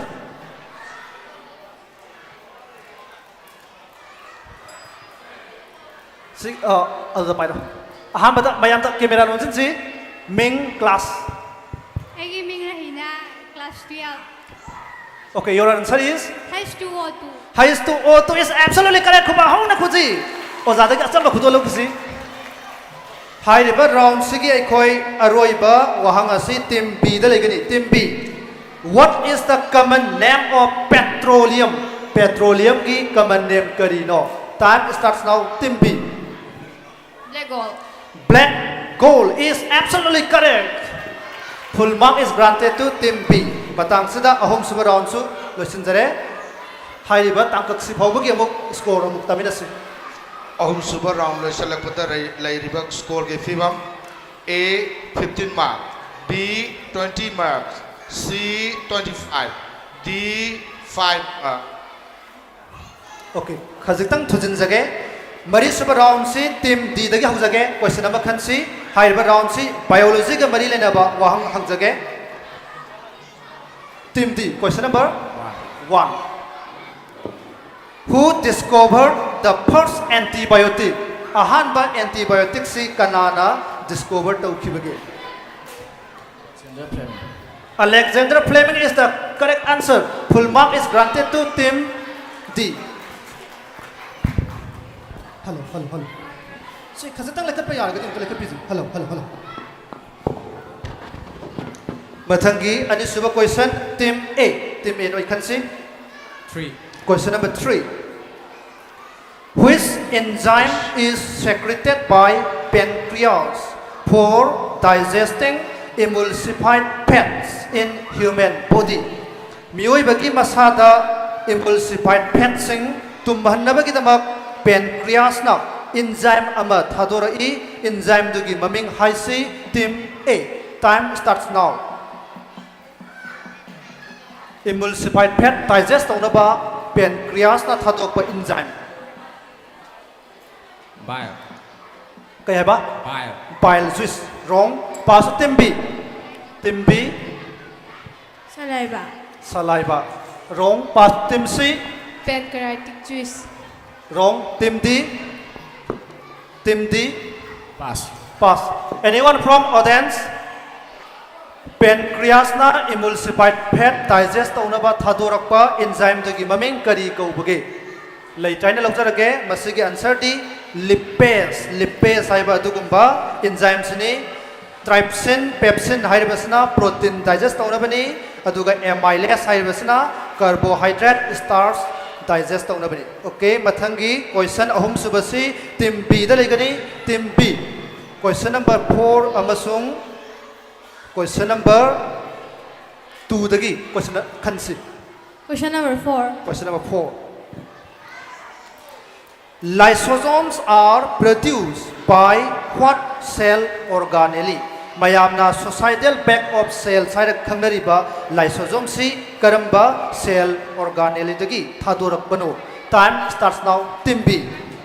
Brain lali. Pass to team C.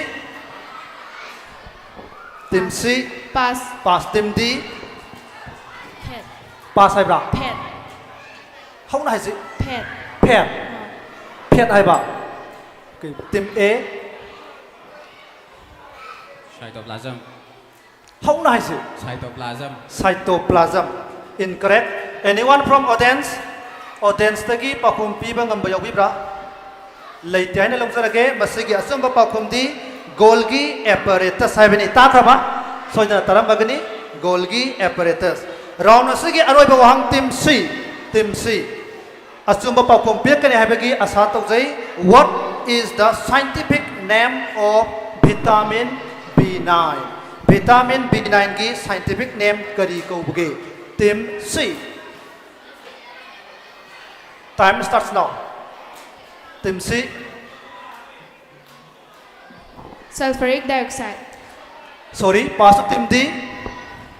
Folic acid. Folic acid hai bra. It is absolutely correct. Folic acid haina mayamna khangnariba folate hairagasu khangnaba si vitamin B9 gi adugumba scientific name ni. Batang sa koi mari suba round loijare. Manga suba round ga sangsilasi aduga score mu ko na tana na bagidamak. Manga suba round si Manipur gi maramda hangjaba akhanaba round ni ahan ba wang si team A dagi hoge. Team A. Question number khansi 2. Question number 2. Which king of Manipur invented Maitai Pung? Mayamna Manipur gi khoi any dharmagi thabak thoromda sangdaba yadraba musical instrument ama oiriba pung si Manipur gi ningthau kayana kanana puthok pirambano. Time starts now. Team A. Maidungoi Kuyoi Tompo. Maitingu Kuyoi Tumpok is the correct answer. Full mark 10 is granted to team A. Next, team B. Question number 1. 1. Oza mayam na khangan janingba question dumangni question number 1 si mayam puna taminasi mayang taminasi. What is the total number of Maitai surname in Manipur? Aikoi gi iram damsida Maitai singi yumna tongan tongma yumnak natra Manipur da lairiba Maitai singi yumnak si apun ba masing kaya no. Team B, time starts now. 73. 70 ga 3 73 mayam taminasi aduga asumba answer du ngasidagi mayam puna khangmina bu urasi 73 team B. Team C muktasi Manipur da yumnak kayam leiram gadaba mali 79. 79 73 79 team D 100. kaya 100. nang makhonji ta di 100. 100 team A 108. 108 Marimaki answer si asumba amata yaudre aduna audience tagi hairibasi ki asumba answer khambiragadi thokbiraksi Manipur da Maitai singi yumnak masingji apun basi kaya leibajano yumnam kana leiriba adagi huidrom leiriba khudimakse punsillaga apun ba yumnak masing kaya no haiba wahangni lei traina lawjarage apun ba Maitai gi surname masingsi 716 Atong na yamkre 716 aduga Manipur da khundariba Maitai pangal singisu yumnak leijai makoi gi masing sina 64 oi aduga Manipur da leiriba bamon singi yumnak singsina 83 oi raga apun ba hojik phawda leiba record si 863 surname sing oigani masi amunta ka hanjage Maitai singi yumnak masingna 716 Maitai pangal singi yumnak masingna 64 aduga bamon singi yumnak masingna 83 Batangi wahang team C. Team C. Question number 3 amasung 4. Anis lagi question amakan si 4. Who were the first and the last political agent in Manipur? Manipur ki ahan ba amasung aroy ba political agent sing kana no? First na George Gordon. Okay. Second last na SP Stewart. GP Stewart. GP Stewart. Ama ahan ba ito na? George Gordon. It is absolutely correct. Full mark 10 is granted to team C. Captain George Gordon na ahan ba aroy ba na GP Stewart. Round asigi aroy ba wahang team D dalay gani. Maitai ki laisang sing da ekoi ki yet oi da yung liba mayam na satra hairaga khangnari ba se Maitai singi aseng ba iron da kari kaubuge laisangi nak yatai koi wa kumbada phi angobuna round na yet laga semi ba satra haira khangnari se Maitai singi lon da kari kaubuge. Time starts now. Team D. Pass. Team A. Pass. Team B. Pass. Team C. Pass. Anyone from audience? Audience lagi hai ba wahang sigi paukum su khangbi ba yawi bra lai haro bham ta oiro ekoi laisang sigi nak yatta yung liba satra hai ba sigi imalon da leizaba ma ki maming di sekpil datre hai kana answer lai ra answer ki lakwa okay anyway law yin mai roi ani khak tholok le makoi ni sipai si ming hai ro Tingu damai kubi. Class kya no? 5. Class ama jemu mai bi. Imza Maxina class 5. Answer hai si. Uji mai nang gidi. Uji mai. Ane ma ki answer chumi kuba hona khumi na si. Ozada ki asam khudal lok si. Sekpil natragana usi mai haina hairiba mayamna satra hairaga khangnari basi imalonda sekpil natragana usi mai su kongnei. Thagatsari hairiba sit amanga suba round su ekoi loisinjare mathangi round si ekoi visual round lokhat jage aduna haiba visual round si laktengaida team mari gi mark si thangmina ro matungda ozani gi ekoi lepham se khasatang chathok charaga skill dagi kai kai unaba angang singda tanjam tang bibis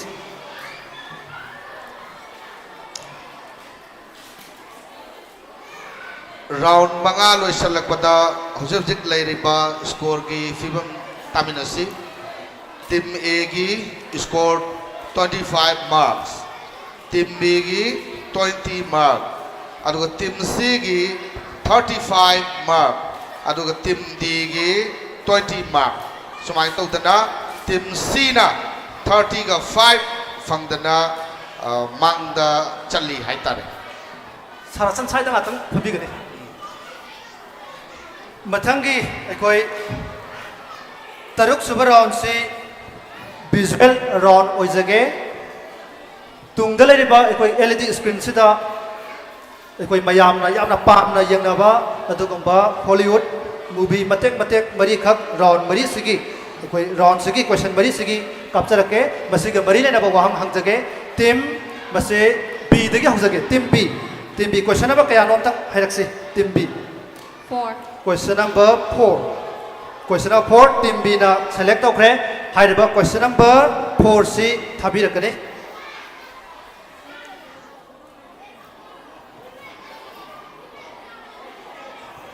Bakha ta leibiriba audience dagi prom di tawbirakanu khambi ba yauraga su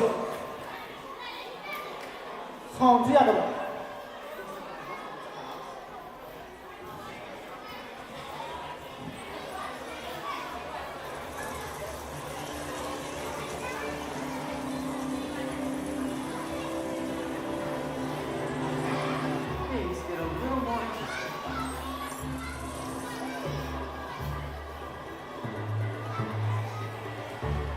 The microbots are controlled with this neurotransmitter.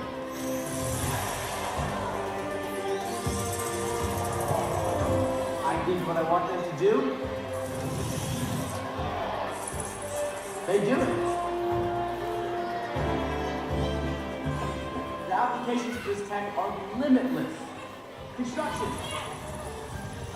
What used to take teams of people working by hand for months or years. Okay, now by one person. Team B hojiki film ate tu hawi ko lakadai ba wang si ai khoina u khriba adugumba movie sigi maming kari ko boge team B Big Hero. Big Hero is absolutely correct. Full mark 10 is granted to team B. Matangi wahang team C da. Team C question number select tok si. Question number kaya pami? Question 4 sat khid badang ai ri. 2 Question number 2. Team C na question number 2 select tok ra.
Hairiba movie sisu yamna mayamna pamnaba animation movie ni team C sak manana movie sigi maming haisi. Time starts now. Team C pass team D pass. Team A Ball is absolutely correct. 5 mark is granted to team A. Matangi wahang team D na koi mokhan si question number 4 ga 2 ga satkre. You may choose questions from either from 3 or 1. Question number 1. Question number 1 thabi rakani.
Thakachari. Movie yam khara sangna thajaba yabina tumakpu. Ekoi event se yam yambani na matam kitang tension jarage. Sab manana team D. Movie sigi maming kari kawi. Time starts now. Team D. Grade 1997. 1997. Wrong. Pass to team A. Team A. Alita. Alita. Makata buto panbangam bra.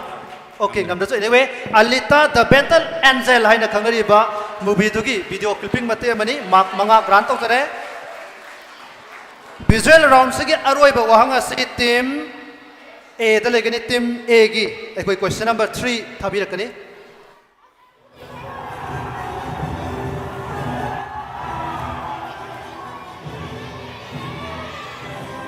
This audience lagi block tok birakano.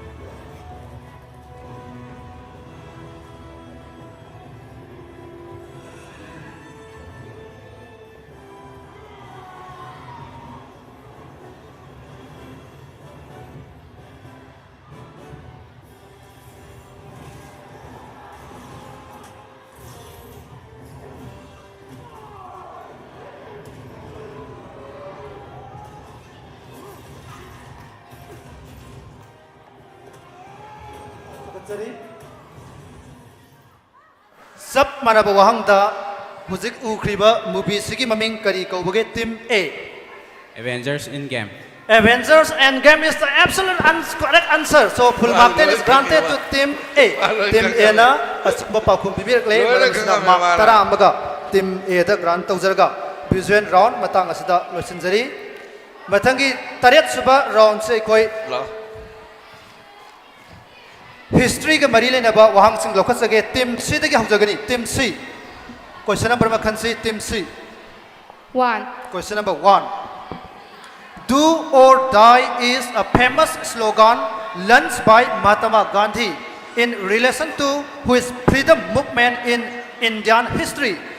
Do or die hairibasi Mahatma Gandhi na karamba India gi ningkha tamnabagi ihauga mari leinaba mafamda hawdokkibano. Time starts now. Team C. Team C.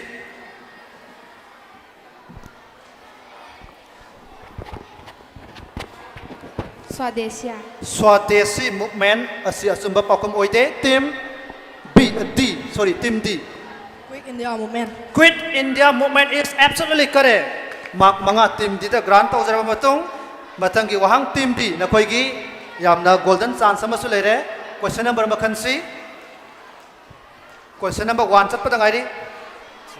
3. Who was the first European who visited India? India da ihanana lakiba Europe masadu kanano. Team D. Time starts now. Vasco da Gama. Vasco da Gama is absolutely correct. Mark tara amaga team D da grant tawjaraga team A. Question number 2 amasung 4 dagi. Question number makhan C. 2. Which dynasty ruled for the longest period in Indian history? India ki history da matam sang na palamba adugumba dynasty to kari kaubage. Team A. Time starts now. Mughal. Mughal Empire nate. Team B. Pass. Team C. Gupta su oide. Team D.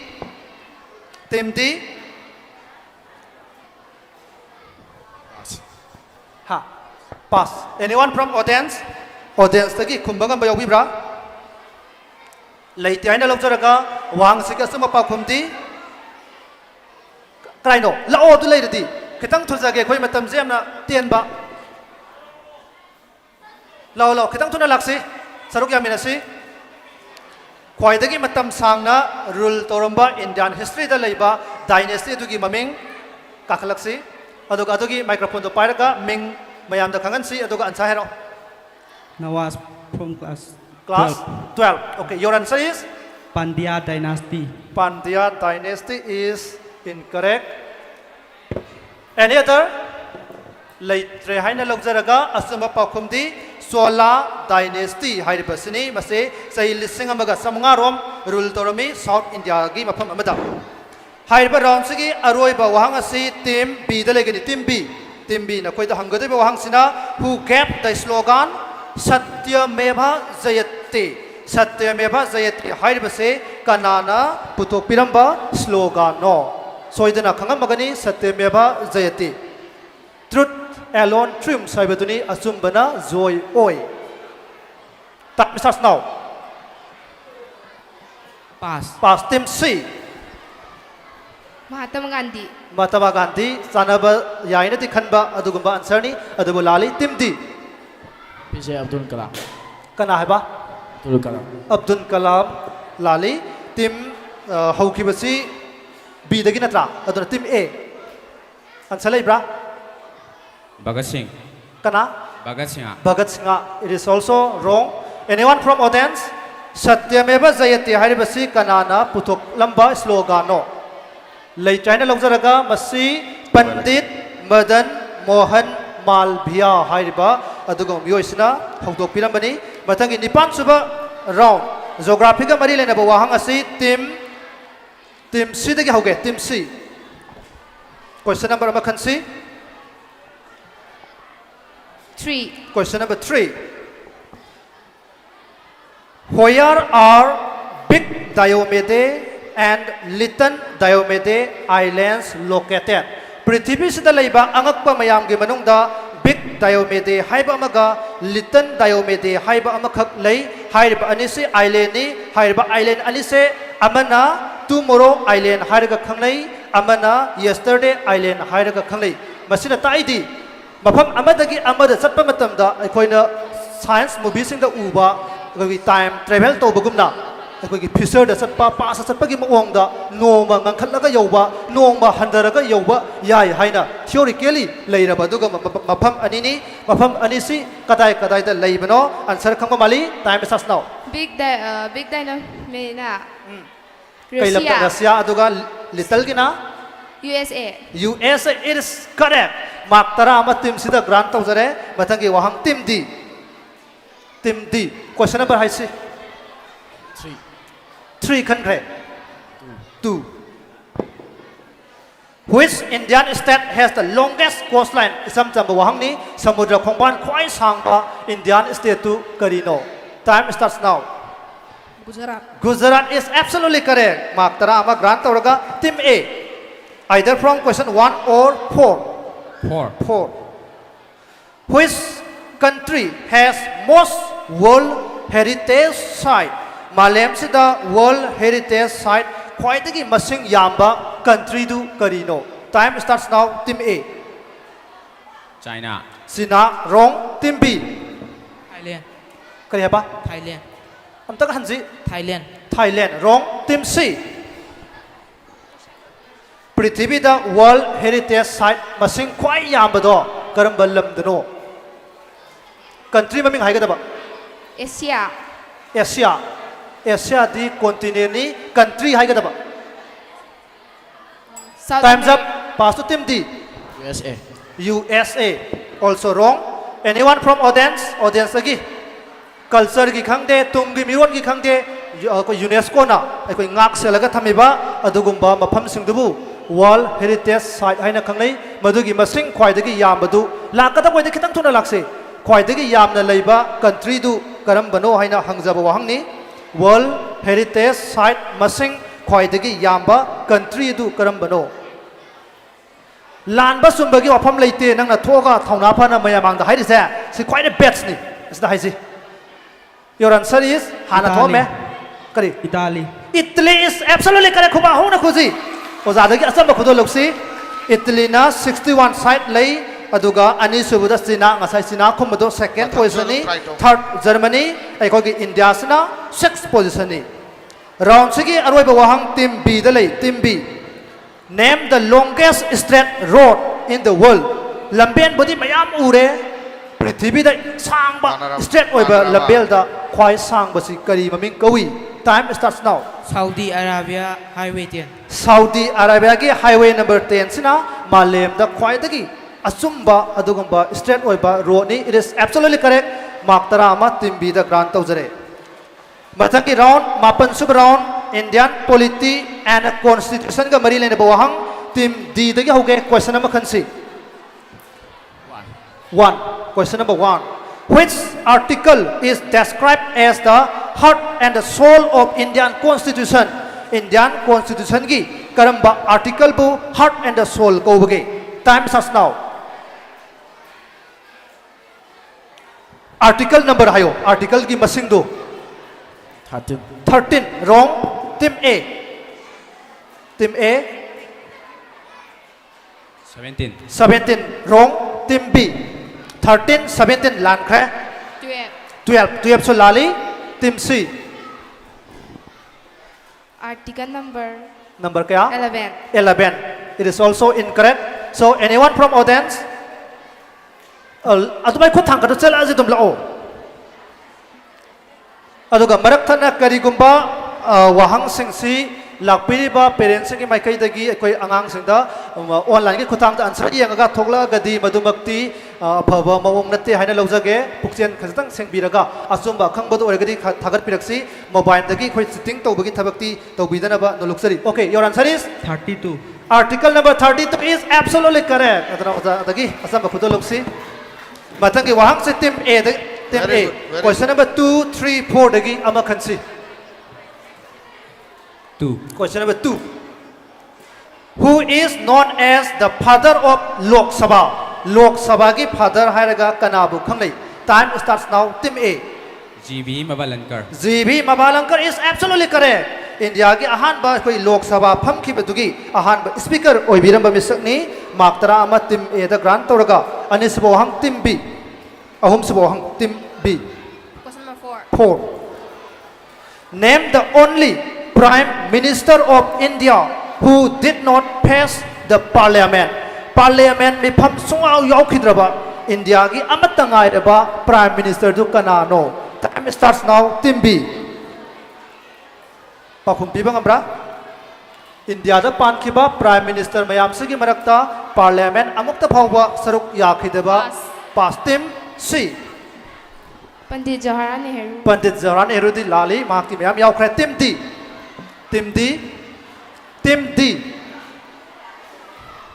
pass team A pass audience ta lei biri bra lei taina lojaraga masigi asanga pakom di Chaudhary Charan hairiba India gi mangarak suba Prime Minister obiramba misaktuni kari maram gi damak mahangna parliament saruk yakhidabano hairagadi mahangna India ki Prime Minister oibiramba si sumnatangi numit 170 days kak oibana maram oirakanda parliament mipham saruk yabagi tanjado phangkhidabani round sigi aroiba wahang asi team C da legani team C what is the number of items on the concurrent list of the Indian Constitution at the original Indian Constitution semkalapagi ahanba matamda concurrent list ta item kaya yawi time starts now team C masing hayo item masing 60 wrong team D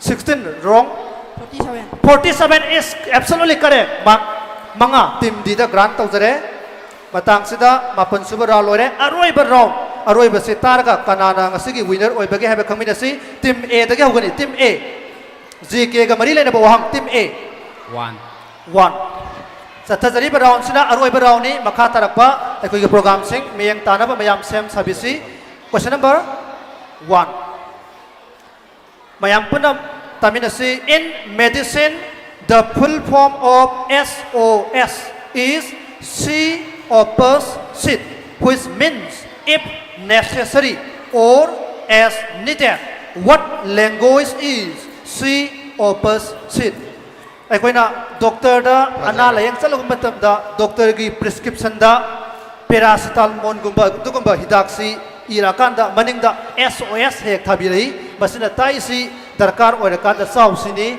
ꯑꯗꯨꯅ ꯍꯥꯏꯔꯤꯕ SOS ꯍꯥꯏꯕꯁꯤ C opposite ꯍꯥꯏꯕꯅꯤ C opposite ꯍꯥꯏꯔꯤꯕꯁꯦ ꯀꯔꯤ ꯂꯦꯡꯒ꯭ꯋꯦꯖꯅꯣ team A time starts now team A Latin America. Latin word is absolutely correct. Mark tara team A da grant taujare.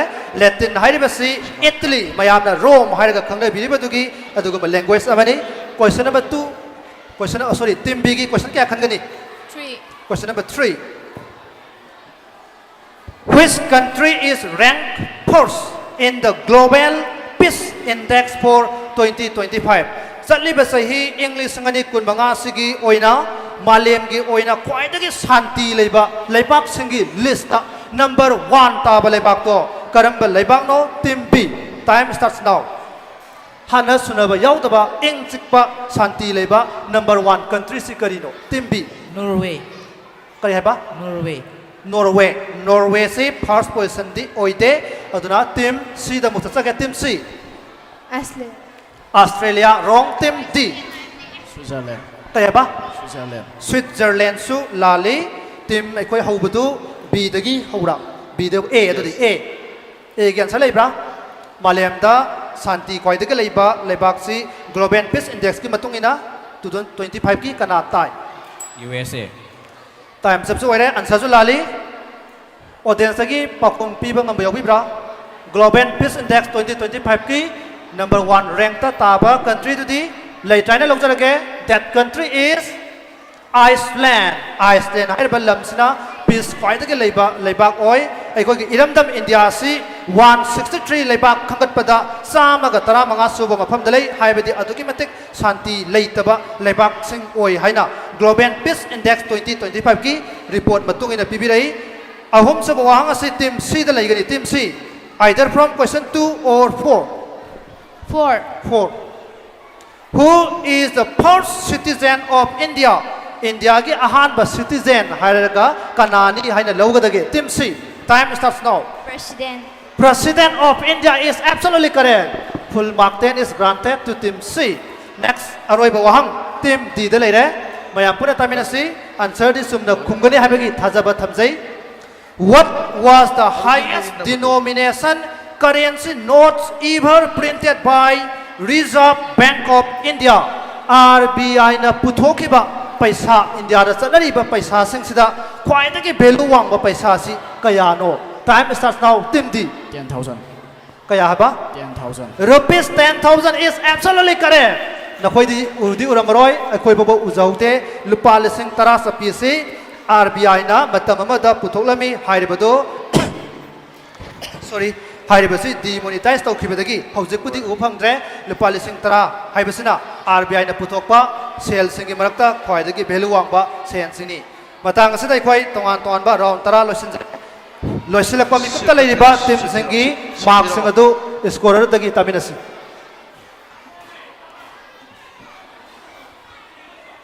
manga se tiro sumba Sathajariba kuisida aswayangam khibik yauragasu yengbiriba khwai khibingna pukchen sauna ngakpigani aduga matung tarakpada semtongna batanja pibiu ahen ba session singchu taramda oksari haiba wafam mayam puna ki mafam da thamjari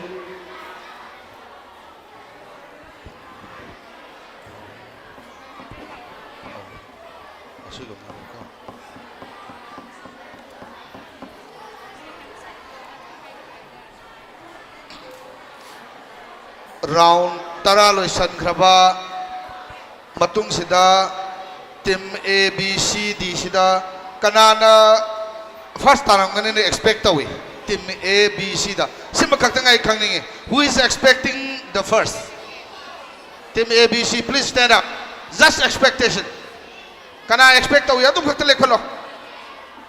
lekholo kanano any team akhona first abai ya ina khanbadong tele kapiro See why it is so. Ato kay matik nakna bahay tare. Punsi. Hello.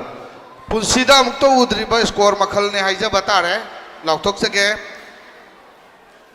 Aroi bada 4 दा ताखिबसे 4th rank दा ताखिबसे हाना लाउथोक सके मागी marks से team B नी mark 40 marks team B left से 40 marks team B ना 40 marks फंगगा 4 तागरे मा bonus question अमा फाव मागी चुंगी देखो बोनस मेनी टाइम्स मागी फंगी अदुबो बोनस की मार्क अमा फाव मा कोई स्कोर तो लौब ngam खिते थैंक यू वेरी मच पुलप लेफ्ट से अदुगा अरुल मथंग तारकपदा अहुम सुबह तारिसना टीम सी 55 मार्क 55 मार्क फंगगा टीम सी ना अहुम सुबह तारे मकोइशु बोनस की मार्क्सी सुमनगी बोनस क्वेश्चन अमखक सुमगी अदुगा पुलसलकांदा 55 मार्क फंगगा थर्ड पोजीशन दा अदुगा सेकंड पोजीशन तारिबसिना टीम डी नी मागी बोनस मार्क्सी क्वेश्चन मरी चुमे बोनस ता मकोइदा लाकपा पास होना लाकपा क्वेश्चन मरी चुमी मधु पुलसलकांदा 60 मार्क फंगकांदा टीम डी ना सेकंड पोजीशन अदुगा फर्स्ट पोजीशन ताखिबसिना टीम ए नी मकोइना मार्क्सी पास क्वेश्चन सी अहुम चुमी अदु पुन्ना पुलसलकांदा मार्क 65 मार्क फंगकांदा फर्स्ट तारे अदुनदी फर्स्ट ताखिबसे team A with 65 marks team A please raise your hand team A please raise your hand team A अब तो बस काम में से please raise your hand खुद तंगापी टीम ए के membership okay thank you hands down अनि शुभ ताखिबसी टीम डी नी with only 5 mark less 60 mark fangakanda team D ने सेकंड फंगी congratulations thank you please raise your hand team D कुन उम्तंग तंगापी को कंगमिन से थैंक यू अहुम सुबह ताखिबसिना as I said before team C नी 55 फंगकांदा टीम सी ना थर्ड ताहोबनी ए ने बी ने ए ने डी ने सी शुमन तंगी फर्स्ट सेकंड थर्ड सी मार्क मंगा खक्तंग खेनरकांदा फर्स्ट सेकंड थर्ड सुमाय तौदन ngasi क्वेश्चन क्विज की पोजीशन से लाइके सा थगचरी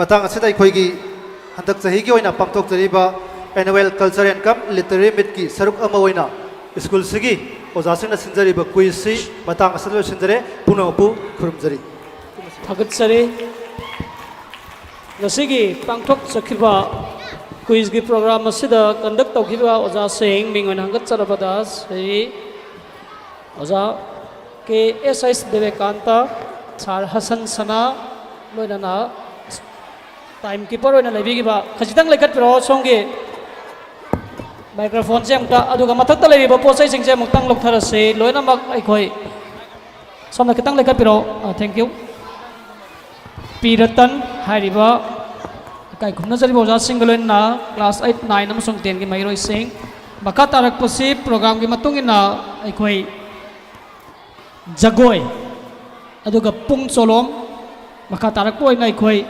tongan ba masai de gi khoi namang jona na lauthok sakiba se number 16 dagina 30 phobo gi manung da leiba adugumba cassette dance gi mairoi sing hojikti green room somda sangchalaga leina na bagi tanja duma mairoi sing da khangan jari लोइना ममांगदा अखोई कैसे dance की जज hobby ओजा सिंह खजितंग सिंदोक सिंजन तौजरगा हंता मुक्ति miss ngakto ina अखोई लखचगे मथक की stage की मफम से खजितंग अखोई सिंदोक सिंजन तौजरबा मतुंगदा मांगदा लिंगसिन बिरिबा मिसिंग की मरक्तगे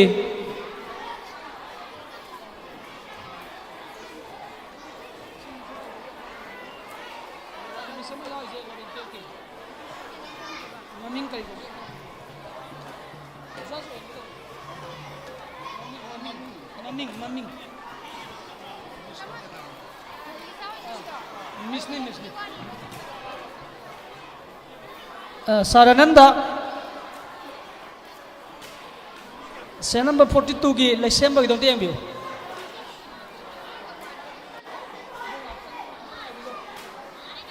लेसेंबर की दोंते एमबी ओजा प्रॉब्लम अमा लेबदगी जज के मफम लांगदा लिंगसिन बिनाबा काय कुम नजरिबा miss Leona miss Naomi लोइनाना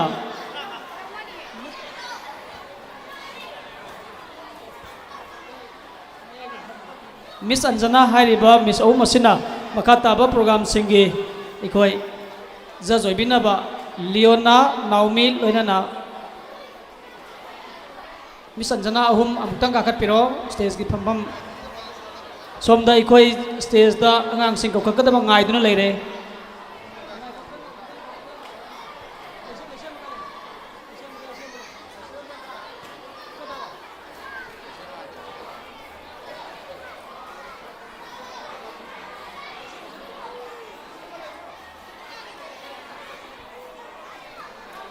लेसेम्बा Lebra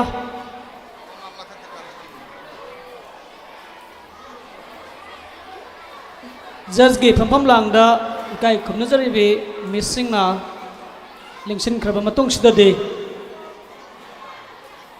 मखा ताबा प्रोग्राम अखोय लखोत्सगे साइदगी लोइसिंदुना ngaiduna leiraba mairoi singe awabu de koi uzaraga yamna thengba matam अखोय लौजबा यारोय मरम दिंग सिन अरोइबा नत्तबना लाकदरिबा नुमित निनी मसु वालिबनिना अंगांग सिंग अदुगा अरापा मफमदगी लाक्पिबा मयाम सिंगी यंगजरगा अखोय खरा अदुमक मतम चाना लोइसनबगी तंजादुम अखोय लौजगे लोइना लोइनाना मांगजौना खंगनजरी ममांगदसु हाइजखिबदुनि अहुम सुबा अरोइबा नुमित डेट 1 नवेंबर की तांग अमददी तोंगान तोंगानबा अखोय school सिगी महिरोय Kharga लोइनाबा मसिंग पंग्याम यामोय guest artist सिंगी ओइबा Manipur की थोइदोक हेंदोकना मियामना हेना पामनरिबदुगुंबा सिंगर कया अखोय हानना अखोय कांटेक्ट तौदुना लेजरे हाइरिबा नुमि असिददि इरमदमिनि काय सोमदा लेबिरिबा अमदे अराबराप मफम सिंगदगी लेबिरकलेबा ख्वाइ खुदिमकना स्कूल असिगिसु अदुगुमलाबा गेस्ट आर्टिस्ट सिंगर लोइनाबा इसै नोंमाइ की प्रोग्राम अमा लei हाइबसिमा मांगजौनाना खंगनजरी मसिमसु मयाम पुनमक सरुक यामिननबगी तंजादुमा मांगजौनाना मयामना खंगनजबनि मसिमसु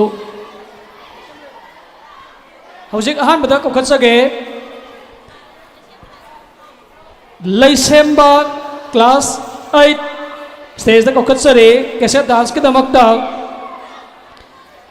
मोइरांग मयुम लैसेम्बा क्लास 8 भागना तौगदोरिबसि अखोय क्लासिकल डांस ने हानबोइना अनिसुबा सेशन जिगी कैसेट डांस के दमकता स्टेज दा कौखत्सरे सारानन रेडी लेबिरेको लैसेम्बा थोलक्से माकी मतुंगदा सेम सादुन लेसी पुंग सोलोम थोलकलिबसी अखोय मोइरांग मयुम लैसेम्बा सिंग महान उटकदोरिबसिना अखोय क्लासिकल अदुगुंबा डांस ने नियंग तामिनसी हाननसु खंबिरंबा याय हाइरबा महिरोय असि तोंगान तोंगानबा मणिपुर की सुमांग लीला फंपाक्ता सरुक याख्रबा अदुंगलबा महिरोय नुपा मसा अमने ngasisu स्कूल असिगी क्लासिकल डांस की खुदोल तमिनबा स्टेज दा कौखत्सबने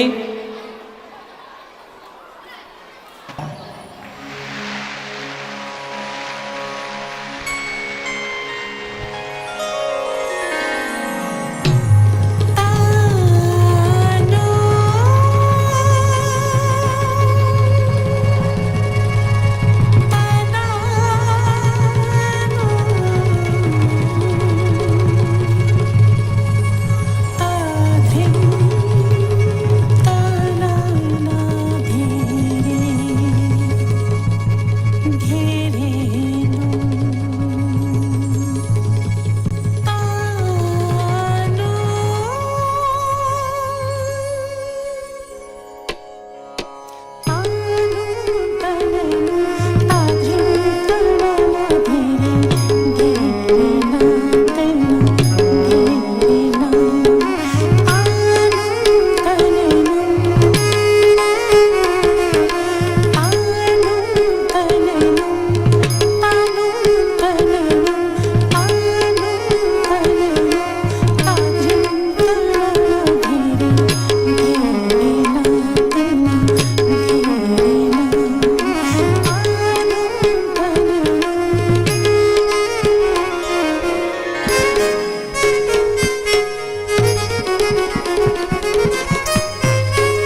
Thagatsari, Moirang Mayum, Lisemba, Tungda Sayam na Laiba, aduga mamang daso, tongan ba, sumang lilagi pampak sinda, style artist na ikoy saktak kraba, dung mamahiro mani, school sigina, class 8 tatamliba, dung manupam sama kakne. Jagway, sabayawi ka dabasing do, green room, somda, tuba matam da changlak lagadi, madugitanza, pizage, natragade, ikoy mathang da lokat ba program asina pung solom ni sumnagi minute mangagi matam kakta maglaw gani masige matung da jagoi gi program utpi gada bado mairoi sing do dress up tobal loira gadi green room somda sangla agana madugi tanja pizage natraga di cassette dance somda makata na adumak chathanna logi tanja ai koi lawja gani hai basima mairoi sina kangan jari kaukhachage pung solom gi mairoi ahum saruk yagada basing du de oke mangal kakalase Oke Mangal class 4 Tiais Mahesh class 4 lona na Y Mangal class 6 makoi na utkadriba mayam da kudol tanggada ba pung sina makoi gi punglon da jaba tare so pareng haina mingthon ba dugumba dune microphone amatang manakta stel khillaga thamaga de nungai jagane moi leppaga tawgada ba male dumatang aikoi sound gi sinau sena madumatang mateng tobiro laptak na ta na ba hai ka drama khara thambai ka drama maina tobiro sajing kitang ka khalak khalo gi speaker do ta kana do microphone ta na ba khara ka kitang ka khalo ta na ba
Thank you.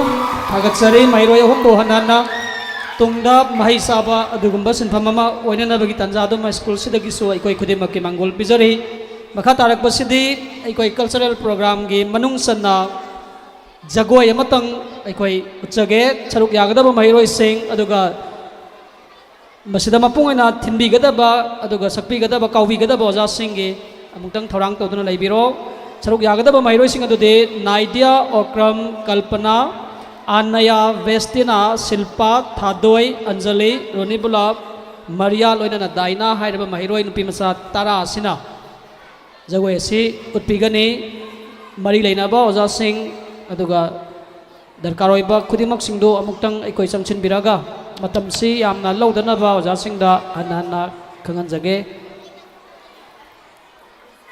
loina na mamang da ikhoina lautok sakhiba tongan ba serial singda laikhiba mairoi sing adu kese dance ke damakta amuktang ganna aikoi niksing jage ngaktang gi sarak siringe gi tanja si lojaraga atom lanchenbi Angela Yumnam Ayesa Laisram Langlel Thingujam Hamsika Sarang Them Lingjel Atom amasung mahaki kangbu Silpa Niruma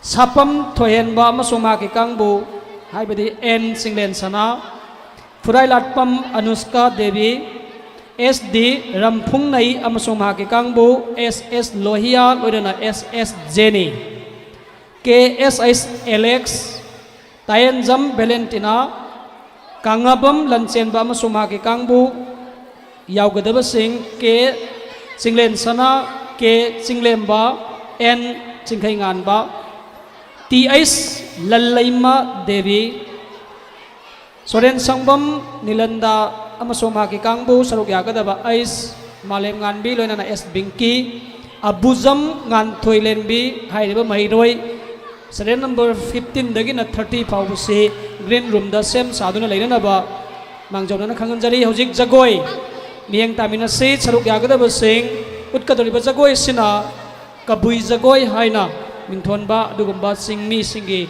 silinau singi oiba jagoi do matau tamjaraga utchagada bani tongan ba jati kayana furup kayana pullaga leizari ba dugumba school The Little Star English Higher Secondary School Thobal Hauka School asina tongan ba Manipur khundari ba mari tongan ba mioi phuruk kaya gi nungsi sana na laiminari ba adugumba school ama khakni haibadugi apun bagi unity adu utsana bagi adugumba thoram maduni Naidia Okram El Kalpana and Anaya Vestina Silpa Thadoi Anjali Ronibula Maria loinana Daina hairba mairoi sing asedagi koi kabui jagoi mieng tamina se masigi matungda cassette dance matang lautok sakhiba singdo thorang tawduna leibina ba khangan jare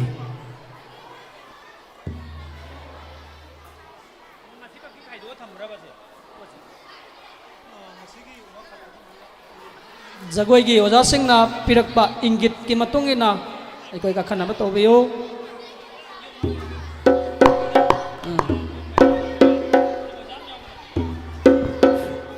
Hello, hello. Hello, hello.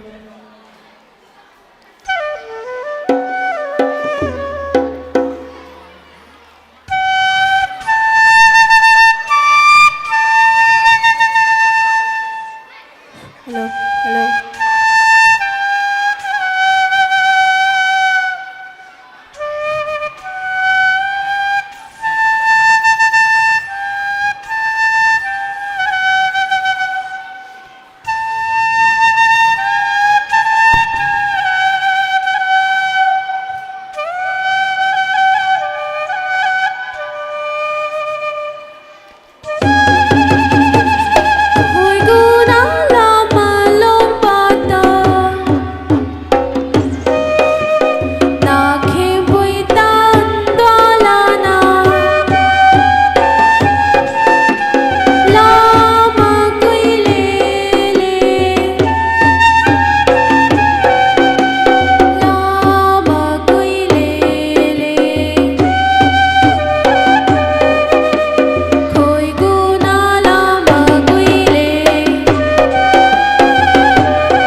थगचरी मथंग असिदी cassette dance तमुक मयाम की पुनिंग चिनसिनजगे कौखचरी serial number 16 द लेरिबा अतोम लंचेनबी क्लास केजी मखाता नैखोय कैसेट डांस के ओइना serial number 25 खेत्रिमियम एलेक्स क्लास 6 फाउबा ड्रेस अप लोइरगा लेरबा मतुंग सिदा मोका serial number 30 का 5 पूर्णिमा सानम फाउबगी मनुंग द लेबा महिरोय सिंगसु ड्रेस अप तबिरो 35 की मखाता आबसिंगदी ड्रेस अप तबिदनबा निंगसिंगजरी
थगचरी मरक थचरगा serial number 25 के एस एलेक्स फाउबा कोई कैसेट डांस उच्चरगा मरकता राइम्स ꯑꯩꯈꯣꯏ ꯒ꯭ꯔꯨꯞ ꯑꯍꯨꯝ ꯈꯛ ꯂꯩꯖꯩ ꯍꯥꯏꯔꯤꯕ ꯔꯥꯏꯝꯁ ꯑꯃ ꯎꯠꯆꯔꯕ ꯃꯇꯨꯡ ꯑꯃꯨꯛ ꯃꯈꯥ ꯇꯥꯅ ꯉꯁꯥꯏ ꯄꯟꯖꯈꯤꯕ ꯁꯦꯔꯤꯌꯦꯜ ꯅꯝꯕꯔ 35 ꯐꯥꯎꯕꯗꯣ ꯈꯛꯇꯃꯛ ꯗ꯭ꯔꯦꯁ ꯑꯞ ꯇꯧꯕꯤꯈꯤꯁꯤ ꯍꯧꯖꯤꯛ ꯐꯥꯎꯕꯒꯤ ꯑꯣꯏꯅ ꯁꯦꯔꯤꯌꯦꯜ ꯅꯝꯕꯔ 25 ꯐꯥꯎꯕ ꯃꯈꯥ ꯆꯠꯊꯖꯔꯒ ꯔꯥꯏꯝꯁ ꯑꯍꯨꯝꯗꯣ ꯑꯃꯒ ꯑꯃꯨꯛ ꯃꯔꯛꯇ ꯊꯠꯆꯒꯦ ꯑꯩꯈꯣꯏꯅ ꯄꯟꯖꯈꯤꯗꯕ ꯃꯈꯥ ꯇꯥꯕ ꯁꯦꯔꯤꯌꯦꯜꯁꯤꯡꯗꯤ ꯗ꯭ꯔꯦꯁ ꯑꯞ ꯇꯧꯕꯤꯗꯅꯕ ꯍꯟꯅ ꯍꯟꯅ ꯅꯤꯡꯁꯤꯡꯖꯔꯤ ꯂꯣꯏꯅꯅ ꯑꯩꯈꯣꯏꯒꯤ यूनिफॉर्म सेलिबा मैरोइसिंग फानदा फमलिबसिंगदु मथक्ता थारिबा अखोइगी कार्पेट सिगी मथक्ता ओइना फमलगा येंगनबा ओजासिंगी माइकाइदे खंगनजरी लोनेना लाइट थ्रू ऑपरेटर तोबिरिबा सिगी मफमदना अखोइ अंगांसिंगी परफॉर्म तोरिबा सिगी तुंगदा उपिरिबा मूविंग इमेज बु ओइरो मधुसिंगदुगी महुता अंगांसिंगदुगी ओइना सक्तमदु ओइना उपियु हाइदना अखोइ डिमांड मयाम लाए मरमसिना परफॉर्म तौरीब आगांसिंदुगी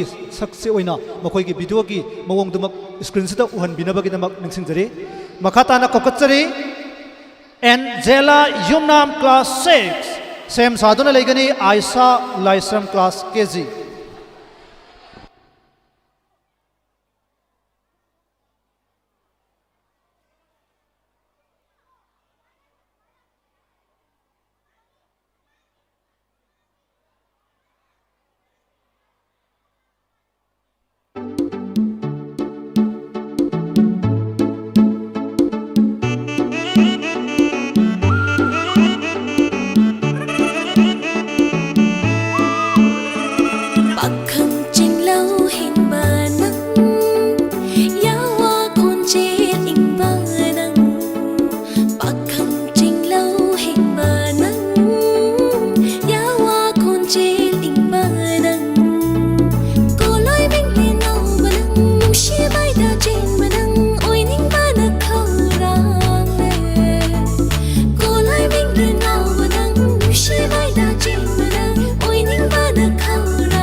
थागसरी कौशनजरी आयसा लाइश्रम क्लास केजी सेम साधुना लेना बखंगनजरी अतो मोना देवे क्लास 3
थागसरी कौशनजरी अतो मोना देवे क्लास 3 सेम साधुना लेना बखंगनजरी लांगलेन तिंगुजम class 1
Koksinjari Langlen Tinguzam Class 1 Sem Saduna Laina Bakanganjari Hepsika Sarang Tem Class KG Marakatna Koigi Nuksijaraba Missing na Tagat Piramba Rhymes Ki Angang Singa Do Mapungpana Lairabra Haipigi Sheikh Hepita Tobina Banikshingjari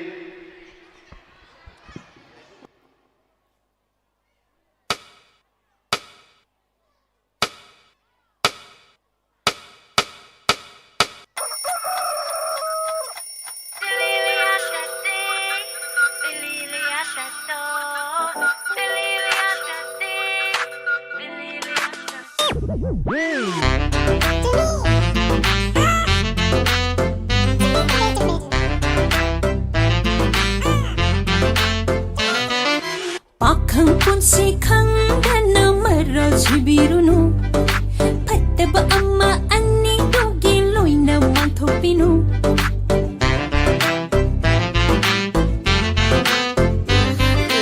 Pakhang apokhi bani isolang silunu Kema kema haja banda yad balaiteka Awaba pongdok persumoide ikaido Benda batay na fam sumoy ki lay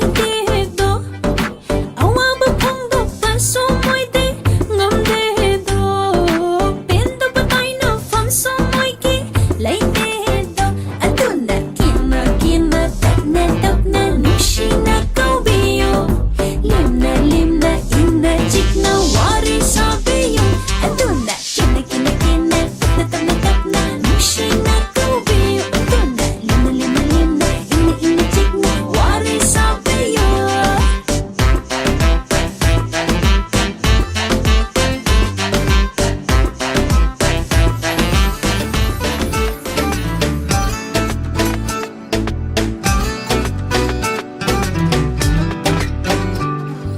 딴자 타이밍 짜나 헥다 ทิ้งꯅꯕ ꯃꯔꯝ ꯌꯥꯝꯅ ꯃꯣꯛꯄ ꯄꯥꯈꯪ ꯑꯃꯅꯤ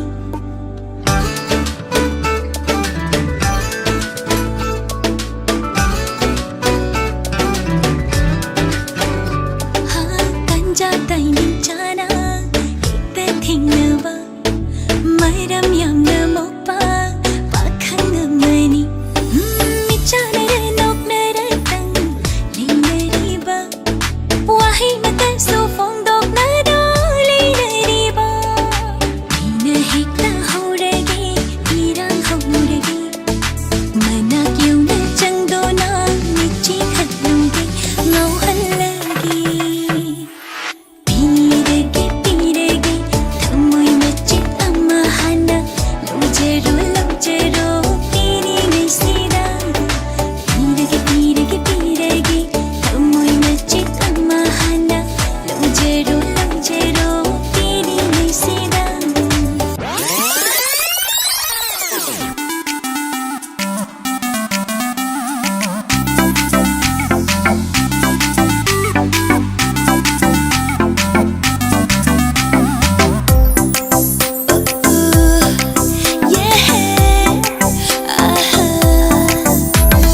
누파 덮어나 떠오다 예닝 홀레 타모이세 누파 덮어나 떠오다 예닝 홀레 타모이세 박항치롤 헤이보 하와이 나발람해가 정나 타모이보 ngauhanba nangse aigi kanano 정나 타모이보 ngauhanba nangse aigi kanano panatauda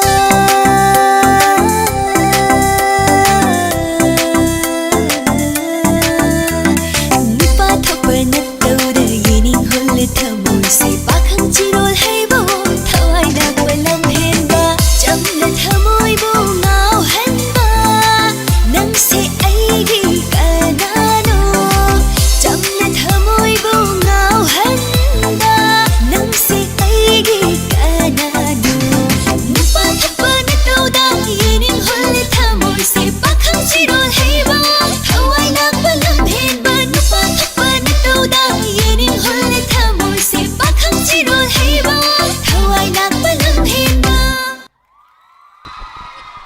थागसरी कौशंजरी Hemsika Sarangthem class KG सेम साधन लेनब खंगंजरी Kerina and her 40 class 12 Kerina and her 40 class 12 सेम साधन लेनब निखिंजरी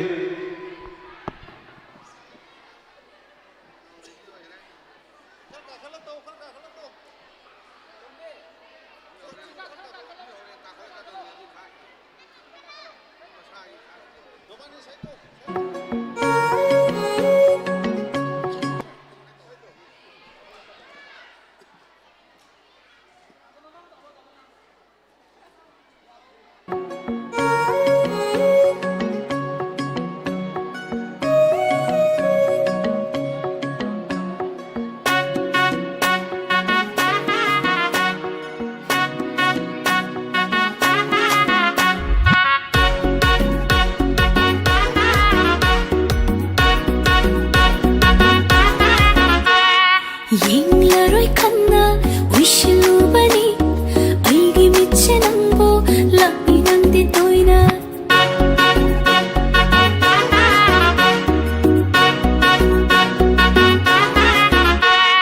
ꯌꯦꯡꯂꯔꯣꯏ ꯈꯟꯅ ꯎꯏꯁꯤꯜꯂꯨꯕꯅꯤ ꯑꯩꯒꯤ ꯃꯤꯠꯁꯦ ꯅꯪꯕꯨ ꯂꯥꯛꯏ ꯅꯪꯗꯤ ꯇꯣꯏꯅ ꯋꯥꯈꯜꯁꯤꯗ ꯊꯤꯡꯕ ꯉꯝꯗꯦ ꯅꯨꯡꯁꯤꯔꯔꯣꯏ ꯈꯟ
random game, game start.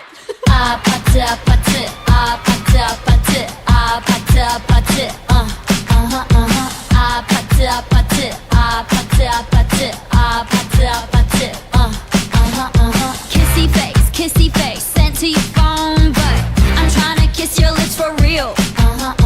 Red hearts, that's what I'm on, yeah. Come give me something I can feel. Don't you want me like I want you, baby? Don't you need me like I need you now? See tomorrow, but tonight go crazy. All you gotta do is just meet me at the 아파트 아파트 아파트 아파트 아파트 아파트 아파트 아파트 아파트 아파트 아파트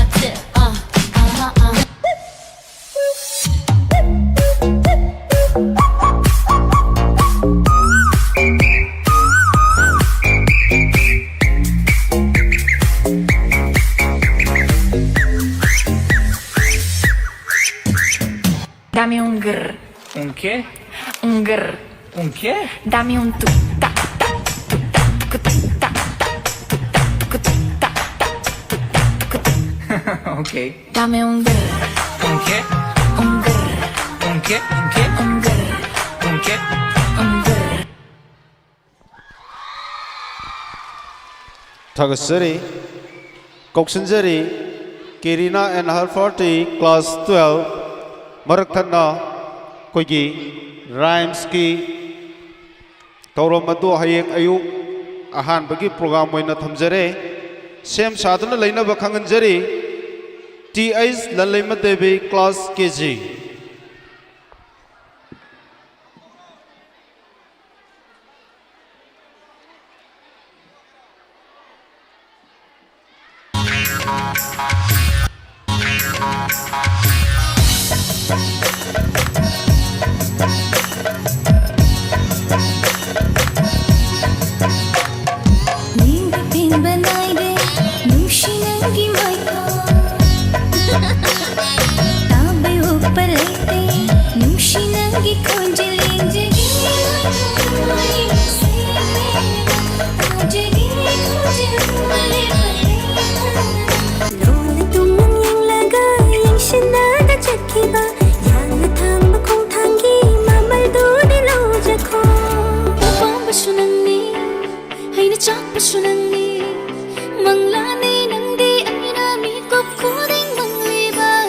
一阴一阳之谓道，仔细东来。一阴一阳之谓道，仔细东来。我们是电老仔，桌上喜欢挂玉牌，香炉供。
लाभ नंग जो अंगक पनी है नया दाहिन जमु खंगे ने अमोम नंग जो सक्शन निमली एक्शन मुगलाउद्री मया मोरसी को सन तरी वाहै हाय नका खम हाय न उतका फुंदो कनी नुक्सी पसे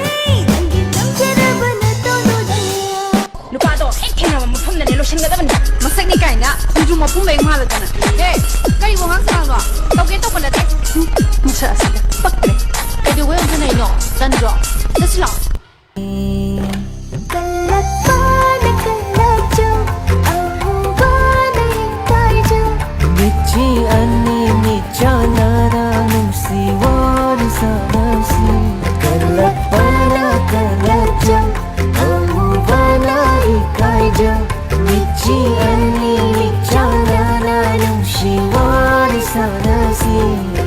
Hꯧchik matamgi pakhang singse awai bagari gatong duna second hand thi jos ta se tuna hey nupi mang da gapsha nupi mang da gapsha nupi mang da gapsha nupi mang da gapsha hekta tawi hai ai de leirang ni leirang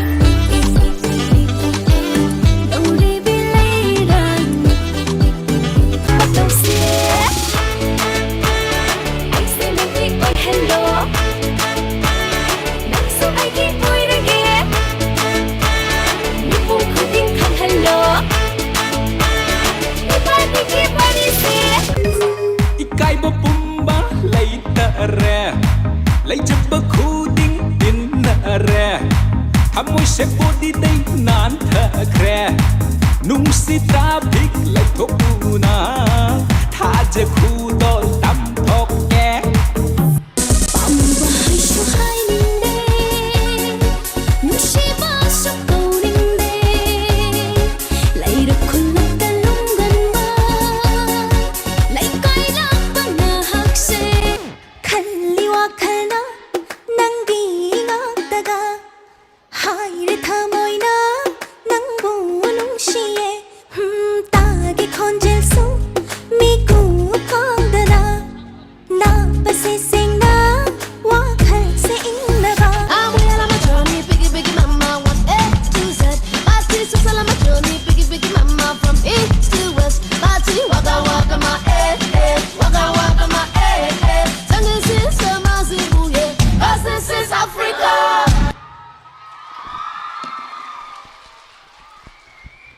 Thagsari Koksanjari T Ais Lalima Devi Class KG Sem Saduna Laina Bakhanganjari Alex Ketrimayum Class 6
Nungsiye, nungsiye नंगी नतौ से अलीगी ओइसगे कनागी सु ओइहन्नोय नुसीरे नंगी नतौ से अलीगी ओइसगे कनागी सु ओइहन्नोय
Koksinjari Kitrimayum Alex Class 6 Sem Saduna Lainaba Khanganjari Anam Maikalisam Amadima Ke Kangbu Class 11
ꯃꯤꯠꯅ ꯌꯦꯡꯕꯗ ꯁꯨꯝꯍꯠꯄ ꯊꯝꯃꯣꯏ ꯌꯦꯅꯤꯡ ꯍꯨꯜꯍꯜꯂꯤꯕ ꯇꯥꯡꯅ ꯐꯪꯖꯕ ꯂꯝꯗꯝꯁꯤꯒꯤ ꯁꯉꯥꯏꯋꯣ ꯁꯉꯥꯏꯋꯣ ꯅꯠꯇ ꯈꯨꯗꯤꯡ ꯄꯨꯛꯅꯤꯡ ꯍꯨꯕ ꯆꯥꯡꯗꯝꯅꯤꯡꯉꯥꯏ ꯂꯩꯇ꯭ꯔꯕ ꯅꯪꯅ ꯉꯥꯛꯄ ꯉꯝꯖꯕ ꯁꯉꯥꯏꯋꯣ ꯁꯉꯥꯏꯋꯣ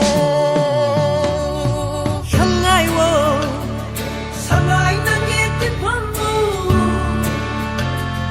상하이워 상하이 틀하이는 꼬위도 상하이워 랑원색 기다마 상하이워 지로가 빡콩콩 리버 상하이 꿈은 나한테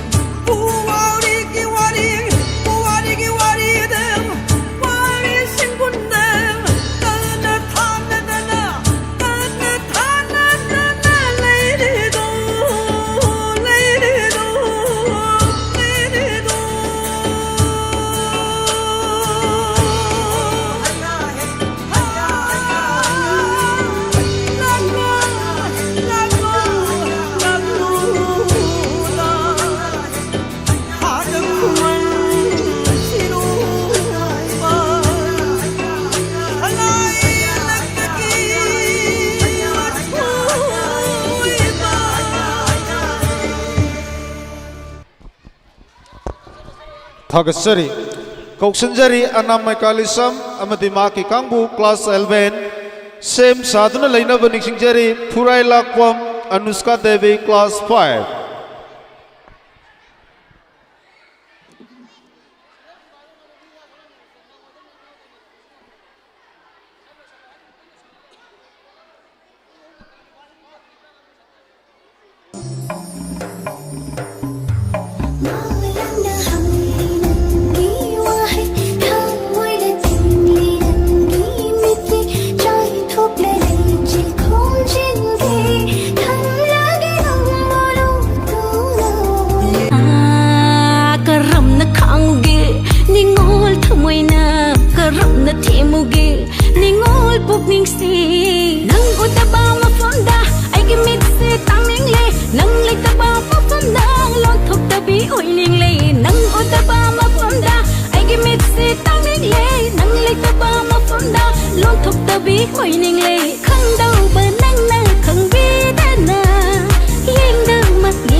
Nangon tapi dan kena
시부 너는 바이베 구당으로 시보 빨리 가루 시 구당시 맘을 양을 구당이 칸게드나 포마포 발라바도 나비바 상자드라바도 이스 마삭니에 타우리시 우니 상골로 크라빙 말드나 나비바세 까삼파 키미스니 까삼파세 애니 루니 발레바니 칸게드나 마시기 과이되기 농아이바 마시기 미kup시나이리 마시기 과이되기 잡잡아 마시기 땅자시나이리 아미네 해나 오하니 강우 에이디 레이랑이 레이랑 우리 빌레이랑 에이디 레이랑이 레이랑 우리 빌레이랑 Can't do Percocets on my leg. I'm turning one, trying to live it up. Get it right, baby. Yeah, right it, yeah. Disse a donzela descer, desceu. Desceu, se a donzela descer, desceu.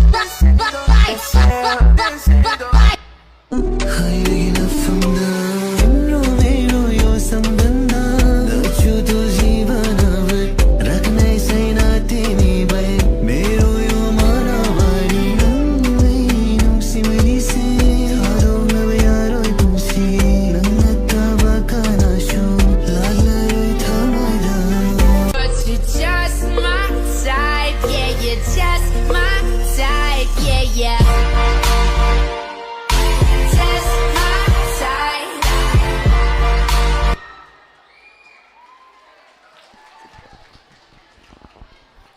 थागतसरी कौशनजरी Phurailatpam Anushka Devi class 5 सेम साधुना लेना बनिसिंगजरी लेंजेन atom अमदि मा के कांगबु class 7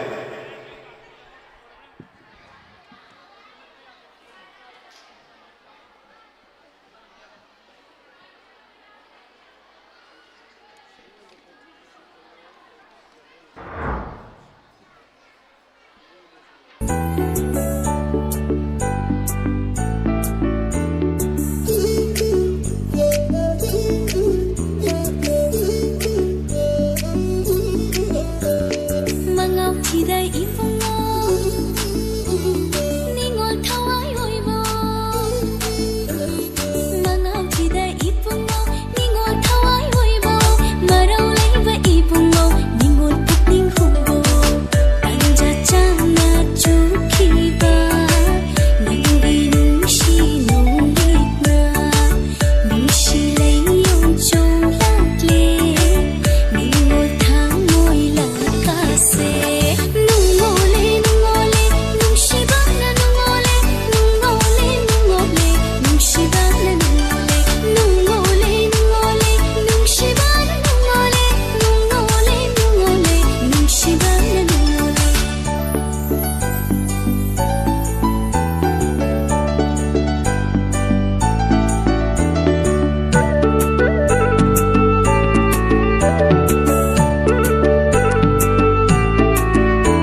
ꯅꯨꯡꯁꯤꯕꯅ ꯅꯨꯡꯉꯣꯜꯂꯦ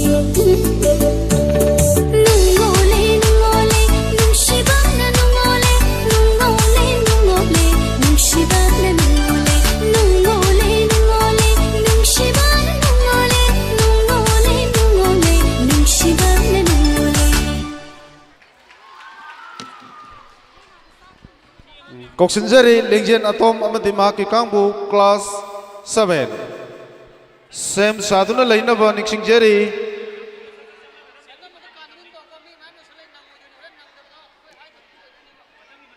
ꯃꯣꯏꯒꯤ ꯑꯝꯇ ꯆꯤꯡꯈꯠꯄꯤꯌꯣꯕ ꯃꯣꯏ ꯃꯃꯥꯗꯣ ꯗꯣꯛꯇꯔ ꯂꯩꯌꯦꯕ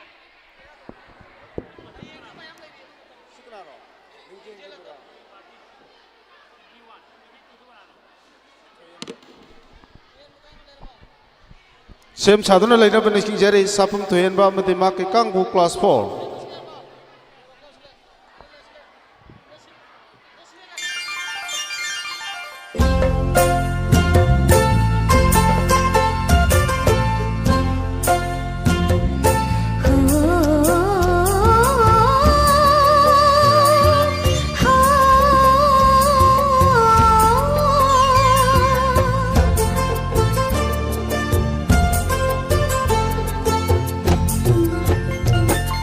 ꯄꯨꯟꯁꯤꯁꯦ ꯅꯣꯡꯊꯥꯡꯅꯤ ꯅꯣꯡꯊꯥꯡ ꯁꯤꯔꯒ ꯂꯣꯏꯔꯕ ꯃꯄꯣꯛꯅꯤ ꯄꯨꯟꯁꯤꯁꯦ ꯅꯣꯡꯊꯥꯡꯅꯤ ꯅꯣꯡꯊꯥꯡ ꯁꯤꯔꯒ ꯂꯣꯏꯔꯕ ꯃꯄꯣꯛꯅꯤ ꯍꯤꯡꯂꯤꯉꯩꯗ ꯄꯨꯟꯁꯤꯒꯤ ꯑꯥꯔꯊꯕꯨ ꯈꯪꯍꯜꯂꯝꯃꯨ ꯍꯤꯡꯂꯤꯉꯩꯗ ꯄꯨꯟꯁꯤꯒꯤ ꯑꯥꯔꯊꯕꯨ ꯈꯪꯍꯜꯂꯝꯃꯨ ꯀꯠꯊꯣꯛꯅꯍꯧ ꯊꯃꯣꯏꯒꯤ ꯈꯨꯗꯣꯜ ꯀꯠꯊꯣꯛꯅꯍꯧ ꯊꯃꯣꯏꯒꯤ ꯈꯨꯗꯣꯜ ꯄꯨꯟꯁꯤꯁꯦ ꯅꯣꯡꯊꯥꯡꯅꯤ ꯅꯣꯡꯊꯥꯡ ꯁꯤꯔꯒ ꯂꯣꯏꯔꯕ ꯃꯄꯣꯛꯅꯤ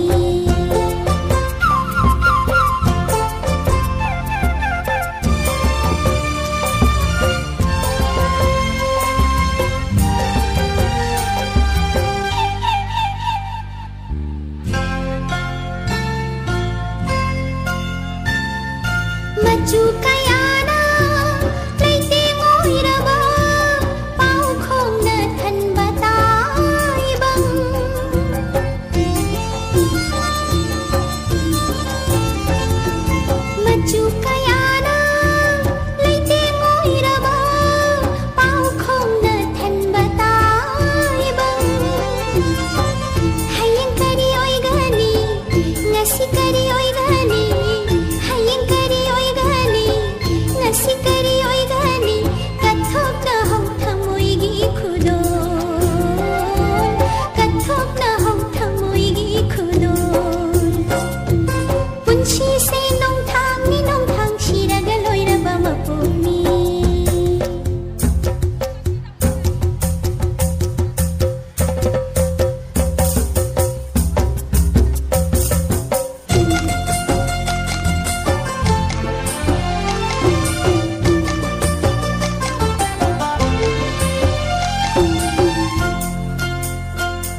Koksinjari Sapam Tuyenba Class 4 Sem Saduna Laina Buniksing SD Rempungnai Amadi Maki Kangbu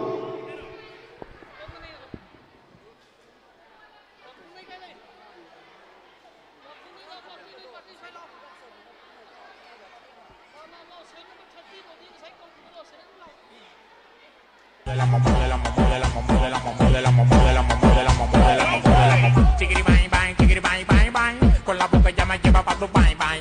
Chiquiri bye bye, chiquiri bye bye bye. Con la boca ya me lleva pa' tu bye bye.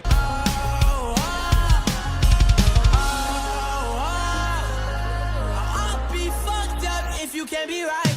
I do the same thing I told you that I never would. Told you I changed even when I knew I never could. Know that I a mi cama, la fama, se la pasan diciendo que soy mala, porque no me aguanto después de nada. Dime si vienes a mi cama, a mi cama, a mi cama, a mi cama. Kiss, drums, bass,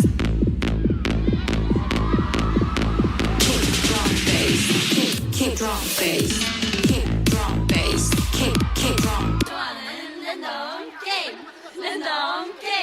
Game start. Apattı apattı, apattı apattı, apattı apattı, apattı apattı, apattı apattı, apattı apattı, kissy face, sent to your phone, but I'm trying to kiss your lips for real. Red hearts, that's what I'm on. Yeah.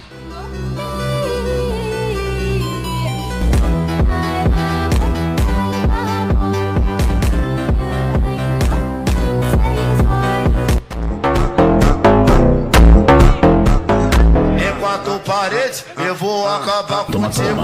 Oi!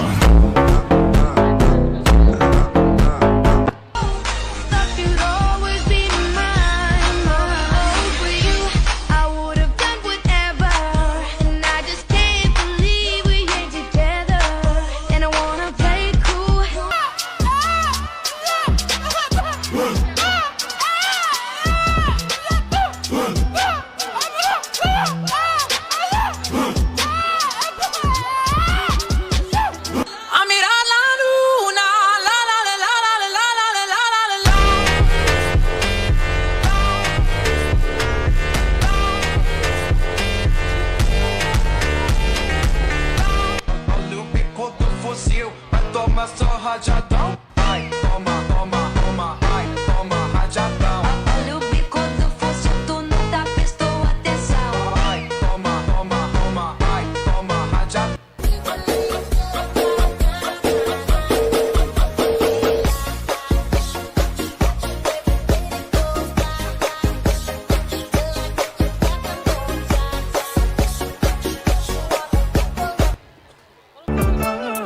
하이라무 아이바는 시 맞두니 아이나가이바 번통기 람비도니 농시나 맞동가니 난기와 칼다 아이나 힐레이바 레이비로 난나 아이기 타는가 쨌나 나는 얼라파다 아이기 타모이나 파리바 농시울 나타나 까리노 농시비가 묻어바다 아이기 타모이나 와리바 무누시바기 나타나 까리노 시루바 낭보 타모시다 아이기 이랄니 칼레기 love 크로바 낭나 Baby I can't take my eyes off you.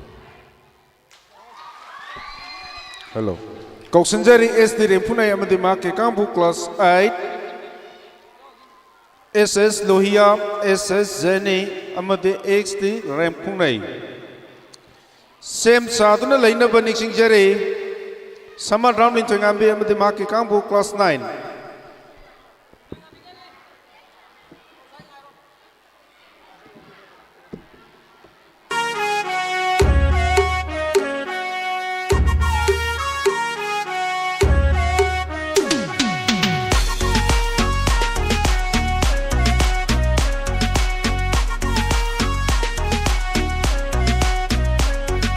Tori lên không làm risotto hay mà riêng ta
man sangri ni dam lai tori len kom mira thara lai lam ri so pui hai hong zo lu ni re hoi hai ka tung le in thui ya choi man sangri ni dam lai tori len kom mira thara lai lam ri so pui hai hong zo lu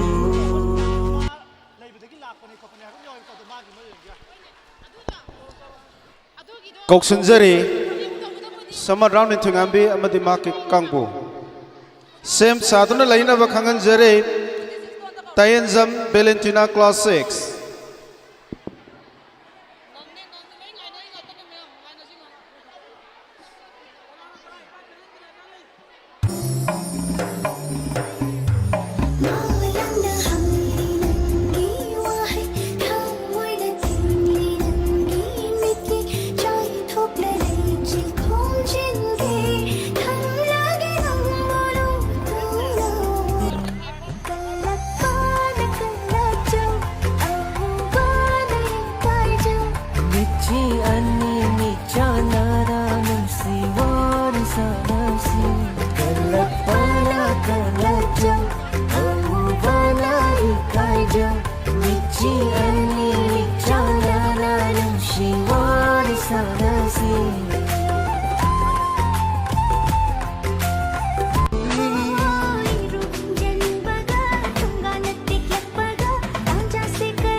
And then go on, bend your back, go on, bend your knees, baby, shake it to the max. Will the DJ please turn up the bass to the max? Please just rewind, let me shake it to the max.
Ella conmigo andaba martillando.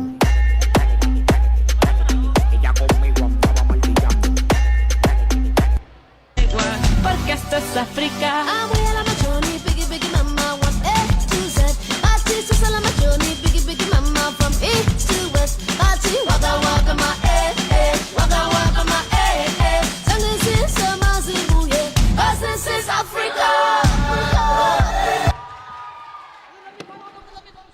कौशनजरी Tayenjam Valentina class 6 सेम साधुना लेनब निसिंगजरी सुरेंजंबम नीलंदा अमति माके कांगबो आइस Malengambi S Pinky हाइरिबा सिंगसी सेम साधुना लेनब खंगनजरी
कौथुकसरी सुरेन संबम नीलंदा अमदे माके कांगबु क्लास 8 सेम साधुना लेनब निसिंगजरी अबुजम गांथोइलेंबी देवी क्लास 4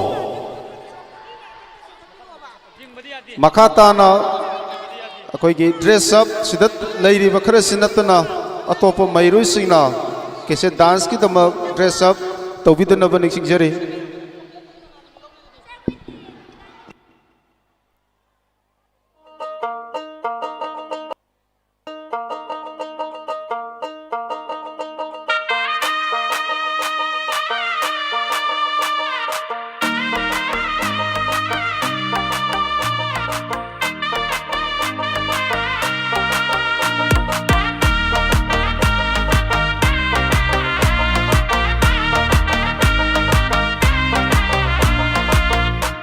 ꯑꯩꯁꯨ ꯊꯃꯣꯏ ꯄꯥꯜꯂꯤ ꯅꯨꯡꯁꯤꯕꯁꯨ ꯂꯣꯏꯅ ꯈꯪꯉꯤ ꯃꯈꯜꯁꯨꯅ ꯊꯦꯡꯅꯔꯤ ꯄꯨꯛꯆꯦꯜ ꯁꯦꯡꯕ ꯌꯦꯡꯂꯤꯌꯦ ꯇꯝꯅ ꯏꯪꯅ ꯌꯦꯡꯖꯕꯅꯤ ꯑꯩꯅ ꯄꯥꯝꯕ ꯈꯟꯖꯕꯅꯤ ꯄꯨꯟꯁꯤ ꯂꯩꯄꯨꯟ ꯁꯦꯝꯅꯕ ꯊꯃꯣꯏ ꯊꯤꯕꯅꯤ ꯈꯪꯖꯧꯅꯦ ꯇꯥꯖꯧꯅꯦ ꯑꯃꯨꯛ ꯍꯦꯛꯇ ꯄꯨꯛꯅꯒꯨꯝꯁꯤꯅꯦ ꯌꯥꯕꯤꯒꯦ ꯇꯥꯕꯤꯒꯦ ꯊꯃꯣꯏ ꯁꯦꯡꯅ ꯍꯥꯏꯕꯗ ꯅꯨꯡꯁꯤꯅꯁꯤꯅꯦ ꯌꯥꯁꯤꯟꯅꯁꯤꯅꯦ Amor sin la hairadi, nunsinasine.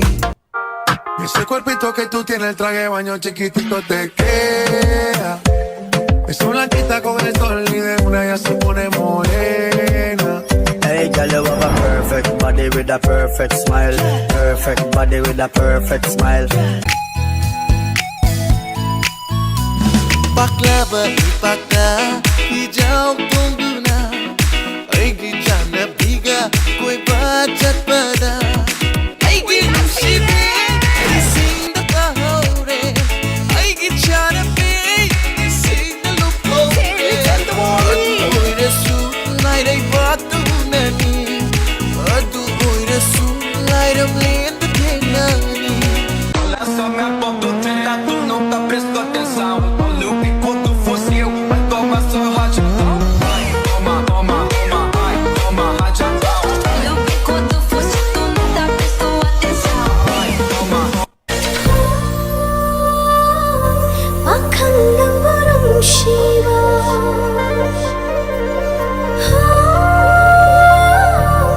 Shivi ayha Mutla batay bang Manshinay mo Hundok pingano Itanda Cadê as popozuras fazendo o quadradinho? Desce até o chão, esse é um bonde dobro não.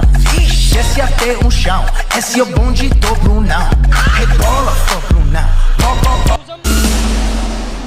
Unimba mai thomi nusivi naktagi tanimba konjelni nusivi naktagi Así que trépate, actívate, así cálate, que te quiero ver, te vas a recoger, está con mi mujer, está con mi mujer, está con mi mujer, esta noche la pasamos bien, conmigo no te quieren ver, dime que no te... Thank you. Aikoi matam si khajik tang mayam dagi aikoi khajik tang aikoi kakthar jaba tare waro bi yadre lingbirak di bakhoi punamaki mafam da aikoi na mamang da lauthok sabadoni hojik kokthok sage abuzam ngan thoilem bi debi class 4 loina na participant to wirba mairoi singna hana laikhiba matam dagi khajik aikoi matam si laujaba tare masigi damak waro biroi aduna yamna thona aikoi na kokthorpa matam da thok nabagi tanja do maso mairoi sina khangan jage loina dress up taruraba mairoi sing ado aikoi yaiba makai adumak nangna bohona jage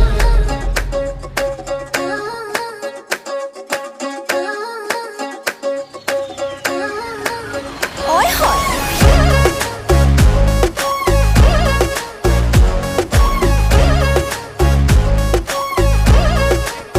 Oi hoi Nungshi halle nang se Pamalabadai na ngau jayda Pamuida Oi hoi Pamulak tagi pamuga Nungshilak tagi nungsiba yamale Nungshi male Marauga layna kai hauga Ninoka hena noklamba Uraga ina chak hauga Ina hena ka pangjaba Fauhan Ngau hali Nungsiba nana Chak hali thamoy se Pamuba nana Ngau hali Nungsiba nana Chak hali thamoy se Pamuba nana Khapsina thanda roi Aigi nungsiba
ki khan bangam triba wakal mapung fa triba tungki khan bangam triba noi gumba koi do saru noi gumba da lay do saru noi gumba koi do saru noi gumba da lay do saru hanu ba mapo aho ba sina mapare he hero nete nang di jeroni nang di punta tut pakhang ni hero nete nang di jeroni nang di punna Thagatsari kaukhachage mathangda longjam lilicha amasoma ki kangbu tayanjam linthoingambi chanu hairiba mahiroini sidagi kasha dance amu ekhoi miyang taminase sem saduna leisi Safia class 12 ni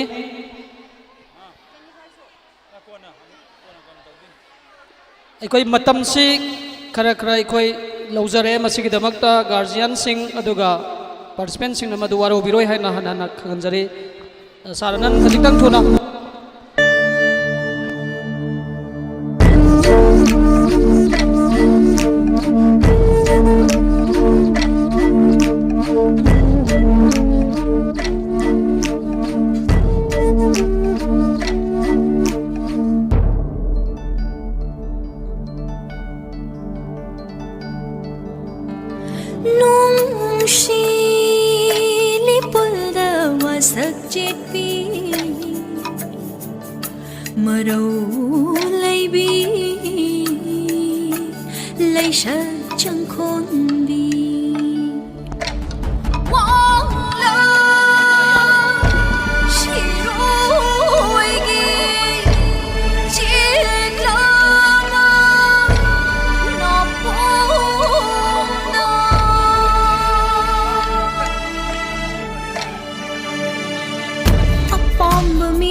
Thagatsari Safia class 12 Kaukhachari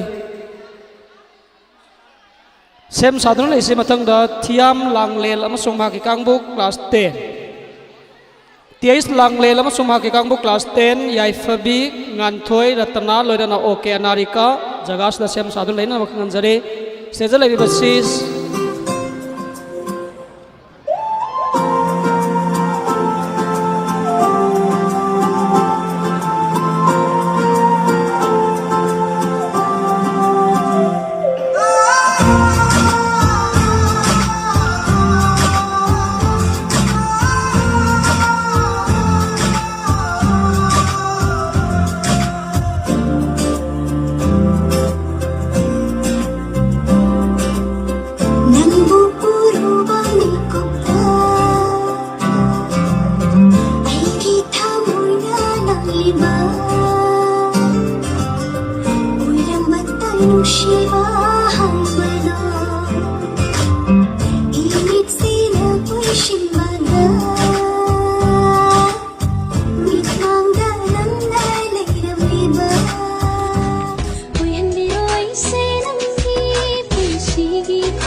Kaukhatsari langle lama soma ki kangbu class 10 sem saduna leisi mathangda haubam linthoi ama soma ki kangbu class 8 stage da kaukhalak ni basi thiam langlen TICI Fabi TIS nganthoi Tiratna loina na OK Anarika class 10 sem saduna leisi khajiktang aikoi matam si matam mangdana bohna biu haubam linthoi ama soma ki kangbu class 8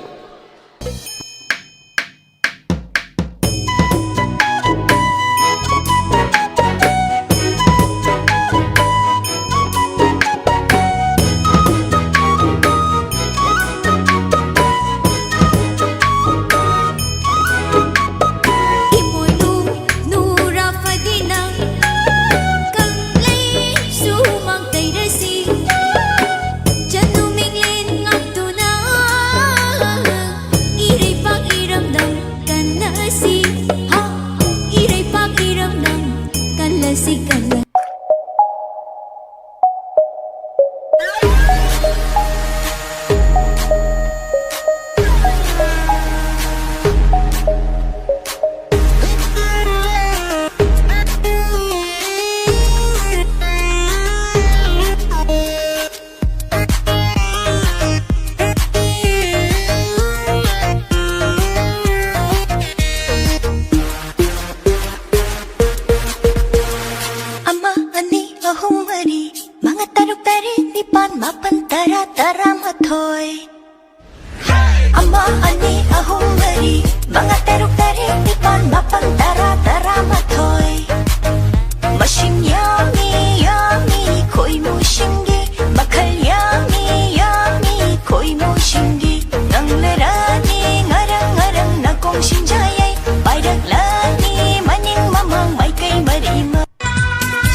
Ghiền Mì Gõ để không bỏ lỡ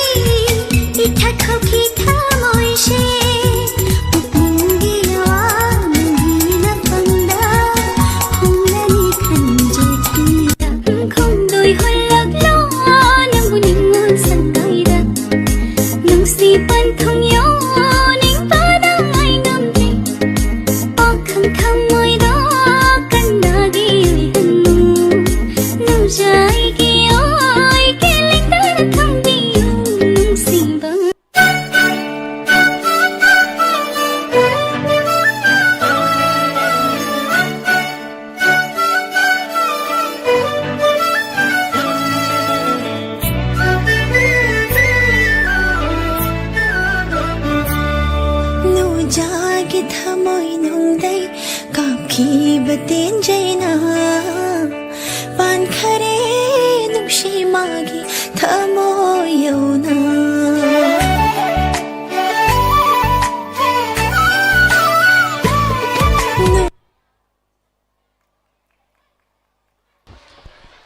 Kaukhatsari haubam linthoi amasong mahaki kangbu TH Arena loina TH Sauba class 8 stage da kaukhatsari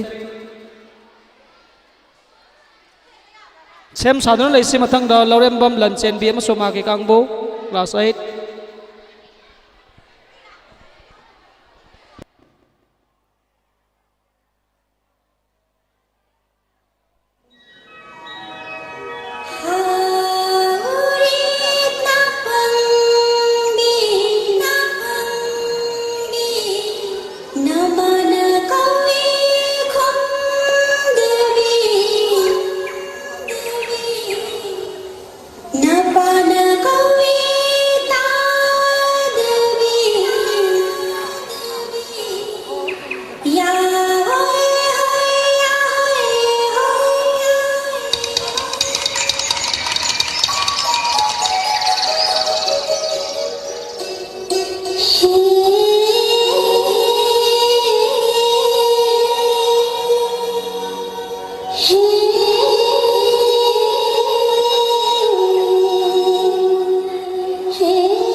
Thagatsari Kaukhatsagi Laurembam Lanchen bi amasong mahaki kangbu class 8 sem sadun layo Purnima Sanam loina namaki kangbu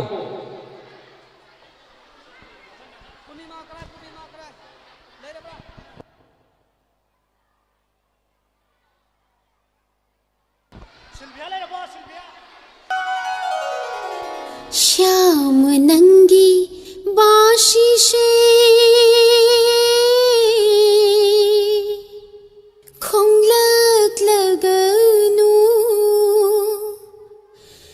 तुम याद रे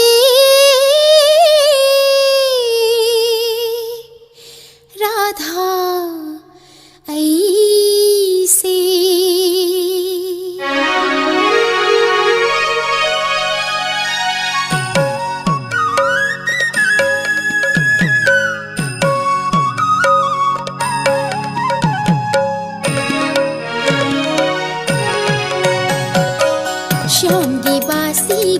ꯅꯨꯡꯁꯤꯕ ꯈꯣꯟꯖꯦꯜꯗ ꯃꯥꯏꯊꯠꯄꯤ ꯔꯥꯙꯥ ꯑꯩꯁꯦ ꯇꯣꯃꯥꯜꯗ ꯀꯣꯜꯂꯨꯔꯦ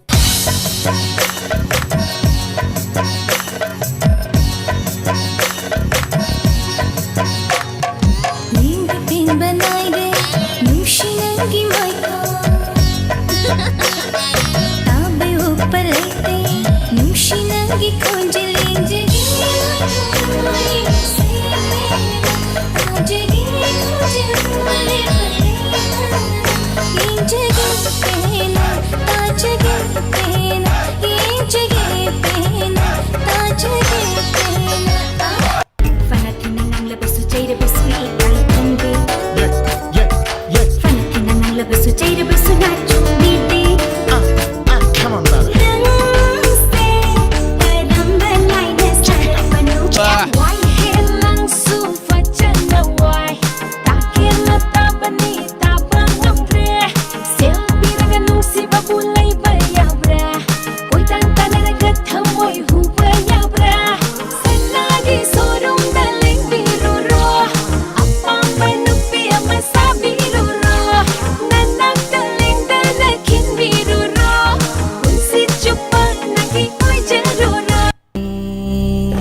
Thagatsari Kaukatsari Purnima Chanam Loinana Vinci Leima Pokpam Class 7 Mathangda Sem Sadhana Leise Ningthaujam Sylvia Masomaki Kanguk Trinity Linda Loinana Lansenbi Class 7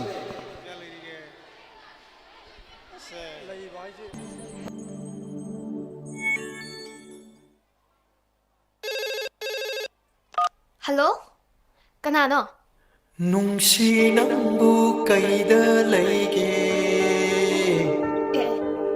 Thiba pangdare Nambu kaida lopake Hey, nang na karigino ay bukol ko dingi chato na thiribde nang me usitabara nako kaigara By God, ay namu thide kana ay no ay khoi mi na pao haira ine nui mi kana lay kana laige Nunggi kun besu kun hati Ladai nunggi kun besu kun apai Nasi kun di hari nina nunggi kun nina Lakanu ini dimari kanji Lakanu ini dimari kanji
थागतसरी कौखतसरी Ningthoujam Sylvia मसोमा की कांगबो क्रिनिटी लिंदा लंचेनबी class 7 ने लोइनाना पुनमकी मफमदा खंगनजरी मदुदे अखोइना मांगजौना हाइजखिबदुने हेक हौरकपदगी हौना अखोइ dress up तौबिगदब महिरोइसिंग हाना लाउजब मतमदो अखोइ यामना मांगजौना हाइजबने अदुबो अखोइदे ngसाइना अखोइ लोइसनबगी तंजा लोइ यौजरबने अदुबो dress up तौरुब महिरोइसिंग अदुगे अमदि guardian सिंगी खंजरगा हौजुक फावबा मखा अखोइ समथजरिबने cassette dance पांथोक्लिबसिंग असिना अरोइबा नत्ते हाइबसिमा हन्ना हन्ना मयामगी मफमदा अखोइना हाइजबदुने अदुना मतम खजिक्तंग अखोइदा पिबिबगिदमक्तसो गार्जियनसिना पुक्चेल साउना ngakpigani maramde अखोइ ngasi नारोइबा नत्ते हयेंग इसै नोंमाइगी थौरमगी मरक्ता ऑर्केस्ट्रा कांगबुसिंगना अखोइ चाइसिंग साबा ngayak अखोइ पुंग अमगी मथक्ता हेना संगिगनी मदुगी मरक्ता अदुमा उत्पा याबा मफम अदुमक लै अदुगा मदुगी मतुंगदसु हौरकपदसु अदुम उत्पा याय अदुगा मखोइगी मरक्ता ब्रेक अदुम लेबदसु अदुम उत्पा याय ngasi उधौद्रगा उत्ननबगी मतम फंगोय हाइबा लैते हयेंग मक नंद्रे हाइना खलगसु हंगसिसु अदुमक लैरि हाइबसिमा गार्जियन सिंग दा हन्ना अखोइ निंगसिंगजबदुने मसिदा वारौबा अदुगबा अखोइदा नुंगाइतबा थंबिगनो मरमदे तंगाइ फदना हुजै अखोइना चथजरिबसे मेकअप तौरुरे लोइसलुरे ngसाइदगी ngaire हाइबदुगिदमक मयामदगी अइना मांगजौना हाइजबदुने मिनिट खरा दंदे अखोइदा मतम पिनबियु हाइबदुगी अयाबदु लौजरगा अखोइ पांथोक्सबने अदुना मसिदा पुनमना अखोइ ngakpigani waraubiganu हाइबा वफमसे तमजगे अखोन हेक कौथोक्सरकपगा थोरकनबा तंजा लौबियु हौजिक Sylvia मसुमागी कांगबो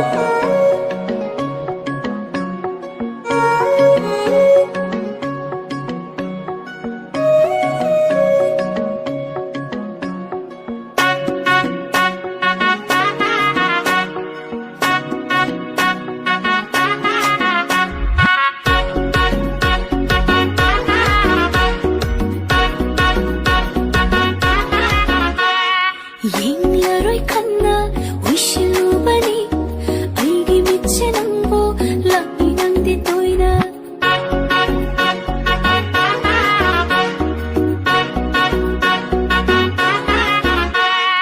Yinglaroi khanna wishilu bani aigi mitche nangbo lai nangde toina wakhal sida thingma nangde nungshiraroi khanna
Ella conmigo andaba martillando.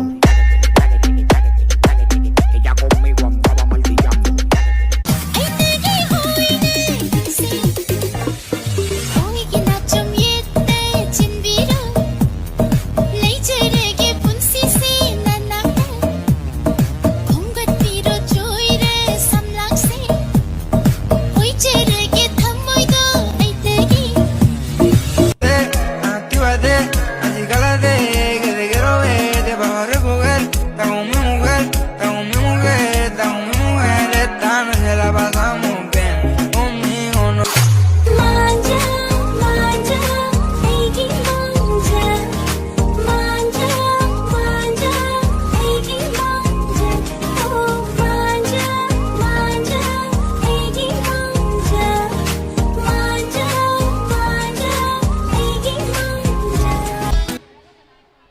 थागतसरी कौकतसरी वांगजम एलिसा मसुमा के कांगबो स्टेज कौकतसगे सरुक याबीगदब सिंह ए सिलाइबी सीएस मोना ओके सिंथांगंबी सेसिका असेम अमसुंग एरेना असेम हाइबा महिरोय क्लास 9 की महिरोय सिंगनी सेम सादुन लायु मतंग द मिलिंदा हिदाम अमसुंग माके कांगबु क्लास 10 लोइनमक नंगना बै कोइ होना जगे वारो बिरोय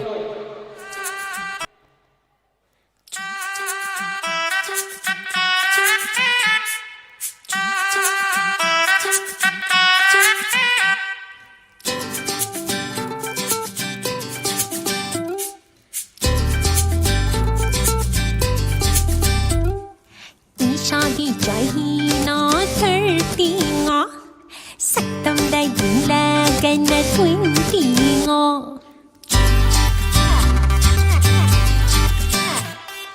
ý शादी चाहिए ना thirty ngõ sắc tâm đây cũng là cái na twenty ngõ good you good man nam mit ka thakhan bi shaw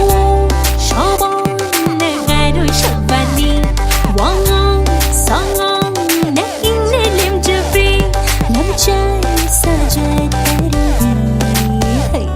Ho lay, ay mo bin tebi, ko din na koi da jabi ni. Roi ay gum liri koi rebe, ko na kalak jabi ni.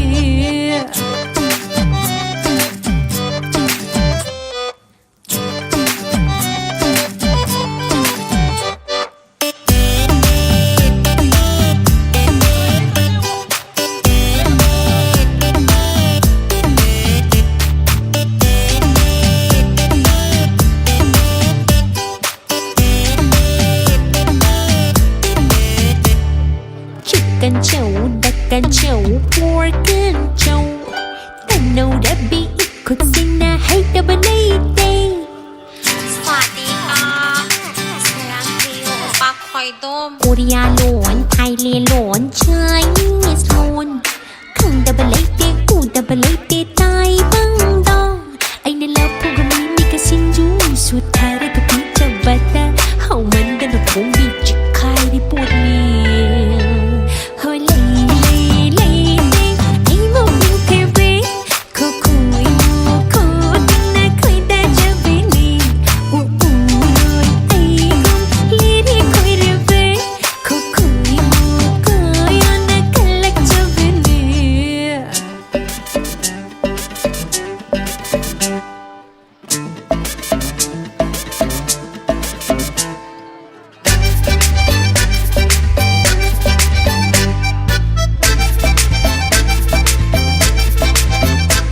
ไอ้ก็ทิ้งนาดริงไอ้มาตำน้องก็รีไว้รำมีไอ้ก็อุ่นนาดริงไอ้มาตำน้องก็มาเลยรำมี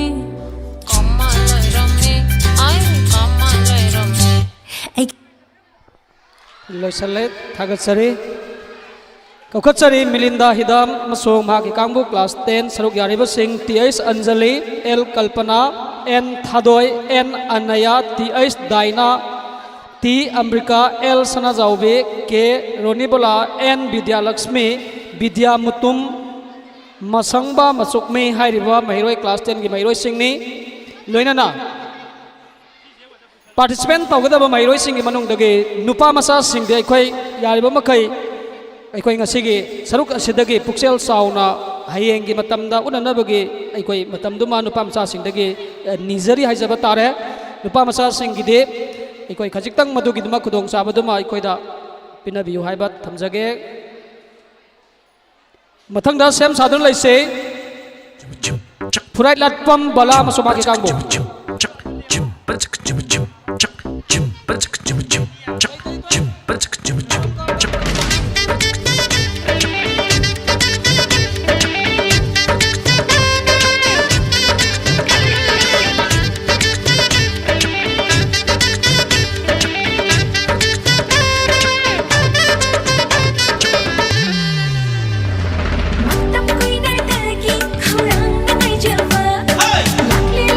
Hey!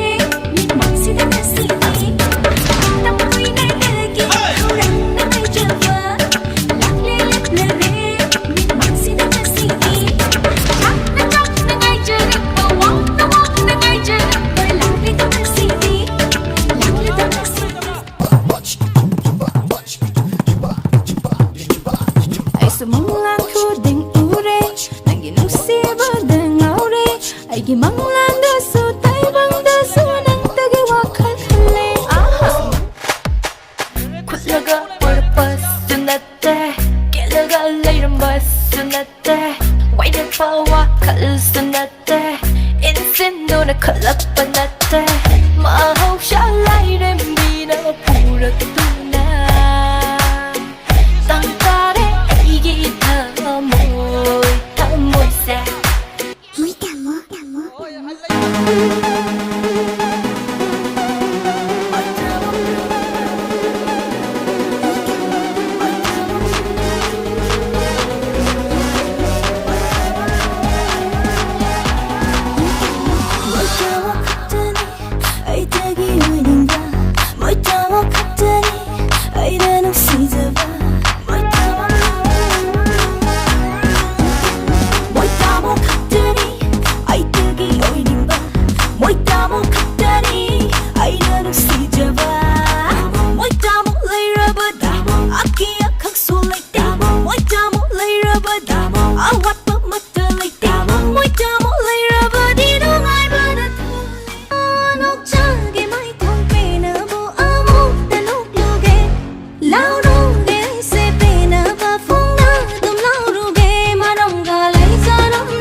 Imana hai lollipop Ipana hai na thok Imana hai lollipop Ipana hai na thok Koi duna chattu na matam manghan nu Namanaba ni sindi Miloi na oi kini Nang na tante tung da kapau ni Say yes or say so no Forget so for so no Ella na kau sini wari ka kau sini Yeah.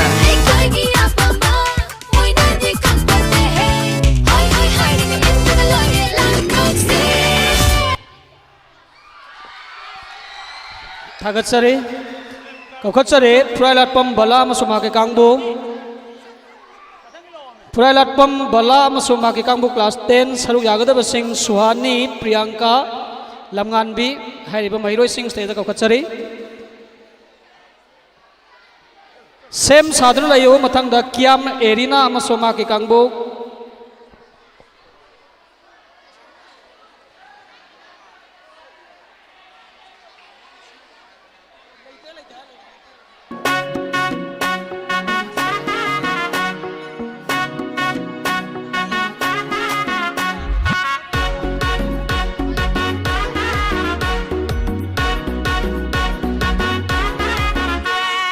Yinglaroi khanna wishnu bani aige miche nambo lapi nangde toina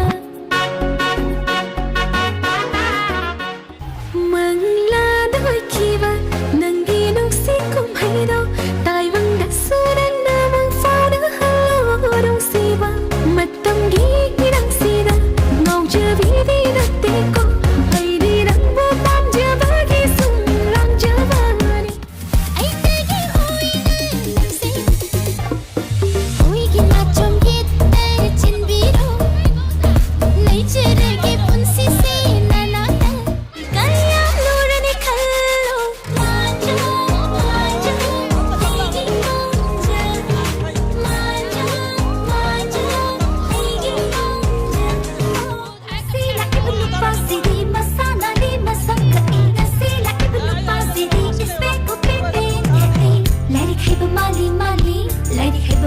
Nushi thori na phalage jingo hin papa khangse nushi thori na pullage tanja man na jari ngai ita sa nushi bi pamo bi ita sa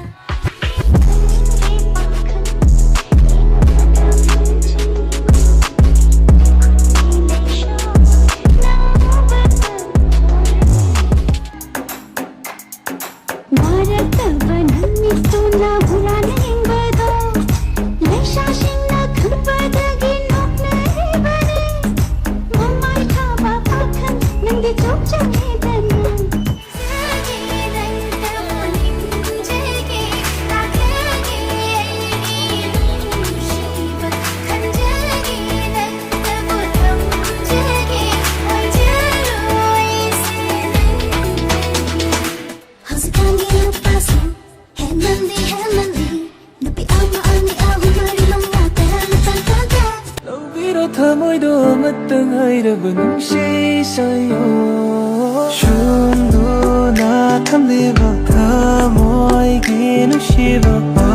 품 아마타디 이리로 누시비낭나 로투나 레크라바 더모이기 까질라 큰신나다 우신나다 와크네이딜레이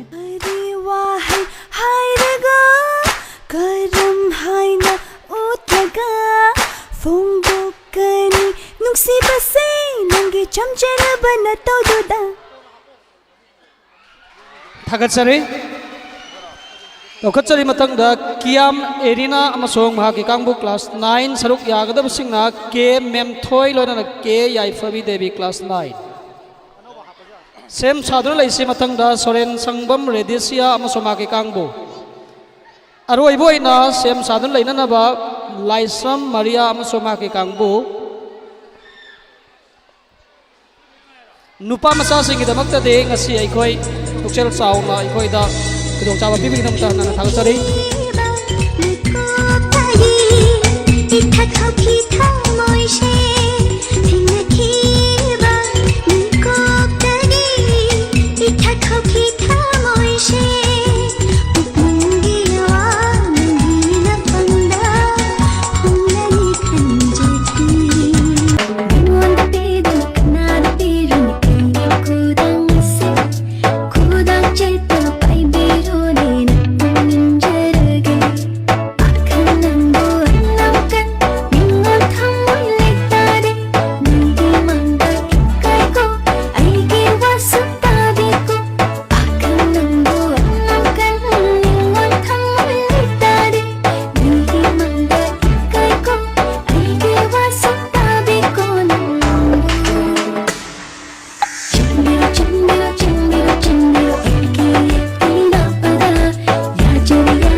Thagatsari Kaukatsari Soren Sangbam Redisia amasong maki kangbu T.S. Jennifer class 9 amasong class 7 gi mairoi ni ngasigi keset dance ki aroi boy na sem saduna leibi na ba khanganjari Laisram Maria amasong maki kangbu class 10 judge gi pham lana election bi ba madi oja sing aikoi loisan bagi matam de yamna mangjo na leikrabane du bakbo war suhan aikoi ngaya khangmina ba tare judge gi pham langda leibo oja ahum di soidna maiba sing amani ha se khangjai adu makbo angang singi khanbiraga maduma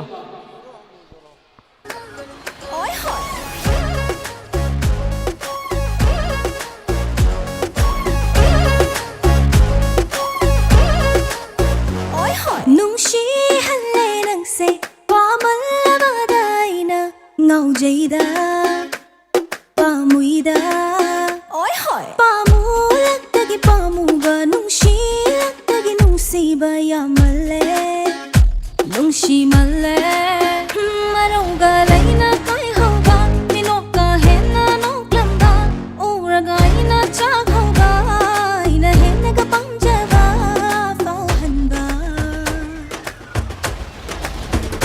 ꯍꯦꯟꯃꯜꯂꯦ ꯁꯥꯎꯍꯜꯂꯦ 와할래 생아할래 잉어할래 무시바는 나 작할래 터모이세 아무바는 나 ngau할래 무시바는 나 작할래 터모이세 아무바는 나 각진의 탐나로이 알게 녹시바 비랑이 뿜나마 난게 나쁜다 각진의 탐나로이 알게 녹시바 비랑이 뿜나마 난게 나쁜다 후란비 타모이 후란비 아이기 타모이 후란비 타모이 후란비 아이기 타모이 후란비 ನಂಗೆ ವಾಕದ ನೋಚಬಿ any ನಂಬುವುದವಾದ ಕಚ್ಚಬಿ any ನಿಂಗುಂಶು ಅದೊಂದ ಕಿನ್ನ ತನ್ನ ತಪ್ನ ನುಶಿನ ಕೌಬಿಯೋ ಲಿನ್ನ ಲಿಂದ ಇಂದ ಚಿಕ್ನ ವಾರಿ ಸಾಬಿಯೋ ಅದೊಂದ ಕಿನ್ನ ತನ್ನ ನುಶಿನ ಕೌಬಿಯೋ ಅದೊಂದ DJ Angelo. Ella conmigo andaba martillando. Ella conmigo andaba martillando. Isumlay bahijite no no no no no no no entry techere no shige lambida chatta mata chazedri khang aide leirang leirang longri bi leirang aide leirang leirang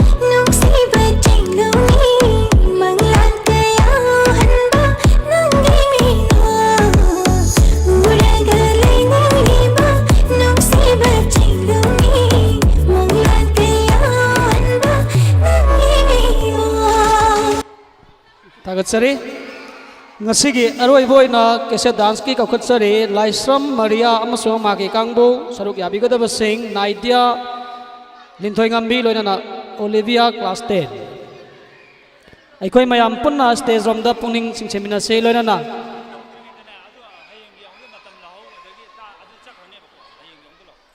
loinana aikoi ojanan ngaktang mai koi matam lokjage ngasigidi aroibo ina asigi kese dance tasengna ikhoina khanjarubade 40 gumba tawraga yamabada ikhoi 35 36 35 phok tawraba matungda hayengi isai nomai gi marakta soidana makki matam yamna matam phanggadabani dumakpu lakpiriba guardian singna akanba aduma pressure lakpadage adumak mairoi singi matam khajik khajik tang ikhoi lawjaraga ngamnaba dumak honajare masida waro biroi haina lebirok da khwai khuni makpu khangan jage loinana phan pathata ka khaliba singdu makadam tang kumthaje hayeng mapung oi bai sai nomai gi thoram ga loinaba atai atai program kesa dance ki saruk singcho damak yamna wali 11 12 ki mairoi singi ayam ba saruk sing wali loinana ngasi gi nupa masa singi group sing di haijaba tare ayam bana nupi masa singi complaint adu dagi ona taina bada dress up toraga ngasai haubodagi hauna loiraga leiba man nupa masa singdi yamna puksel sauna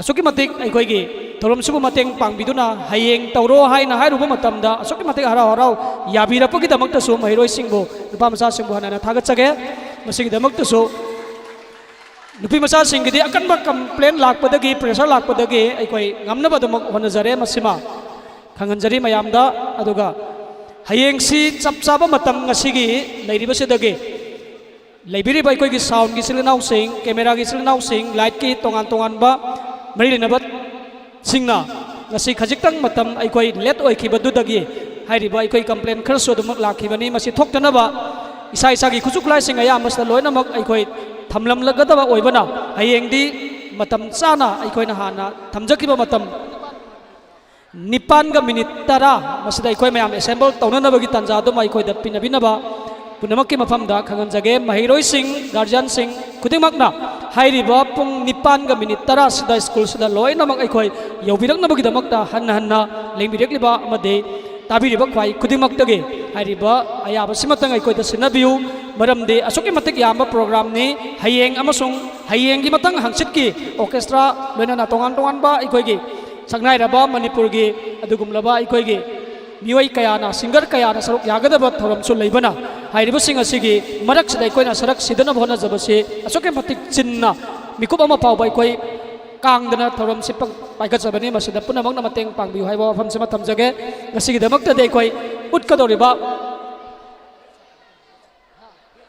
hayeng gi lilakadaba sina mapungoina koi school gi leijaba isa isa gi hojik liliba ngasigi koi gi full uniform sinataba half haiba tare aduga red shirt to lilaknanaba mahiroi singda maduma tamjage aduga level 20 ki damakta su aduma isa isa gi leiriba koi yellow gi shirt to lilaga adumak lakpiba yagani haiba pham samaga thamjage aduna hairiba pham sing ase thamjabo lerana ngasigi tongan tongan side ro leiriba adugumba mahiroi sing amutang pujan biro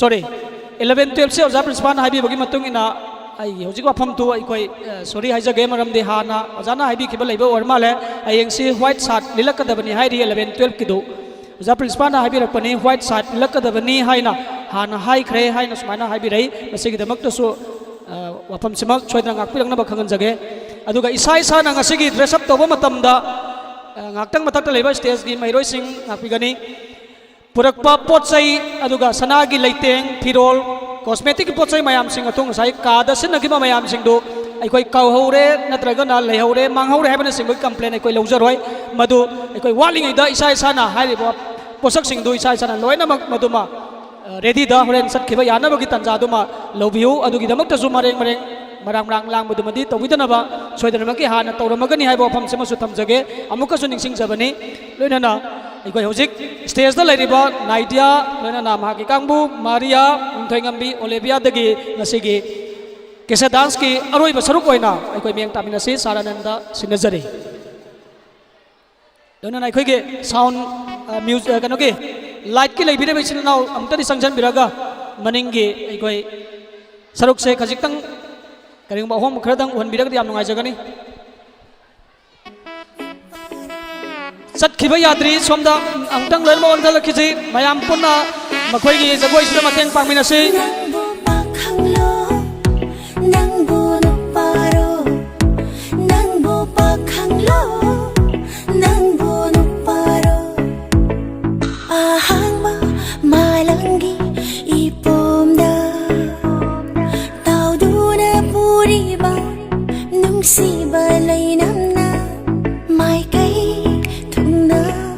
Yelabashu Pukning buya kay hanba Suk ngam ngam daba Batam gi iraksu Kamna ba nang bo Nuksi gi mit yekshu Uk ngam daba Nang bo pakhang lo Nang bo no paro Nang bo pakhang lo Nang bo no paro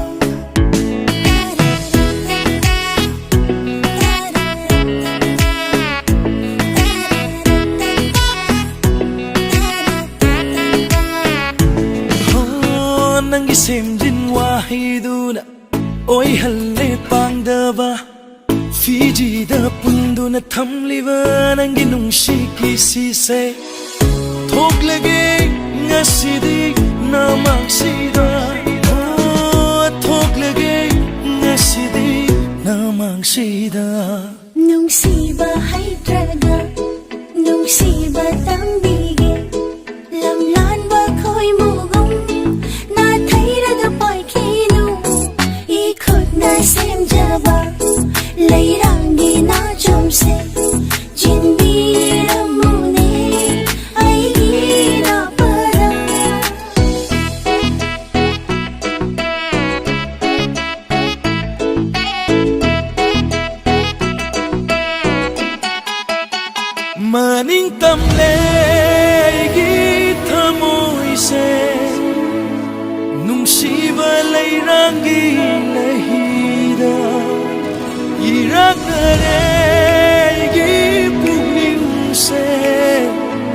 Lakpirong asidi panthunggi lambi Amak palay drama aigi thamoida yeglibani nangi nungsigi sakdam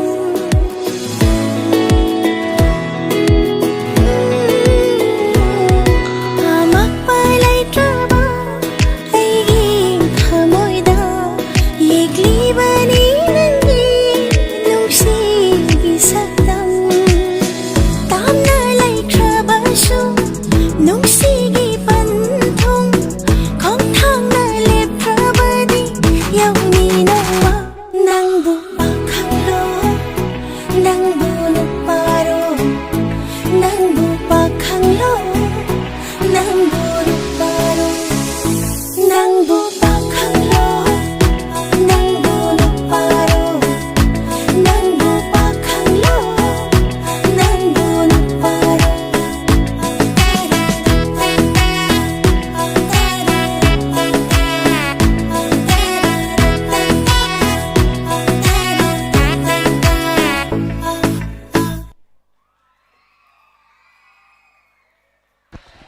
Thagatsari ngasigi thoram haubadagina loiba phawbada aikoi asoyangam thaidokpa leitana damak loisanbagi tanjai sona pibibigadamakta so hanana thagatsari haujikti aikoi hankinabagi tanja do yaurawanina ngasaina mamang dagi haijabaduni sai sagi ngasigi maroiba kase dance ta sijanaki ba makeup ki firol gi atai atai gi costume gi posai sing adu kaudana isai sana maduma pubikinaba aikoi da thambiram ganu madu aikoi sanajabagi tanja aikoi da leijade ngasina roiba natabnina madugi mayam tinba mafamni maduda manghauba adagi kawhauba khopna singba singdu yarba makai tawbidanaba chatingegi mangjona madu matang ningsingbiyo lana hojikti aikoi nupi masa singdu hana chadhalaba matongda nupa masa sing amuk aikoi tapna thokse